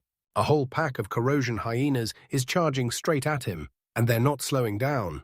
Lin Han whips his arm through the air, blasting a roaring wave of blue energy that smashes straight into the charging pack. The attack crashes straight through the beasts like a wrecking ball. And right on cue, a system notification pops up confirming Linen's team just wiped out 5 level 18 corruption hyenas, snagging an extra 450 team points. Those defeated beasts crumple on the ground, all strength gone. Long Tianjiao stammers in stunned disbelief after Lin Zi casually slaughters a level 18 ferocious beast, while Zhu Ting quietly starts to wonder has she finally snagged a genuinely powerful ally. Lin Han whips around to his stunned teammates, and there's a dead hyena crumpled right at his feet. With a calm smirk, he asks if they've finally decided to hit the golden zone with him, and right as a notification blares, he shoots up and gains 900 experience points. The system keeps tallying every kill, and each one slaps on a fresh 900 experience. Long Tianjiao and Zhu Ting, bursting with fresh confidence, flash big enthusiastic thumbs-ups. They all shouted in sync that they had to move, no more waiting. The story pivots to an observation room, packed with teachers and examiners, watching the students like hawks. A massive screen erupts in red, screaming that Lin Han, Long Tianjiao, and Zhu Ting's team has just crossed into the silver-level training zone. With long black hair and a blazing temper, she whips around to her silver-haired colleague and snaps, asking if Lin Han from her class has totally lost it. She demands to know why he would drag her student, Zhu Ting, into the lethal silver zone and warns him that if anything happens, she'll never forgive him. Teacher remains calm and composed. With a firm shake of the door, she tells Teacher Lai to calm down, swearing that Lin Han won't do a single thing he hasn't already mastered. A red-haired examiner named Kyle sneered and scoffed at him. He sneers that Lin Han probably saw he had no chance to win, so he tried to take his whole team down with him. Then he calls Lin Han's character despicable. The teacher glares at him, snapping that his professional ethics are nowhere to be seen, while she keeps smashing a student from their school down again and again. Examiner Cow just huffs and snaps that he's only worried a few bad apples will wreck the school's reputation. He keeps raging on, and spits out that it's a damn shame 2 top-tier professionals got dragged into this because a rookie like Lin Han got the whole mess started. He can't stop wondering how they'd even survive the Silver Zone because the second anything slips, he's sure it'll turn into a disaster. Right then, another teacher squints at the monitor, completely baffled. He points out Lin Han's team's score jumped up out of nowhere instantly, like that should have been impossible. A huge main screen blasts out the points leaderboard, ranking everyone in one hard hit. Leng Lingxu and Feng Yong are sitting at the very top with 3,200 points, while Linan's crew is way down in 11th with just 450. Then a notification snaps in, they wiped out 5 level 18 silver-grade hyenas, and the teachers can't hide their shock as the points actually start stacking up. A top-ranking military officer watches from the sidelines and shoots a raised eyebrow at the name Lin Han clearly hooked. Right on the scoreboard, the Linen's team's score suddenly rockets again, 580 shoots, up from 570, as another 120 points stack on in real time. The teacher jolts and gasps, then blurts out that the scores have jumped again. Calmly barks at the nearby technician to yank up the surveillance footage of Linen's team right now. The screen snaps to life, and right away, chaos erupts as a tiny purple ant-like beast charges through a pack of blue wolf-like creatures, mowing them down with ruthless precision. Wolves shriek in agony as hunters slaughter them without mercy. The camera swings around to reveal a massive, majestic bird, wrapped in purple lightning, towering over the entire battlefield like it owns the sky. Then the camera locks onto Lin Han, standing dead still, while his monstrous summoned beasts tear through his enemies like they're nothing. Teacher Li's fury evaporates in an instant, and awe floods her face. Then she lowers her voice and gushes about how handsome they are, wondering if they might be Lin Han's beasts. One of the other teachers glares at the beasts and snaps that they don't look like anything simple, then straight up calls them Lin Han's trump card. Another remarks that it looks like Lin might not be as bad as the examiner Cow claimed. The examiner Cow still isn't buying it. He keeps grinding his stubborn point home. Lin Han might have rare beasts, but that doesn't mean he can steamroll the whole Silver District. because there are way too many beasts for just 2 summons to shut it down. Like a dare to prove him wrong, another notification suddenly bursts across the screen. Lin Han's crew just wiped out 3 level 15 Thunder Beasts and racked up another 225 points, and the footage shows his beasts still hammering forward with zero mercy.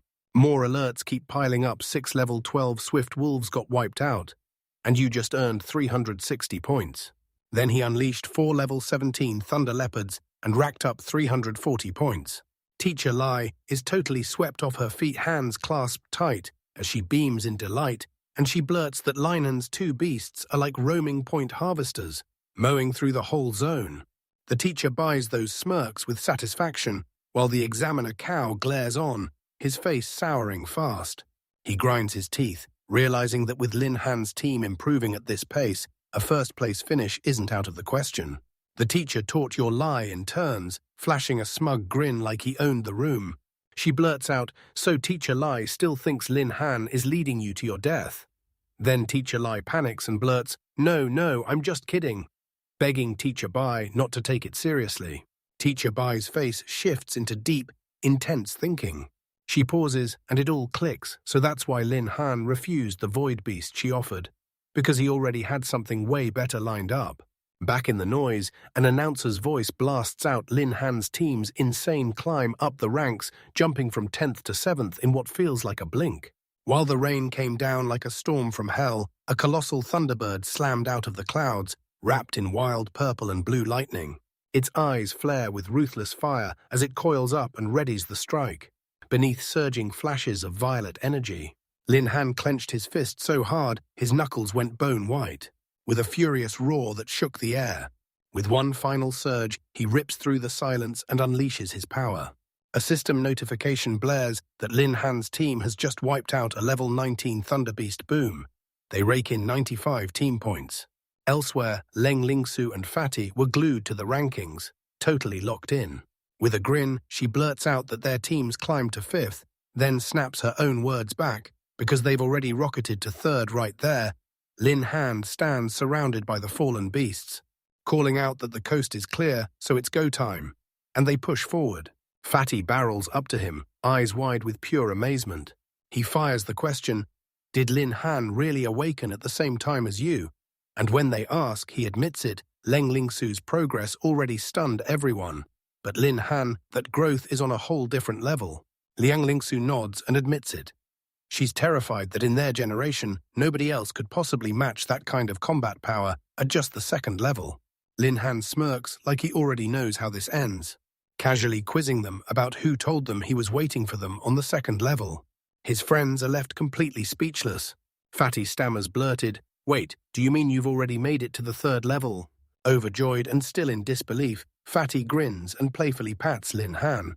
She demanded to know if he was cheating, because the speed of his level up felt downright impossible.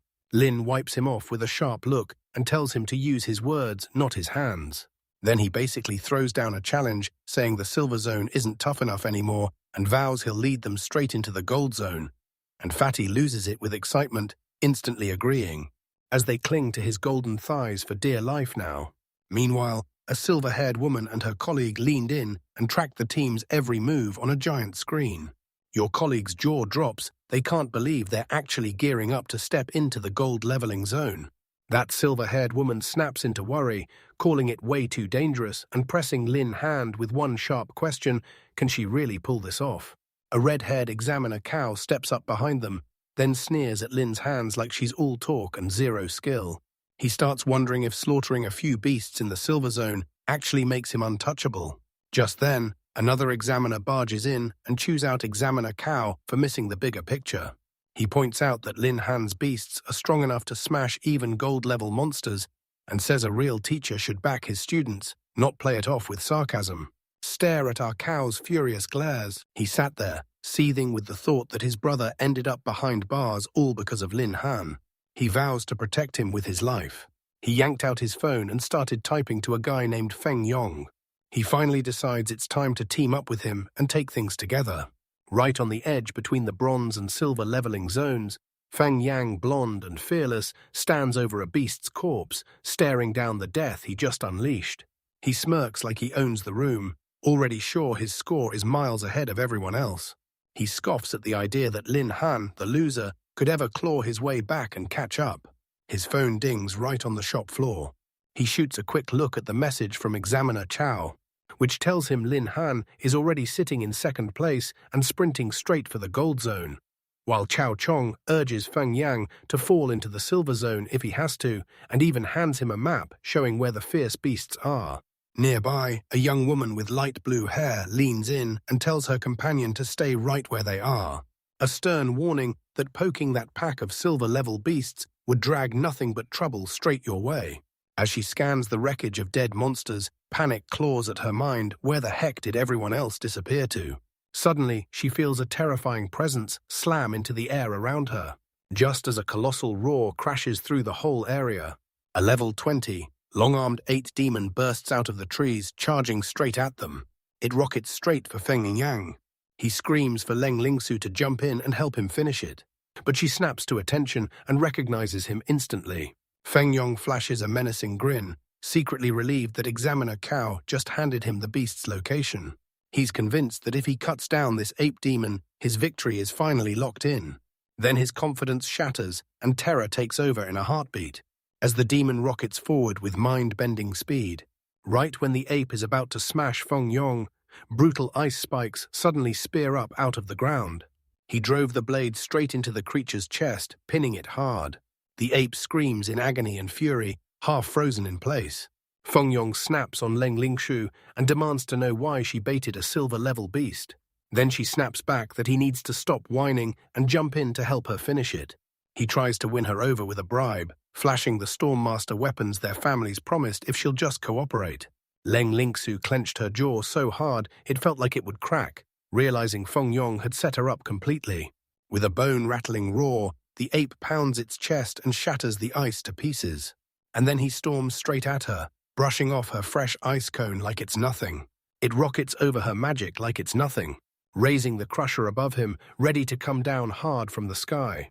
With a shaky breath, Ling Lingsu shuts her eyes tight and braces like the worst is about to hit. Suddenly, a brutal, massive hit blasts the ape demon straight in the side of the head. He went down, and when he swung, it launched through the air, blood blasting from his mouth as it flew. Leng Lingsu snaps her eyes open, stunned to the core. Rock freezes, staring up as Lin Anan's familiar Thunderbird tears across the sky. She whirls around and there stands Lin Han, calm as ever, right behind her. Lin Han just stares, completely shocked, like she can't believe what she's hearing. If he meets her eyes and asks the recovering Feng Yong, just like that, how they even ended up here. A giant purple auntie snaps her pincers down and splatters a monster into a gruesome, gory mess. Blood slicks the ground, and the ant stands over its fallen enemy like it just won the whole war. A monstrous beast unleashes a gut-rattling roar after roar, shaking the air with every furious bellow. A gigantic purple and blue bird shrieked Thunder Emperor Tianj, while its feathers sparked with raw, crackling power. The sky-horned ant springs away with lightning-fast grace, just barely dodging disaster. A violent blast of purple energy crashes into a towering, long-armed ape demon, and it shrieks in raw agony as its flesh gets ripped to shreds. The ape demon crumples to the ground, finally going still dead. A ring of dust spills down and settles around the corpse, and in that clearing you finally see Lin Han, Leng Lingshu, and a third young man standing right there. Leng Lingsu gaspes in pure disbelief. She can't believe a level 20 long-armed ape demon got wiped out that easily, and she's left staring at Lin Han like, so beast control's really this powerful? Lin Han whips around to her and the other man then demands, "What's wrong with you two?" He roars at them, asking who in the world gave them the nerve to poke a level 20 beast with their pathetic little strength. Leng Lingsu stares up at him, eyes wide with shock and a flicker of something darker underneath. She whispers his name like it's the last heartbeat in the room. Right then, the blonde-haired Feng Yong shows up and annoyance is written all over his face. He can't stop thinking about it. He's sure a ferocious beast struck the students and now he's begging himself to figure out who the poor soul was, showing his petty streak off the bat, like if he'd even known these students were the ones caught up in this, he would have dragged his feet and savored the rescue moment. He clenches his fist, and raw anger simmers under the surface like it's about to explode. Feng Yang glares at Lin Han from the side, like he's daring him to blink first. He snaps a sharp humph, then fires off an angry question at Lin Han, who the heck gave him permission to butt in. He charges forward, like he's about to blow the whole world apart, ripping into Lin Han's collar with a hard grab. Feng Yong roars that he'll never forgive Lin Han for stealing his prey. Leng Lingsu barrels in, grabs Feng Yong by the vibe, and demands to know if that ape demon scrambled his brain. She says that if Lin Han hadn't thrown himself in to save them, Feng Yong would have already been beaten to a bloody pulp. Feng Yong yanks her arm with brutal force. He brushes off her words with a sneer, saying Lin Han wasn't rescuing a soul, he was just there to snatch points for himself. He yanks her hand away, pure fury in every motion, arrogantly wondering if two geniuses like them couldn't crush a single ape demon all by themselves. The next second, wham, a sharp slap slices through the air. Feng Yong cradled his cheek in disbelief, staring at Leng Lingshu like, "Wait, did you really just swing on me?" With a chilling stare, she snaps back and demands, "Why wouldn't I dare?" Right there, she reminds him of their bargain. She pushes him to snag first place, and he hands her level 20 exclusive gear. She snaps that this is all business, and he has zero right to yell at her. Then she leans in close and warns him if he can't learn when to back off, the pain is going to hit him first. Feng Yong, seething with rage, still completely speechless, while his hands stay slick with blood from the moment she scratched him. Lin Han turned his back on the drama like he was done with it for good. He says it was a great show, but he's not about to waste another second because his teammates are already waiting on him. Lin Han strides away, and Feng Yong just watches his grin turns cruel as it spreads across his face. He mutters that this is the only moment Lin Han gets to act that arrogant.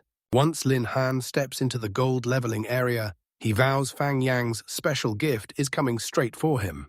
Meanwhile, right on the edge of the golden leveling zone, where danger hangs in the air, Juting and Fatty Long just stand there, waiting while Juting blurts out, totally baffled, "Why has Linan been gone for so long?" Right then, a voice ripped through the air and called out, "It's Lin Han, she's right there, checking on them like, are you okay?" Fatty's eyes flood instantly, and he bursts into tears as he sprints straight toward him, wailing as he demands where his father Lin grandfather has been. He sobs that they're trapped in the golden leveling zone where any beast can rip them apart in an instant. Behind him, out of nowhere, a hulking spectral wolf, its body burning with glowing blue flames, materializes in a flash. It's him, level 28, the Netherwolf. Lin Han leans in with a calm grin and tells his friend, "Hey, it's fine, I'm back now." He plants a comforting hand on Fatty Long's shoulder, but his eyes locked onto the beast, sharp, steady, and impossible to look away from. He bursts forward like lightning, sprinting past the wolf in a blur. And with one brutal strike, it gets instantly obliterated. The wolf gets launched into the air, then its body shatters into nothing. A system notification pops up, "Netherwolf down. You leveled up by 2,136 EXP." And the screen confirms it. Accepted the mission, wipe out 10 gold-level beasts with one clean slash and score 10 kills. Zooting finally clocks what just went down.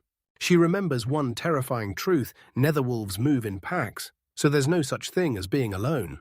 Like Q, countless glowing red eyes ignite in the surrounding darkness, yet Linane stays calm and confirms they're surrounded by wolves. Juting's heart drops. He realizes a whole squad of level 28 beasts is the worst nightmare imaginable. Lin Han just smirks, like she knows exactly what's coming. He can't help but think, thank goodness Tianj and the rest of my beasts have already leveled up from our last fights. He shrugs at the whole herd like they're just practice fodder. He shouts at Ai and Tianj, telling them to go all out and turn every last wolf into experience points. In just 10 minutes, Tianj answers with a thunderous chirp, fully locked in for battle. The sky-horned anti hisses like it can't wait, pure anticipation building with every breath. Lin Han fires off an order to Ai, ignite her frenzy skill and wipe them all out. In that adorable, make-believe way, her cheers are basically saying, "I'm gonna help my master take down the big dogs." A storm of system pings blasts through Lin Han's vision, while his pets rip through the pack like they're unstoppable. He kept wiping out the Netherwolf over and over, stacking the experience value and racking up 2,136 flashes each time. A notification explodes on his screen, level 26 unlocked. His stats maxed out, and boom, 200 free attribute points drop into his hands. The slaughter rages on, all claws and raw energy slamming through the chaos. Stater taps his screen, and boom, both the Skyhorned Ant and the Thunder Emperor hit level 26, their stats exploding upward like they can't be stopped. The Thunder Emperor just leveled up to 26, and now he's an absolute monster, packed with insane stats and crushing lightning skills. As the lightning keeps crashing down, strike after strike, the massacre rolls on, getting worse by the second. And just like that, boom, another wave of notifications slams onto the screen. After 5 more wolf kills, Lin Han rips through another level up and slams into 27, pocketing another 200 attribute points. Soon, the battlefield is strewn with the lifeless corpses of the nether wolves. Lin Han just stands there, calm as ever, while his 2 friends gape at the carnage unfolding all around them. A final alert blares he's made it. The quest to hunt 10 gold-level beasts is officially done, and it dumps 1,000 beast control points into his account. Then his own status screen pops up in front of him. He's already a level 27 beast, Tamed an elite, who's earned every bit of that title. Riding the momentum, he'd pushed through the 3rd transformation of his occupation. His stats are absolutely insane, and he's packing a whole arsenal of terrifying high-level skills. And get this, he's sitting on a massive 1,400 free attribute points, just begging to be spent. He realizes with a jolt that leveling up this fast is the best part. He's been mowing down beasts like there's no tomorrow. But one sharp thought keeps gnawing at him. He can't shake the feeling it's wildly suspicious to stumble into a whole nether wolf pack this fast after stepping into the gold leveling zone. Something about it just doesn't add up. He reads the message and realizes he just spent his 1,400 points to crank his strength straight up to 6,160. Realizing it's smarter to play it safe, he decides the only move that makes sense is to power up first, because no one knows what's about to come for him next. His tiny aunt comes skittering across the dark ground, darting like she's on a mission. Suddenly, Lin Han blurts out in stunned awe. It's leaped onto his shoulder and it's chittering like crazy, urgently trying to yank his attention while his friends stare on, totally baffled. That little aunt keeps trying to save him. She calls out to her master like something dangerous is about to happen. A tiny white-haired creature with antennae huffs at her master, swearing the massive dog got beaten to death. Master Lin Han wears a calm smile, while a huge blue ant-like creature lies motionless atop his blood-stained hoodie. He cradles the creature with careful, gentle hands. That little white-haired creature lets out a sly thought. This scent is intoxicating, and she's itching to pounce on her master right alongside it. Lin Han gently tells his pet to behave and hop off him. But then his eyes catch the bloodstains, and he's left wondering, where did that come from? As the tiny white-haired creature coos at its master, a blue-haired winged girl swoops in and scolds the little ant for hogging their master right after they agreed not to. A second later, a colossal purple and blue bird erupts into existence, blasting in with a roaring gust of wind. Lin Han blushes as a blue ant nuzzles his neck, and he scrambles to calm his bickering pets, reminding them they've still got monsters to hunt. As this chaos erupts, Lin Han's crew Ju Ting and Long Tianjiao break into nervous sweats, bracing for whatever hits next. Long Tianjiao can't believe it. He says Brother Han is so strong he can keep ferocious beasts as his own pets. And it's totally the opposite of what he thought about him before. Zhu Ting tells him to just get used to it. And Lin whips his head around to his friends like, we can't head home empty-handed after dragging through all this with him. He offers up 2 netherwolves for them to wipe out, so they can rack up experience points while he's stepping out of the way. Hearing that, both friends immediately bow and thank Father Lin. Their eyes flare with a deadly red as they whip around toward a netherwolf that's suddenly terrified. A chibi Lin Han starts bossing them around, yelling, hurry up, clean this mess, and let's get back to hunting. Once the job is finished, Long Tianjiao immediately checks his status. He can't stop himself, he blurts out, so what's our rank after slaughtering all those beasts? He freezes in pure shock at the leaderboard, then blurts out in disbelief how on earth did they climb to number 1. The screen flashes their squad Lin Han, Long Tianjiao, and Ju Ting, and they're in first place with a brutal 7,200 points, so far ahead of the second team it feels unreal. Zhu Ting keeps his cool and tells him, we just snatched the top spot like half an hour ago. Long Tianjiao can't stop staring at that score, thinking, what are the teachers going to say?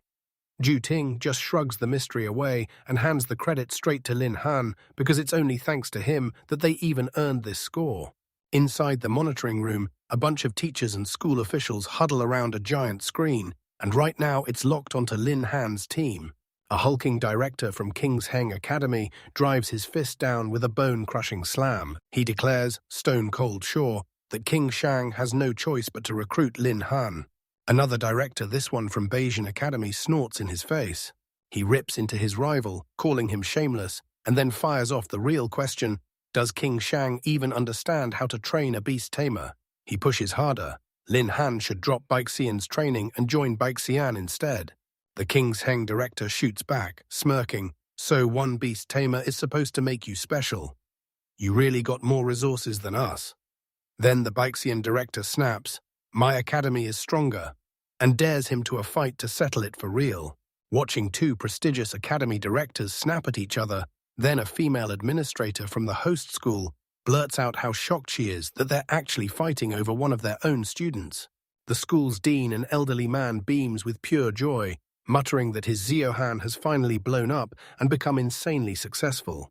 The King's Heng director slams his gauntlet to the floor and dares the world to challenge him. He pitches a fight winner, gets to recruit Lin Han, and the Bayesian director immediately buys in, telling him flat out not to chicken out if he loses. He glares like a threat, eyes burning with menace, making his rival jerk back, hit with pure intimidation. Right when things are about to explode, a calm voice slices through the chaos and calls out the one person they've completely missed in this whole decision. Director Yi, dressed in a sharp military uniform, stands right in front of them. Both directors lock their focus on him.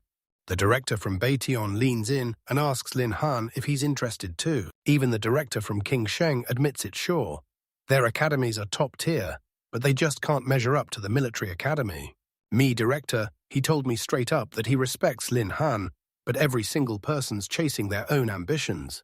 He insists that the final call on which academy Lin Han chooses has to be hers alone, with a stern look that could have cut glass. He snaps at the two bickering guys to sit down and hold their tongues while he waits for Lin Han to step back out. Then they can continue their argument. Both directors grumble, then reluctantly nod in agreement. The dean practically floats with shock, realizing his school churned out a student both King Shang and Bai Xian want, and the military academy is hunting too. Tears of joy flood his eyes as he declares, today, this is the day my school rises. Beside him, the female administrator keeps her cool and tells him to settle down. Ziohen's greatness is undeniable. He's absolutely earned every bit of the praise he's been getting. Somewhere else, another man stares at the rankings, rage burning in his chest, because he can't wrap his head around how Lin suddenly blew up in power. He fuming, remembering Lin Han as nothing but dead weight. He mutters a curse at Feng Yong, urging him to fight harder and cut down Lin Han. And at the edge of the silver leveling zone, Leng Lingshu sits surrounded by several defeated wolves. Right beside her, her teammate Feng Yong snaps his attention to his device. Shock hit his face as he stared at what surrounded him, every one of their kills. He can't even process it. Lin Han's team is actually sitting in first place. He stares in disbelief, wondering how that loser jumped ahead of him, then snaps into action, rallying Leng Lingsu like, don't worry, we can still rip back the top spot. Lang Lingsu just smirks, like he already knows how this ends. She leans in and asks him straight up what massive dream has him so fired up. Feng Yang jabbed his finger at her, spitting with anger as he demanded to know what she meant and reminded her of the level 20 weapon he promised. She twists away and admits her strength is nearly gone. She can't keep fighting. She leans in and tells him, if you want the point that bad, then go get them yourself. Fuming and helpless, Feng Yong snaps curses under his breath. He decides to save face, telling himself Lin Han is about to land in trouble any second anyway, so he lets Lin Han have his little moment of glory. Soon after, the trial slams shut, then a voice booms, and the students are yanked out of the trial grounds as they're teleported away. The dean and every other director huddle there, holding their breath and waiting for something big to happen. An official announcement drops, calling Feng Yong and Leng Lingsu's team the runner-ups. The two of them burst out of the portal like it spat them into the world. The dean leans in and gives them a big proud shout-out for their teamwork. A brooding darkness hung in the air, and it somehow made Leng Lingsu's skill look even more deadly. Then he can't stop praising Feng Yong's unreal performance. He even admits that his impatience almost sparked disaster when he poked a long-armed ape demon. While the dean showers his school's talents with praise, the academy directors start to panic and demand to know where Lin Han has gone. Feng Yong smirks in secret, reliving how he deliberately smeared that demon ape's blood all over Lin Han. He's convinced the same blood that lures swarms of beasts is what doomed Lin, tearing his hand apart piece by piece. Just like that, a scream tears through the air. Lin Han and the others have returned. Feng Yang and Leng Lingsu snap their heads around in pure shock.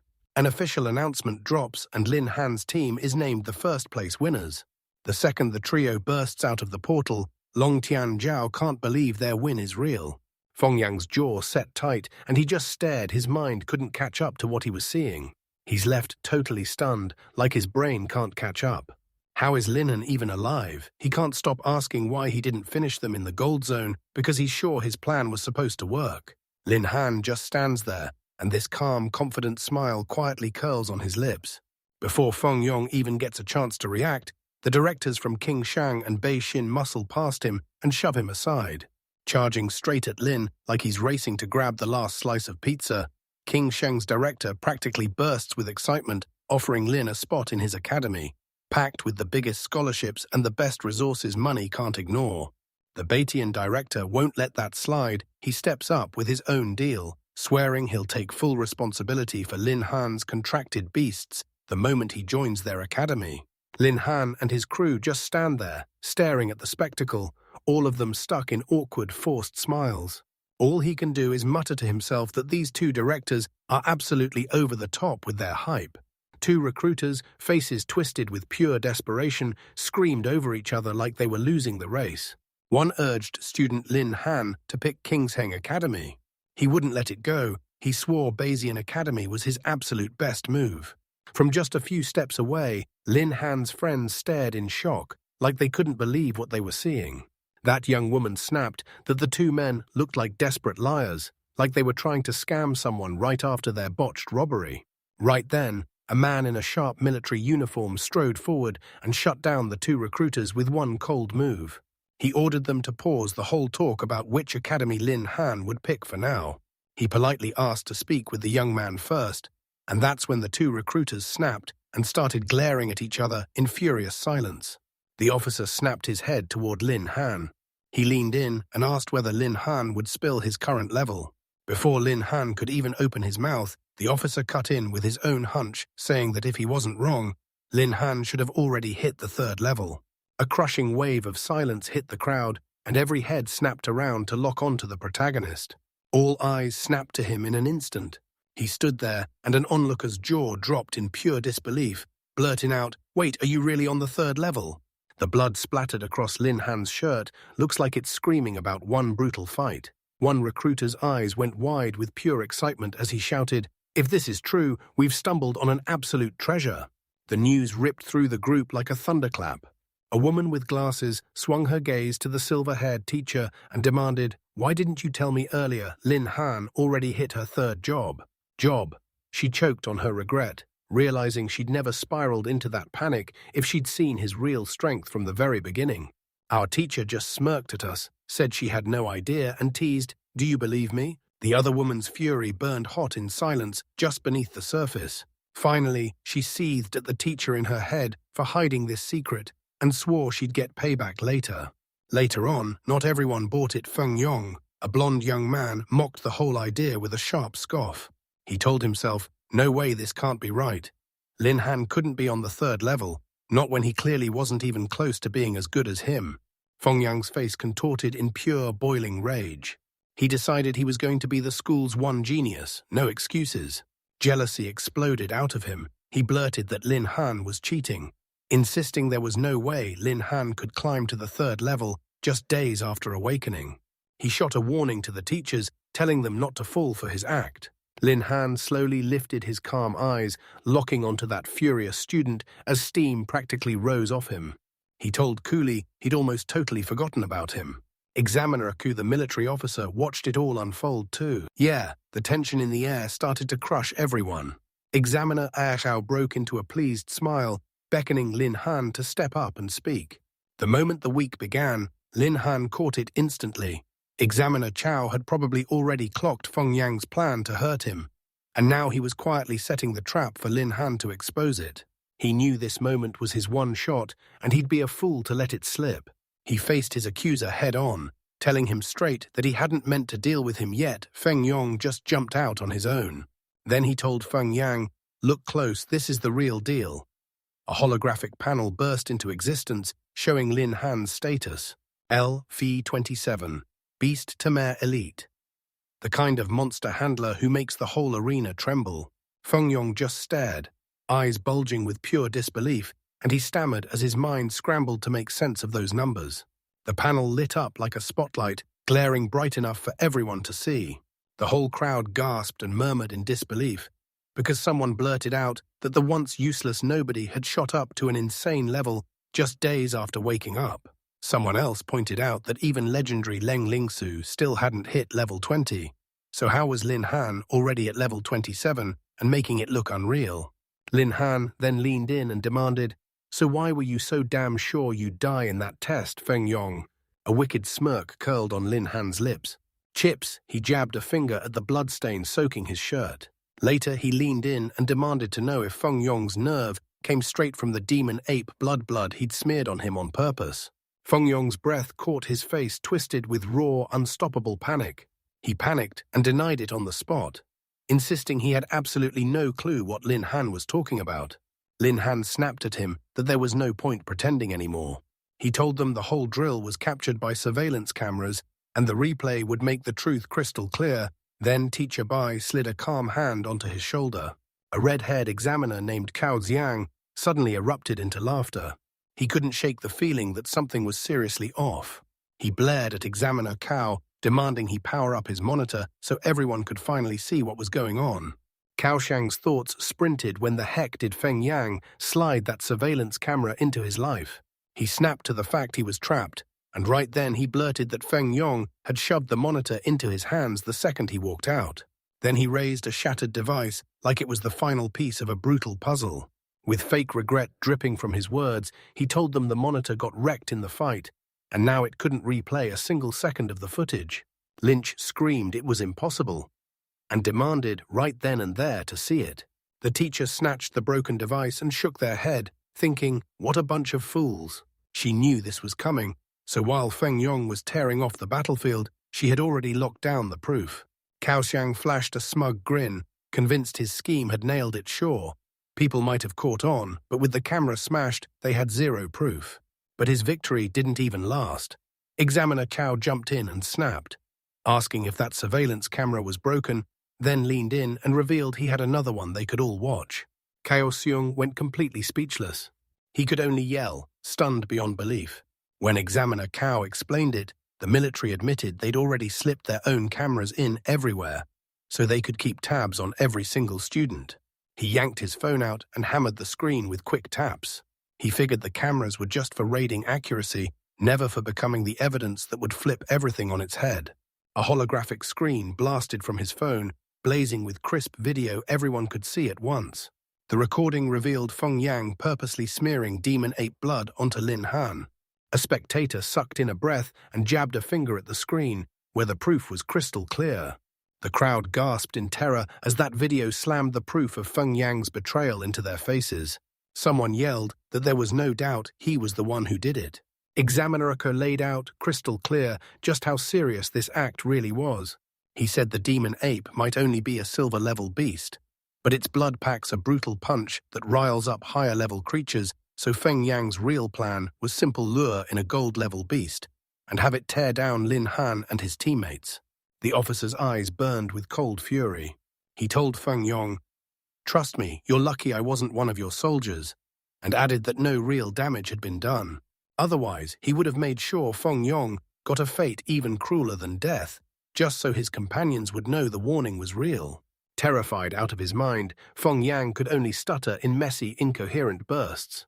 The school's dean, white hair, and all strode to the front. He told Feng Yong he'd done something disgusting, and dragged the school's name through the mud. Then he slammed the decision down and declared Feng Yong expelled. Lin Han jumped in fast, cutting the dean off to declare, "Feng Yang is nothing but a pawn." He couldn't wrap his head around it. How could some ordinary student possibly know the exact effects of demon ape blood? And how did the surveillance monitor get wiped out so neatly? Lin Han spun around and fixed Cao Xiang with a razor-sharp stare. He reminded everyone that Chao Xiang's brother had already targeted him, and that the camera literally shattered in Chao Xiang's hands. Then he leaned in and asked, "Isn't that way too perfect to be a coincidence?" He locked eyes with the red-haired examiner and blurted, "I finally get it, this game's real mastermind is Cao Xiang." Lin Han straight up squares off with examiner Cao right to his face. He lays it all out, hammering the examiner with the truth that his older brother, Chao Chong, has been going after him again and again.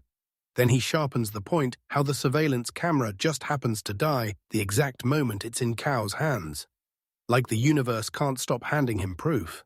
Lin Han's accusation hangs there, sharp and unanswered, like the whole room is holding its breath. He locks eyes with the examiner and through this wild, elaborate setup, declares his verdict examiner Cao is the real mastermind. Cao Xiang shuts it down instantly, swearing the whole thing has nothing to do with him and insisting that his role as an examiner would never let him pull a stunt like that.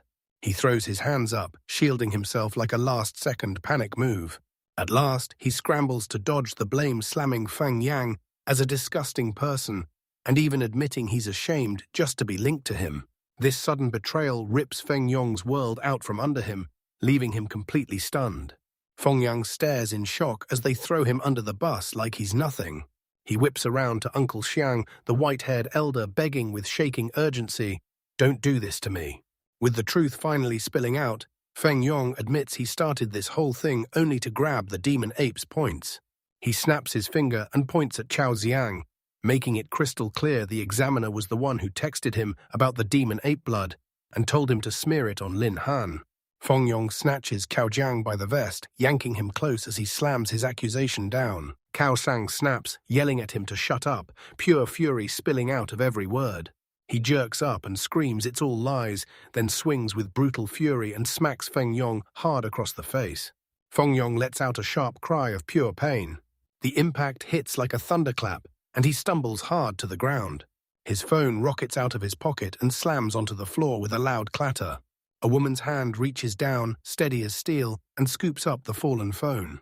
Bing's silver-haired woman leans in, eyeing the strange device with a curious little hum. Her suspicions hit the jackpot one glance and boom. Feng Yang's telling the truth, and then the screen flashes a message from Chao Xiang. She whips around and slams the incriminating evidence into Chao Xiang's view. His face instantly drains of color. Panicking, Chao Xiang screams that it's a total false accusation, then lunges for the phone, demanding she hand it over right now. Just as it looks like he might pull it off, his desperate bid gets snuffed out. Uncle Xiang storms in, bellowing disappointment, and tells Chao Xiang that he's just as despicable as his own brother. Cows in Yanya freeze on the spot, staring up at the elder in Tara. Uncle Xiang snaps that guys like him deserve to be punished. His eyes blaze with righteous rage as he lunges in to strike. Uncle Xiang lands one crushing strike and Chao Xiang hits the ground hard. Cao's body slams the ground with a blood-curdling scream, and then a voice cuts in, "Hand him to the military, he needs real punishment." Cao Xiang collapses in defeat, and his entire scheme unravels like it was never meant to survive. Manager Yi, the military official, sneers down at him like he's nothing. He lays out the Cao's crimes, weaponizing his power, setting up students, and showing zero ethics as a teacher. He swears the punishment waiting for them will be so brutal, even the wildest nightmare a cow could dream up won't come close. Another official scoffs at Chao, then whips his focus to Feng Yang, declaring that King Shang Academy will never take in a student tainted by corruption. An official from Bayesian Academy snaps into action and rushes right after them. He flat out declares that his own institution won't let Feng Yang or any of his family step through their doors. A bystander hammers the point home. Fang Yong didn't just get humiliated, his whole future got wrecked too. And it feels like the perfect payback for all his vicious little tricks. On his knees, Feng Yong chokes out muttered words of despair, convinced it's all finally over for him. Meanwhile, Lin Han freezes and replays everything in his head. Then it hits him. If his spirit beast hadn't gotten tainted by the demon ape blood, he never would have cracked the plot this fast. He's also blown away by Manager Yi's razor-sharp instincts, convinced this guy has only earned that top rank in the military academy, no doubt about it. That thought hits him hard, and suddenly the military academy feels like the perfect golden chance. Right on cue, the manager yells his name across the room. Lin Han shoots back, "Yeah, I'm here." Manager Yi praises his outstanding work and tells him, "Whenever you're ready, just say the word, I'll get you into the military academy." He's blunt, warning Lin Han that this academy doesn't hand out any special perks, just relentless, demanding training. He tells her the choice is on him, his call, his fate. He leans in and tells Lin Han to think it through, every last detail. Before Lin Han can even open his mouth, another voice cuts in and snaps, telling him to slow down and stop rushing. He whips around and spots two men closing in. They're all from Baitian Academy, and one of them straight up brags that their faculty is the most powerful in the entire Heavenly Dragon Empire, then tries to snatch him up right there on the spot. Lin smiles politely and tells them he'll think it over. Uncle Ziyang leans in, eyes locked on the unfolding scene, wearing a deep, thoughtful look. He can't help but think years have passed, yet those two major colleges and the military academy still go to war over one single student like it's blood sport. He's brimming with pride, convinced that because Lin Han goes to his school, he's got to back him no matter what. A moment later, Uncle Xiang strides onto the podium and blasts the news the exams are officially done, and the awards ceremony is about to kick off. He kicks things off by shouting the names of the third-place finishers, Du Heianen, Tian Kun, and Yuan Bo, even though the three of them wear big smiles over their results. In the very next moment, Feng Yong and Leng Ningsu snap up second place. Feng Yong clenched his fists so hard his knuckles burned, teeth grinding with pure rage and humiliation. Finally, the announcer blasts out the winners Lin Han, Long Tian Zhao, and Zhu Ting, claiming first place. The trio stands tall, grinning like they just conquered the world, soaking in their hard-earned victory. Uncle Xiang leans in and personally tells Lin Han about his insane prizes, an upscale villa in the city center, and an elite skill book called Heavenly Fist. He flips out a gold amplification necklace that cranks every attribute up by 20 for 3 whole minutes, but you only get 3 uses total. A stunning necklace, sparkling with a blazing red gem, gets handed over like a prize that could change everything. Lin Han slips on a humble act and gives a heartfelt speech, thanking the dean, the school, and the entire city for the chance. He presses a hand to his chest, standing there like the poster child for perfect grades. Inside his head, he's bursting with joy. Tiny him is going wild, thrilled to death that he just won a villa where he can finally cuddle up and sleep with his spirit beasts, Tianji included, every single day. Uncle Xiang grins like he can read the boy's mind. He tells Lin Han to hold off on the thanks until he's truly successful, and for now to let Bai Bing take him to his new home. A black SUV screeches to a stop in front of a jaw-dropping modern villa tucked right in the heart of the city. Bing's inside hits Lin Han with a direct question: has he finally picked which academy he's going to choose? He admits he hasn't, and he's basically begging for her advice. Bing breaks it down. King Bay is a steady road, sure, but the military academy is the smarter pick if you want bigger dreams in the future. Lin Han leans in, fully aware of one brutal truth with his system gone. King Bay is the obvious target to grab all the resources. But now that his one-of-a-kind regression power is in play, his entire needs and priorities shift overnight. He finally clocks the truth. What he's missing most are beast-taming points, and the only way to sharpen them is to keep fighting again and again. With his mind already locked in, he tells Bai Bing there's nothing left to think about, he's going straight to the military academy. He grins like he just made the right call, and he knows it. Bai Bing is clearly impressed. She leans in, tells him he's full of surprises, and promises to help him anytime he needs a hand at the academy. Lin Han nods at me like she's ready to move. He can't help but wonder if she's only being polite, since even a powerful family like the Bais struggles to get into a military academy, and she's probably just trying to calm the pressure he's feeling. He lets out a quiet chuckle, sure that with his spirit beasts, especially Tianji, standing beside him, there's not an ounce of pressure in the world. 2 stunning beasts appear in his vision, and they blush so happily it feels like the world is glowing for them. One whispers to the other that they'd better serve their master, like their lives depend on it. Well, just seeing them made Lin snap back into reality, and he laughed at himself as he admitted, yeah, the pressure really is brutal after all. Then, thwack! His hand slammed into the handbrake. The car screeches to a brutal stop. With a violent jolt, the vehicle slams to a stop. Smoke billows from the tires as they shred the asphalt. Then boom, everything screeched to a sudden stop. The young man gets yanked forward, slammed by the sheer momentum. He clenches his teeth so hard it looks like it hurts, hanging on the edge of disaster, ready for the blow to land. Suddenly, he realizes he's landed in a way more comfortable spot. Sister Bing, the silver-haired woman, leans over him and stares down like she already knows his fate. She says he should be short of a beast, then leans in and asks if he already has any targets in his sights. He sinks his head into her lap, finally letting himself rest. She smiles, gentle as a spark. Then she leans in and tells him, "Don't worry," because she'll help him reel that one in. He's hit with shock and blurts out, asking her where they can track down some awesome fire-attributed beasts. He's absolutely thrilled with how things are set up right now. She lay there, sprawled in the coziest spot, tucked right on her lap. He cranes his neck toward her, waiting on the edge of his seat. She pauses for a beat, eyes narrowing as her thoughts race. Sister Bing remembers a blazing flame forest over in neighboring Shanky City, the one with a platinum-level firebird, perfectly sized to match his strength now and set him up for the future at the military academy. He can't stop thinking about a firebird. He keeps his head pressed to her lap, settling in like it's the safest place in the world. His face is snuggled in there, like it finally found a place to rest. She clocks it his level is barely shy of the 4th tier, and this dungeon might be the exact push he needs to hit the next requirement. He lifts his eyes from his warm, comfortable spot and stares right up at her. She wore a thoughtful look, like her mind was quietly racing through answers. Then she scoots in close and teases him, "So did I get you enough?" That's enough. He turns bright red, practically glowing with how much fun he's having. He lets out a shaky reply, "That's enough, no more." Then he snaps right back up. With everything finally settled, the tension just let go. She declares it's showtime time to head straight for the flame forest.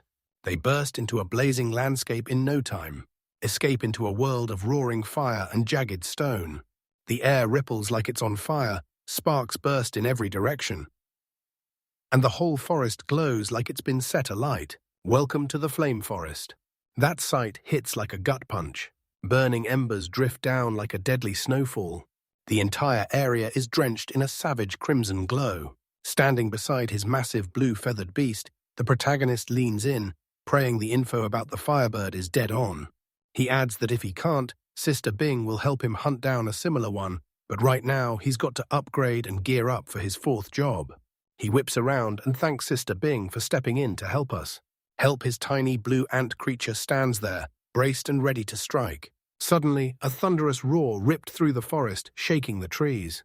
And right when you think it's over, the rewards start pouring in. A pack of blazing lions bursts onto the scene. They look dead serious, like they're about to pounce and tear into you the second the fight starts. More of them burst out of the flames. Their bodies are engulfed in roaring flames. These beasts aren't just dangerous, they're terrifyingly powerful. Their poles are absolutely massive. The lions are swarmed in blazing manes, flames licking across every mane like a living nightmare. They glare down the intruders like they're about to tear them apart. Their faces twist into vicious snarls like they're ready to bite the world. One of them rockets forward and leads the charge. They inch forward, step by step. Only the young man and his feathered beast stay locked in place, refusing to back down, ready to take on the blazing storm head first. His beasts explode with blue and purple wings, flaring wide like a storm about to hit. The protagonist locks eyes with them, staring them down like a challenge they can't escape. He's not just determined, he's locked in, ready to go all the way. He tightens his grip and readies himself for the fight that's about to explode. He charges into the chaos, then rockets straight toward the firebird's flames. His resolve is rock solid. He's got battle-ready intent, with the ant creature right beside him. He stands his ground with pure determination blazing in his eyes. He's not intimidated, he's unshaken. He stood tall and fearless, like he owned the whole room.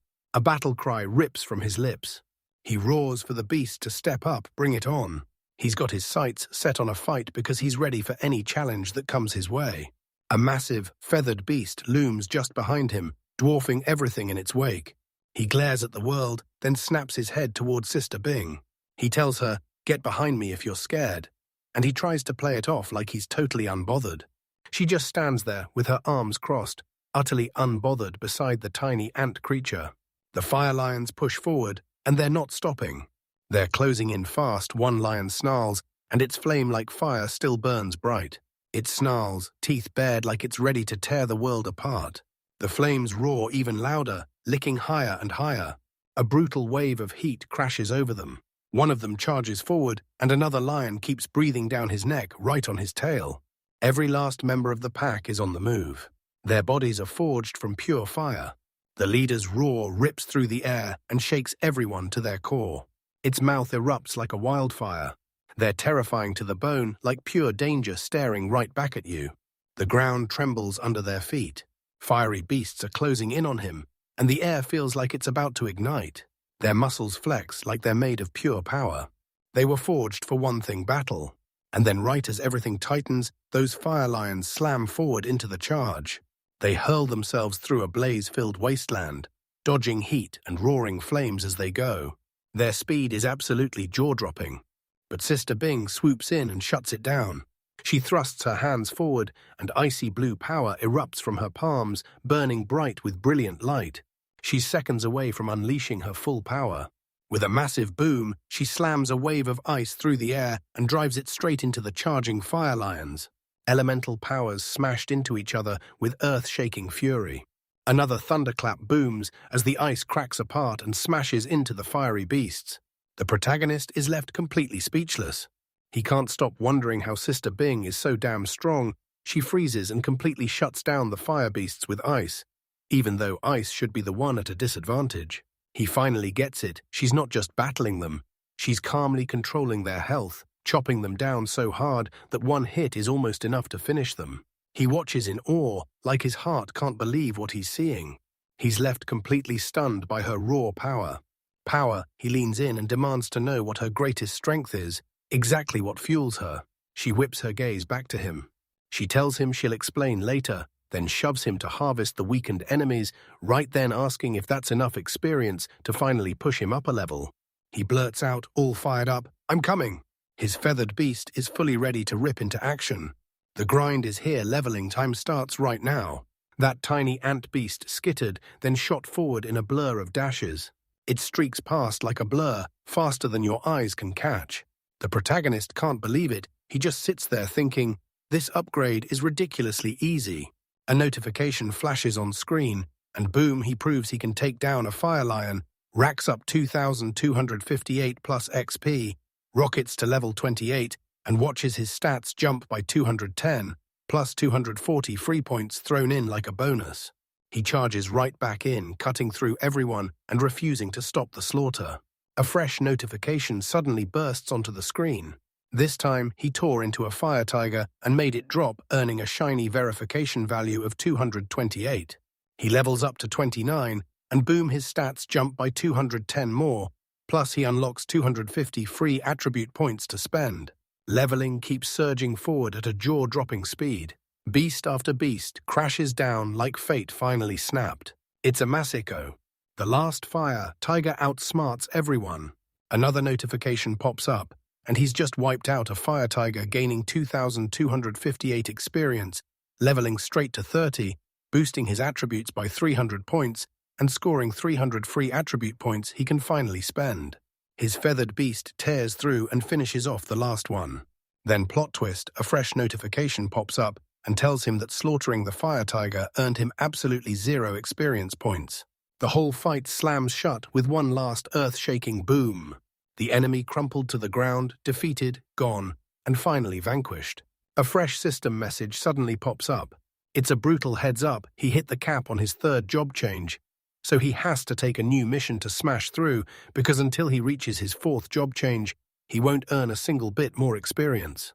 Right then, Sister Bing strides right up. She grabs him and asks, "So are you high enough on the meter now?" He smirks like he just won, tells her that's enough, and stops because he's hit the level limit. He grabs her hand. He tells her, "Don't stop if we keep moving." The spot where the firebird shows up is still up ahead. Dead, he carefully guides her forward. They stride deeper into the burning landscape. Hand in hand, they plunge straight into the heart of the flame forest. They're charging straight into the flame forest's heart.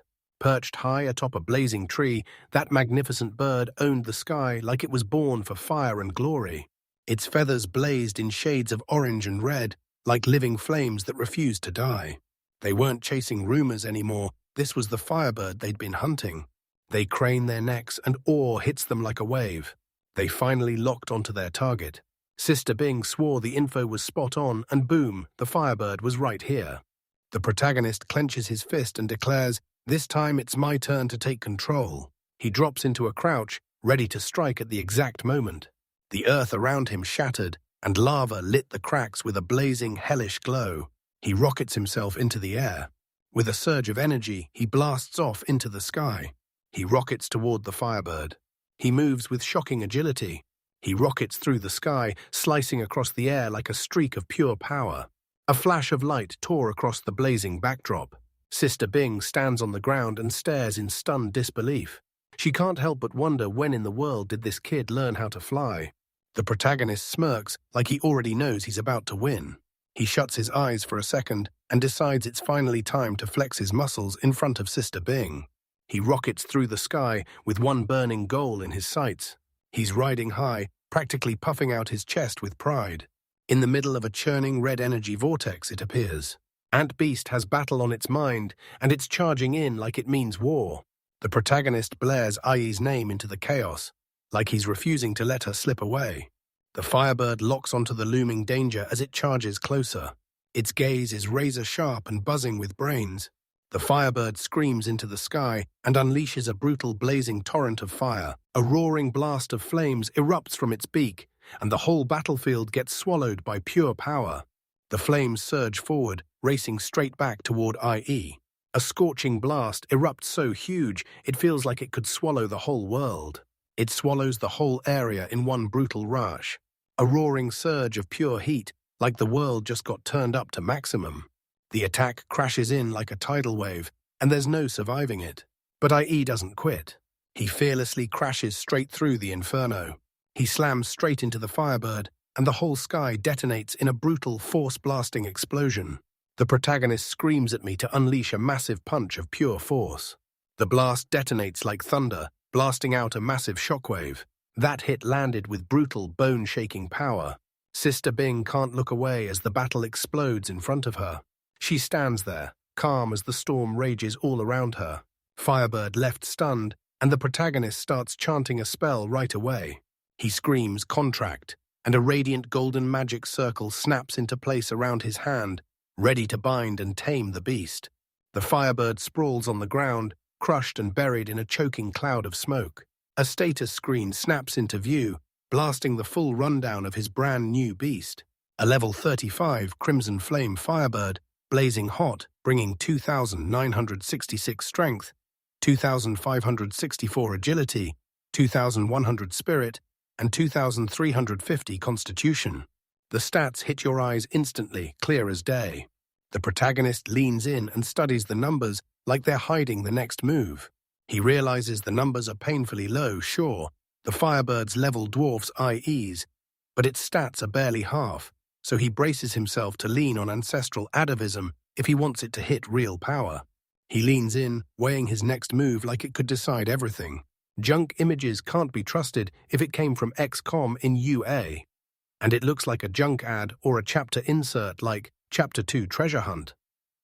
Don't touch it, because the same junk label shows up again and again from XCOM, XEE, and XXXXECOM UA, so stay away from ads and inserts, and ignore repeats like Chapter 2 Treasure Hunt. Meanwhile, the fight ignited when Zhang Yang started taunting his opponent inside the ring. He looked Long Tianjiao in the eye, this third-level berserker, and told him straight up, "You can't beat me, so drop your pride and surrender now." Long Tianjiao, RKA Fatty, just let out a sly chuckle, like he already knew you'd ask that. The referee raised his hand and blew the whistle, then the match kicked off. Zhang Yong didn't hesitate. He blared at his opponent to grab the hammer, even as he hurled his ball and chain forward. He launched forward, swinging his weapon like a threat that couldn't wait. Fatty slid out of the hit and shot back a brutal taunt, calling out Zhang Yong for pretending to be a master while he himself kept hiding. He darted out of the way in a blink. From the sidelines, the black-haired young man watched in disbelief. Zhang Yang was straight up stronger, and the fat man better stay on guard or get crushed. Fatty yanked out a towering knife and screamed at his opponent to come and take it. He whipped that heavy blade through the air. Jungyang snapped his weapon up just in time, parrying the strike with razor-sharp precision. The collision hit like a thunderclap, shaking everything to its core. Fatty got blasted backward by the sheer impact. His thoughts spinning as he realized his opponent's strength was so brutal, he almost passed out. He stumbled back and instantly rethought his whole plan. He searched for an opening, and when the direct approach still didn't hit, he knew he had to flip his whole strategy. Then he snapped his hand up and unleashed a storm of ethereal blades that streaked straight for Zhang Yang. Annoyed out of his mind, Zhang Yang snapped, "Damn it!" and launched into a furious scramble to deflect the projectiles. The protagonist said Fatty could try to win by wearing his opponent down, but Zhang Yang would definitely see that trick coming. He then realized Zhang Yang hadn't even brought out any special skills. Then boom, Zhang Yang unleashed chain entanglement. Glowing red chains erupted from Zhang Yong's body, and the protagonist instantly knew this was about to get very, very bad. Fatty didn't even see it coming. The moment those chains clamped around him, he was trapped. The magical chains yanked tighter and tighter around him. Zhang Yang commanded them from miles away. Right beside the protagonist, his friend warned with a sharp edge that a berserker couldn't take down a savage elite warrior in brutal close-quarters combat. Combat started and the girl with them nodded along, saying their power levels didn't match at all. Even with everything going on, the protagonist stayed stone calm, telling them not to worry. Fatty still had one trump card up his sleeve. Zhang Yang taunted Fatty and goaded him to throw his knife right now. Then he swung at Fatty and blasted him clean off his feet, sending him flying through the air. Fatty got launched across the ring. Blood gushed from his mouth, coughed straight out from the brutal impact. Then he crumpled onto the ground, bleeding out and badly hurt. His friends stared in pure shock. The girls screamed at the referee to stop the game, terrified that the next hit could kill someone. The referee said the match wasn't finished, but Fatty blared over him, yelling that he could still fight, and told his buddy, Boy Lin, to trust in him. Fatty heaved himself up, fighting to get back on his feet. Boy Lin swore this was the first time he'd ever seen Fatty this dead serious. If Fatty botched it, he'd take control and handle everything himself. The referee pumped the group up, screaming that they had to believe in Fatty, and they sure as hell weren't walking away. Zhang Yang towered over the man he'd just knocked down, sneering at him for the arrogance he'd bragged with earlier. Fatty stayed pinned on his knees. Zhang Yang told him to just quit saying the beating was pure humiliation. The girl beside Boy Lin started spiraling with anxiety, pushing him to talk Long Tianjiao out of it. But Boy Lin just grinned and told her not to panic. He already knew what Fatty had up his sleeve, and he was seconds away from unleashing a special skill. Inside the ring, Fatty dares Zhang Yang to test his berserker's heart. As the skill snapped into place, a roaring red aura erupted around him, guzzling his strength non-stop to crank up his power and speed, and the more injuries he racked up, the stronger he got. He unleashed a thunderous roar that shook the air. In the blink of an eye, he materialized in front of Zhang Yang and slammed a devastating punch straight into his throat. The savage warrior elite erupted in a violent cough and blood sprayed everywhere. That blow ripped through Zhang Yang and launched him soaring into the air. Fatty's fist crackled with raw, unstoppable power. On the ground, blood soaking his body, Zhang Yang could only gasp and stare in pure disbelief. The friend in the stands blurted out, "Wait, what just happened?" Boy Lin told me this was Fatty's secret weapon. He'd boost his power every time he got hurt. So he deliberately let himself get beaten to corner himself into a last-ditch situation. Fatty, radiating raw power, leaned in and demanded, "So did you have fun?" He snatched his massive knife back up one more time. The berserker's heart skill was fully lit and burning, like it had never been turned off. Zhang Yang's instincts screamed as he saw the attacker lunge in with blinding speed, way too fast, way too dangerous. He tore across the ring in the blink of an eye. He declared, loud and certain, that now was finally his turn. Zhang Yang's face went utterly horrifying, pure terror carved into every line. He screamed in terror. But Fatty yanked his blade to a halt right before it could bite Zhang Yang's neck, leaving Zhang Yang staring, confused, and demanding to know why he'd stopped. Fatty gripped the blade tight, holding it steady like his life depended on it. He answered with a calm, confident smile, no need for any more, because the winner was already locked in.